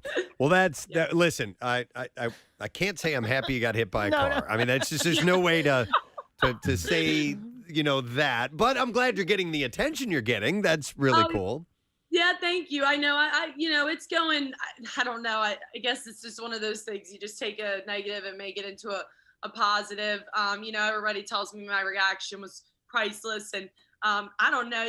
When you're in the moment like that, and the personality and just the person I am, I talk myself through situations, and I think that's what I was trying to do. And I figured, well, you know what? If I keep going on with the report, I won't cry, and I'll just forget about it. It'll be fine.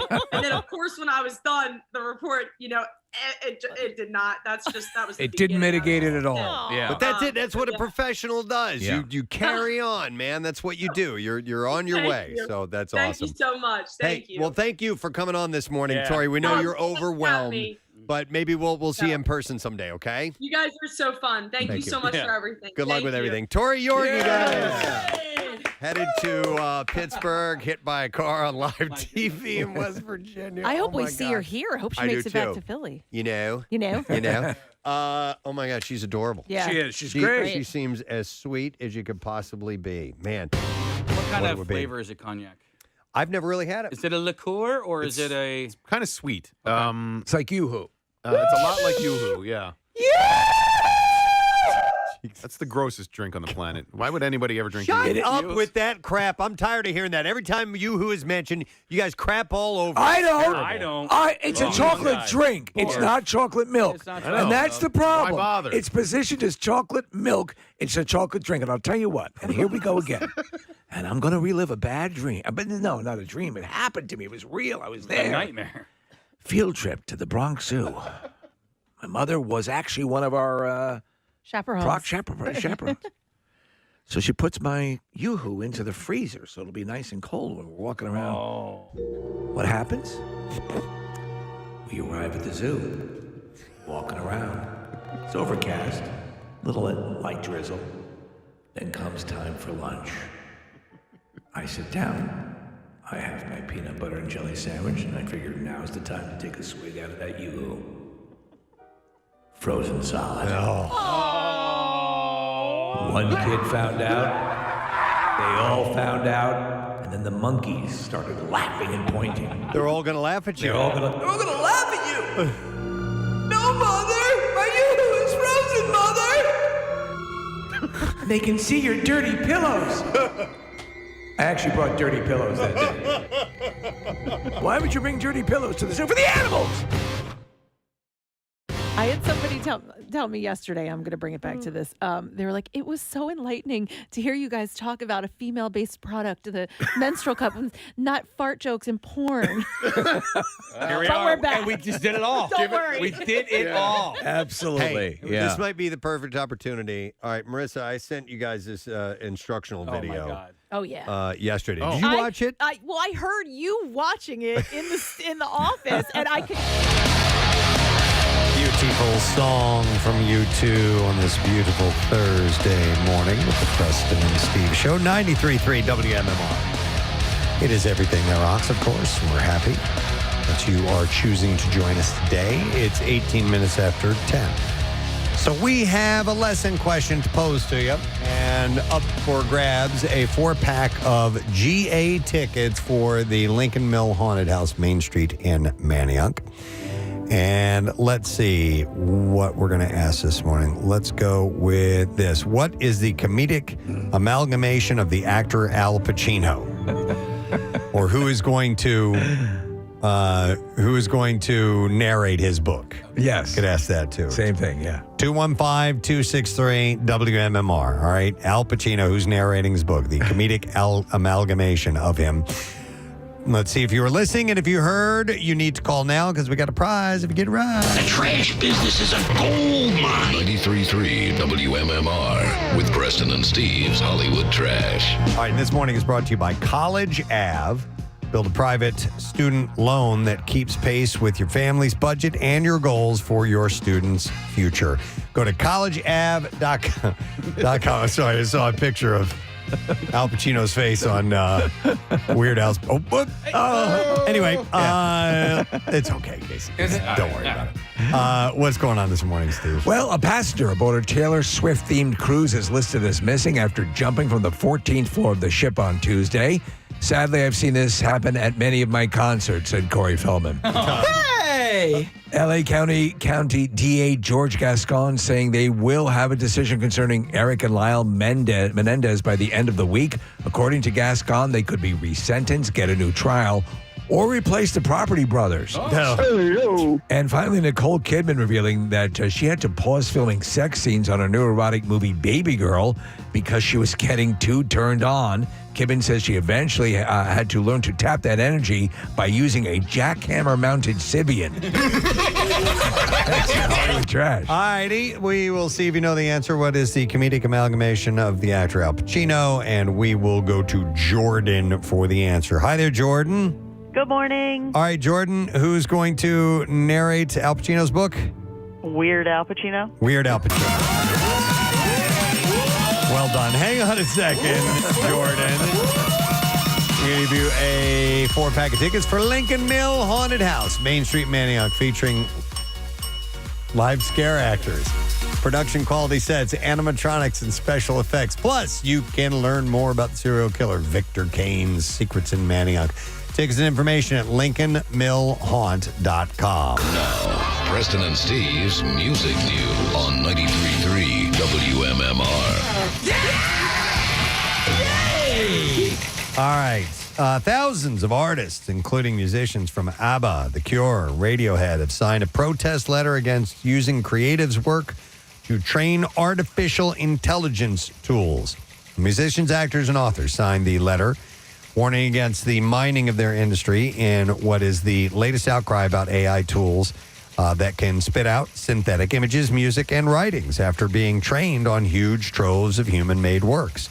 The statement says, the unlicensed use of creative works for training generative AI is a major, unjust threat to the livelihoods of people behind those works and must not be permitted. So Adobe got into a huge issue because over the years, so they hire, like if you have CapCut or Canva, people who create templates. And these are humans creating these templates, and then I'm going to use this and apply this to my work. So what Adobe was doing apparently was hiring these people and then using that to train their AI to essentially replace the people who are doing that. So it caused a mass migration from Adobe in protest. I've never seen a reaction so negative to a software suite. Yeah, I mean, listen, you're just flat out removing the human element. And you know what? Paying jobs. And I'm getting so good and so better at.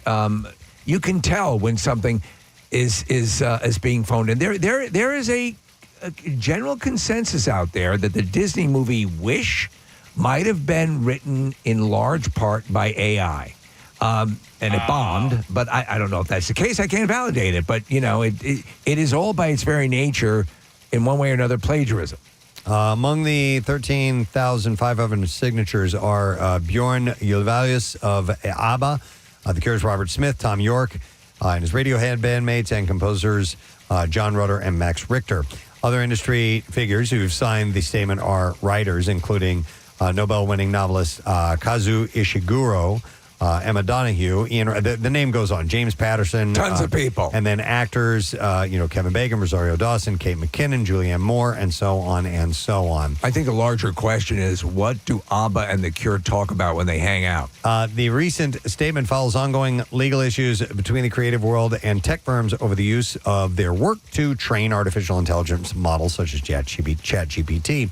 Several artists have already spoken about the use of AI in their fields, including Nick Cave, who has previously called ChatGPT songwriting a grotesque mockery of what it is to be human, and labeled the impact of AI music as unbelievably disturbing. I, for one, completely support it. Earlier this year, more than 200 artists, including Stevie Wonder, Billie Eilish, Nicki Minaj, R.E.M., and the estates of Bob Marley and Frank Sinatra, featured an open letter submitted by the Artist Rights Alliance nonprofit, calling on artificial intelligence tech companies, developers, platforms, digital music services, and platforms to stop using AI to infringe upon and devalue the rights of human artists. I see the argument, man. Absolutely. I wonder if we get to the point where an artificial intelligence will be represented by a robot in court. Yeah. That'd be great. Right? Yep. There was a method to the madness when it came to Van Halen's famous request to ban brown M&Ms from their tour. Back in the 1980s, the Rockers' tour writers featured a very specific ask, underlined, and in all capital letters, they wrote that they wanted M&Ms, but absolutely no brown ones. Though the request may seem a bit high maintenance, Alex Van Halen explains in his new memoir, Brothers, why it actually wasn't. He writes that the very specific and careful constructed rider were mostly for safety reasons. As it was important to have proper equipment or risk things like fire or stage collapse. He said, I know, we sound like jerks. He said, like rock star prima donnas looking to make some poor kid sit around, pick through candies till he goes blind. But it wasn't about a power trip, and it wasn't about some strange aversion to the color brown. Alex writes that he and Eddie were often asked in interviews whether brown M&Ms tasted differently than others, and they said they played it up for yucks, saying that they seriously prefer the other colors. But really, their goal was to give themselves a way to check on how carefully the venue was paying attention. Yeah. He said, if we see brown M&Ms, we know we are not in the hands of professionals. If they didn't bother with this, what else did they not bother with? And what other corners are being cut? I honestly think, that you get paid lip service. Yeah, we checked the rider, and this is the way to ensure they had. Yep. So Brothers is on sale now. It's a poignant love letter from Alex to his brother and bandmate Eddie, who died in 2020. You going to read it? At the age of 65. Absolutely. Yeah. Yeah. The memoir covers their childhood, growing up in both the Netherlands and Southern California, and tracks the rise of fame of Van Halen. A special treat is hitting the road for fans of Hailstorm. Lizzie Hale and Joe Hottinger are going on a 12-date tour starting in January to play acoustic, stripped-down versions of Hailstorm hits and the music that inspired the band. Hailstorm's Lizzie and Joe, the Living Room Sessions, is being called an intimate tour with tickets going on sale to the general public tomorrow at 10 a.m. local time. They're not coming anywhere near us with that particular tour. I still would take an interview. How much more in love with that band are you now? Oh, man. I mean, we were pretty ecstatic with them to begin with, but at the MMRBQ, they just were as wonderful as could be. It was one of those performances, and also we were lucky enough to say hi to a few of them backstage. That just resonates. Yeah, like I think about it in such a positive way, and they all left such a positive impression on me that like I went in not really being a fan. I didn't like them or dislike them. Now I'm a fan. Yeah, I was so impressed by them, and then on top of all of it, a great performance on stage. It was just really damn cool. Yep, absolutely. Gene Simmons is apparently not a fan of Flea. In an interview with Guitar World, Simmons said that the Red Hot Chili Peppers bassist, quote, wasn't memorable to him. He compared Flea... You're not a chicken. He compared Flea to a different musical genre to make his point, saying, we're going to play a game. Name a jazz player that means something. And he threw out the name of jazz fusion pioneer John McLaughlin as an example of a great player, but said, can you hum any melody that he's ever played on a solo? Of course not. That's a lousy... You don't get it? It's a lousy argument. It's a stupid argument. You could easily... No chicken for you. John McLaughlin, was he in... My Vision Orchestra. Okay, I thought he was in Weather Report. You check it out. I could be wrong. But maybe so. But I mean, you could... Maybe I'm thinking of Robert Guillaume. You could sing melodies of songs that they play, but maybe not the solos, you know? Right. I think it's a lousy argument. Yeah, he was in Mahavishnu Orchestra and a bunch of other jazz groups along the way. But nonetheless, he doesn't think much of Flea. So whatever. But I mean, that's his personal taste. So I don't. He was probably asked a question. Could you please say something stupid for this interview? Yeah. Well, how about this? And then the last thing, I want to mention Pierre's polling place. Again, the voting, and it starts on Monday. Pierre was telling us yesterday about how many great summer concerts, or I guess throughout the whole year, how many great concerts. It's amazing to hear. Came throughout the year. But he's asking the question, what's your favorite concert of the summer? And he's going to play back clips of interviews, song highlights, and live cuts, and all this stuff starting next week. And there's a photo gallery up at WMMR.com. And we're asking you to vote the best concert of the summer. It was a particularly active summer, and it's kind of cool to look back at it and see all that came through the area. And I hope this is something he continues doing. Yeah. All right, and that's it in music news. We're going to take a break. We're going to wrap it up when we get back. So stay with us. Letter of the day is coming up, too.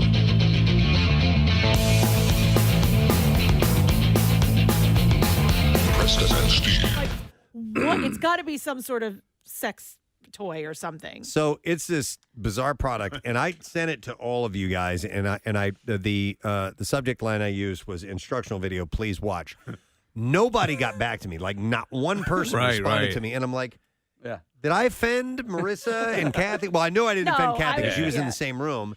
But that's a terrible feeling when you send out something you think, oh my God, did I cross the line? Right. And I wanted to watch it, and you were making such a thing about it that I wanted to not be distracted, and I never got around to it. Marissa, see if you can grab the audio from that, and I don't know if it's fully, if we can play it or not, but there are specific body parts. I don't think it talks about insertion or anything like that, but it is this quote-unquote massage piece of machinery that is one of the most involved-looking things I've ever seen. If it's indeed made for, it has to be. Back here is the carburetor. Oh my God, yeah, it's complicated. Oh It is. yeah, and it is there for pleasure. You know, if you make it all the way through, okay, you know, because things go in things and other things go in other things, and there are some things that and we've talked. I remember one time we did. I think we were doing an appearance at maybe Brisquet's store or whatever when it existed, and. There were things in there I would have thought were actually involved in construction that were that there's no way that is a sexual thing. But Kath, when you were talking about sending things to people, and I have done that, I've sent things to you, and I'm like, oh, I shouldn't have done that, and then I go, oh wait, no, she has sent me the picture of that guy sitting on the on the side of his bed with his giant penis. with his giant thing hanging out. I'm like, okay, I think I might be safe here. I love when they will insert. They will have like a dignitary at some meeting, like a parliament, and they will insert that picture in one of the frames behind him. Dude, the latest one, it was a COVID test. Yep. And I sent it to Kathy. I'm like, dude, I think I came back positive, and she's like, dude, I got this like 3 days ago. I didn't say that. I sent you a screenshot of the text that Preston sent me I had already that said, sent I think it to I her. tested positive. There was only one person I wanted to send that to, and that was Kathy. Yeah, listen, I bought Kathy for one of her birthdays, like a butthole polisher one time. Right? Yeah, I thought it was nice. Right? Yeah, so you can't cross the line with her. No. I don't think so. No, there's.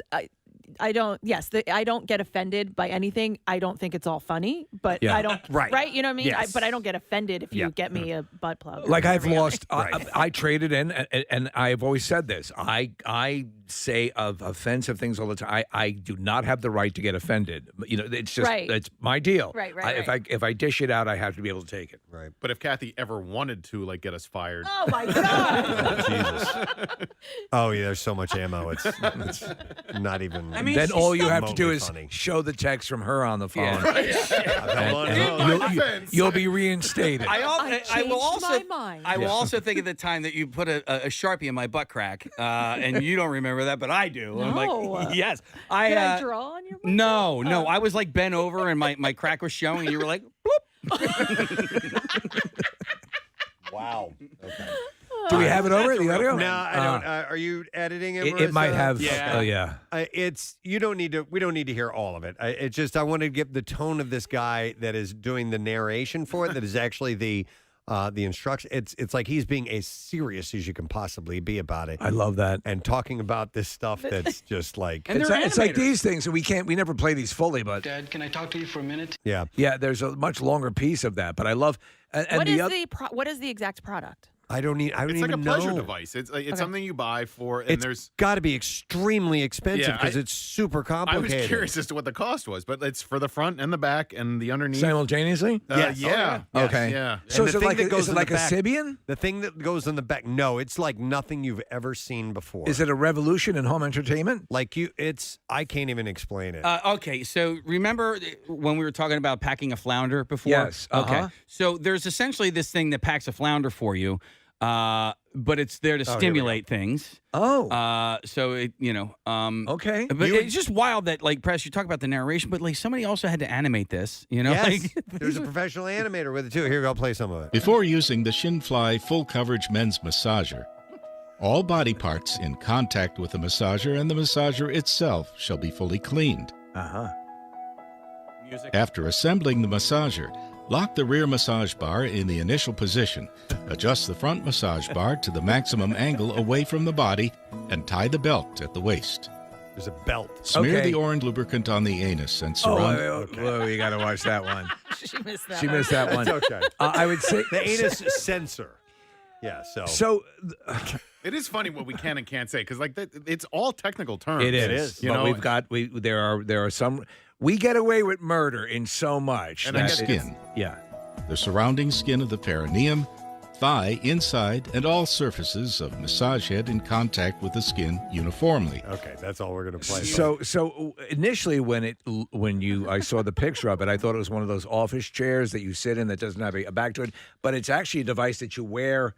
You can wear standing up. There's a pin on it like a grenade. I would need the instructions for this device. What the hell? You have seen nothing like this. I want to get one of these in the studio. Do they have a price? No, but I'll bet you it's a few $1,000s. Look at this. So wait, I'm sorry.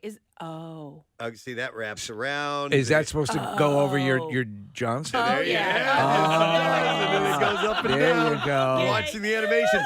But what I can't figure out is the seat part of it. The seat looks like a ski boot. It does. It looks like a ski boot. So you sit on a ski boot. Hey, without looking behind you, Steve, who do you think is in the studio now? Bill? Yeah. He just came into the studio.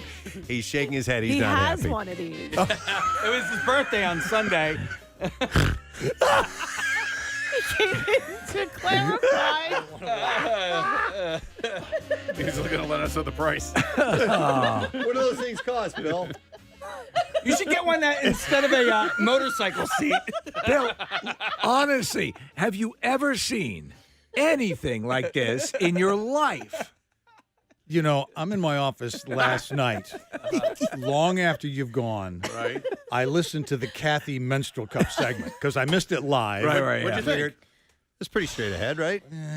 No, There was look. It's like, well, I actually looked up. It's been so long since we've talked about FCC and the liability of obscenity and all of that stuff. It hasn't been in the conversation. I looked up the definition again, and I think you guys are dancing on that line because it has something to do with sexual or excretory activities and organs, which is what There's nothing sexual about it. I mean, it deals with biological, if anything. It deals with a sexual organ, right? Yeah, like a Wurlitzer. By my by Kathy's very apt description of what that does. Anyway, and you're doing this today. I'm like, I dumped the lubricant on the thing. Yes, which we would only. I got you. Our agreement with you is always we'll swing for the fences and you excise what you think is appropriate. People are wondering what the name of it was. They're going to play the beginning. Just it says the name of this. Before using the Shinfly Full Coverage Men's Massager. Shinfly Full Coverage Men's Massager. So I need to imagine, because so much of this is written and appears to be in Mandarin, right? Yeah, I don't know. It's definitely an Asian product, I believe. But it's got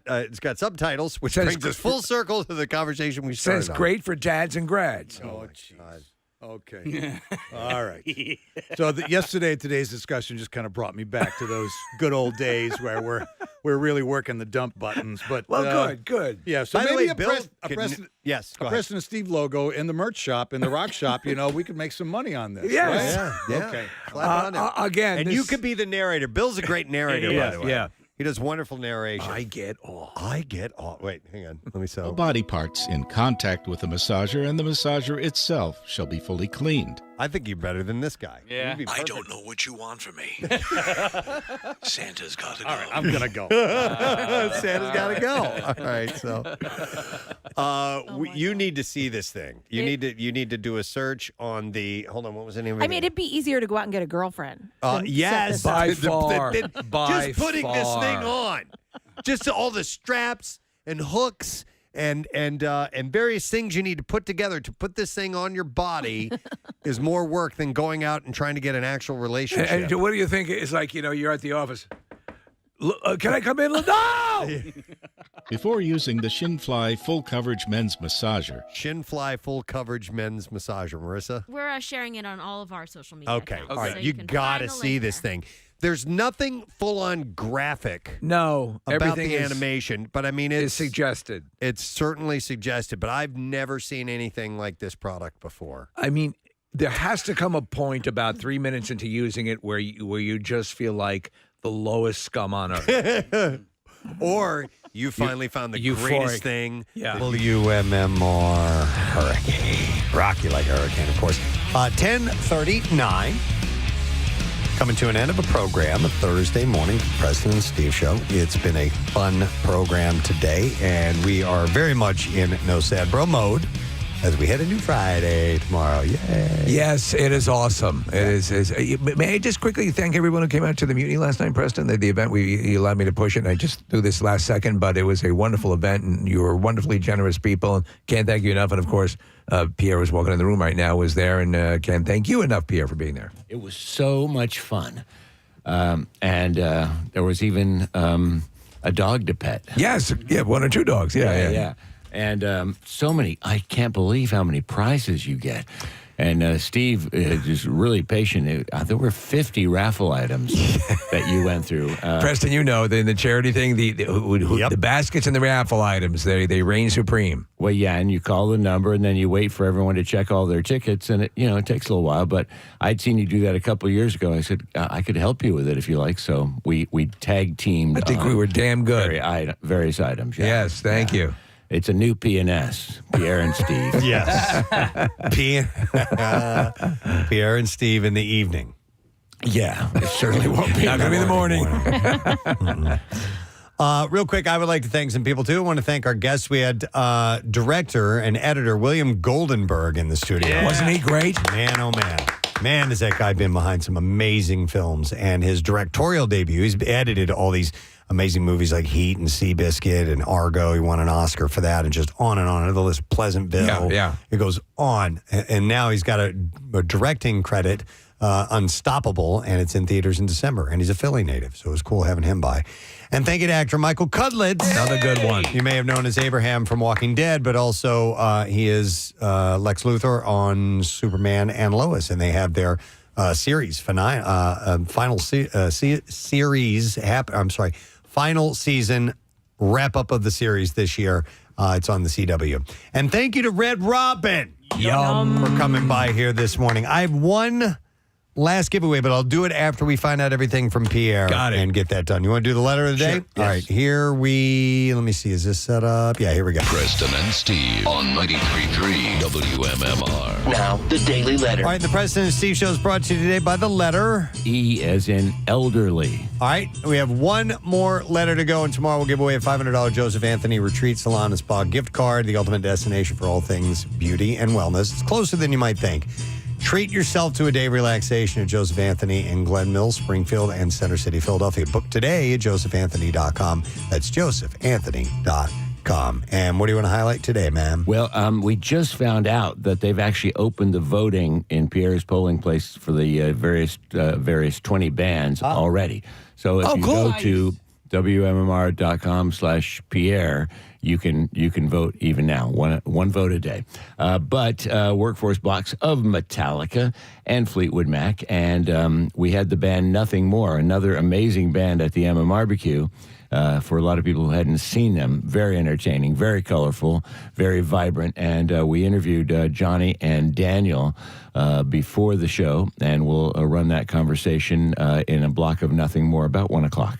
And the RBQ is represented in the poll, correct? Yes, it certainly is. Yeah. Wonderful. Let's thank our sponsors. President Steve Show is brought to you today by Dunkin'. President Steve Show runs on Dunkin'. Also brought to you by Acme, the official supermarket of the Philadelphia Eagles, and by Company Wrench. You can visit them at 2636 South Black Horse Pike in Williamstown or at companywrench.com. Tomorrow on a program, like I said, it's all no sad bro all the time. And Maria Bamford will be in our studio. Yeah, that's cool. So we'll chat with her. And as we leave, let's take caller number 11 and give you a $50 gift card from Red Robin. 215-263-WMMR will be valid at any Lehigh Valley Restaurant Group location. Don't miss $10 cheeseburger Tuesdays at Red Robin's Lehigh Valley Restaurants Group locations. You can find one near you at redrobinpa.com. Get the gourmet cheeseburger for only $10 all day, every Tuesday, dine in only. So we'll take caller 11 and set you up. That's it. We're done. So rage on. Have yourself a great day. And we'll see you tomorrow, friend. Bye-bye.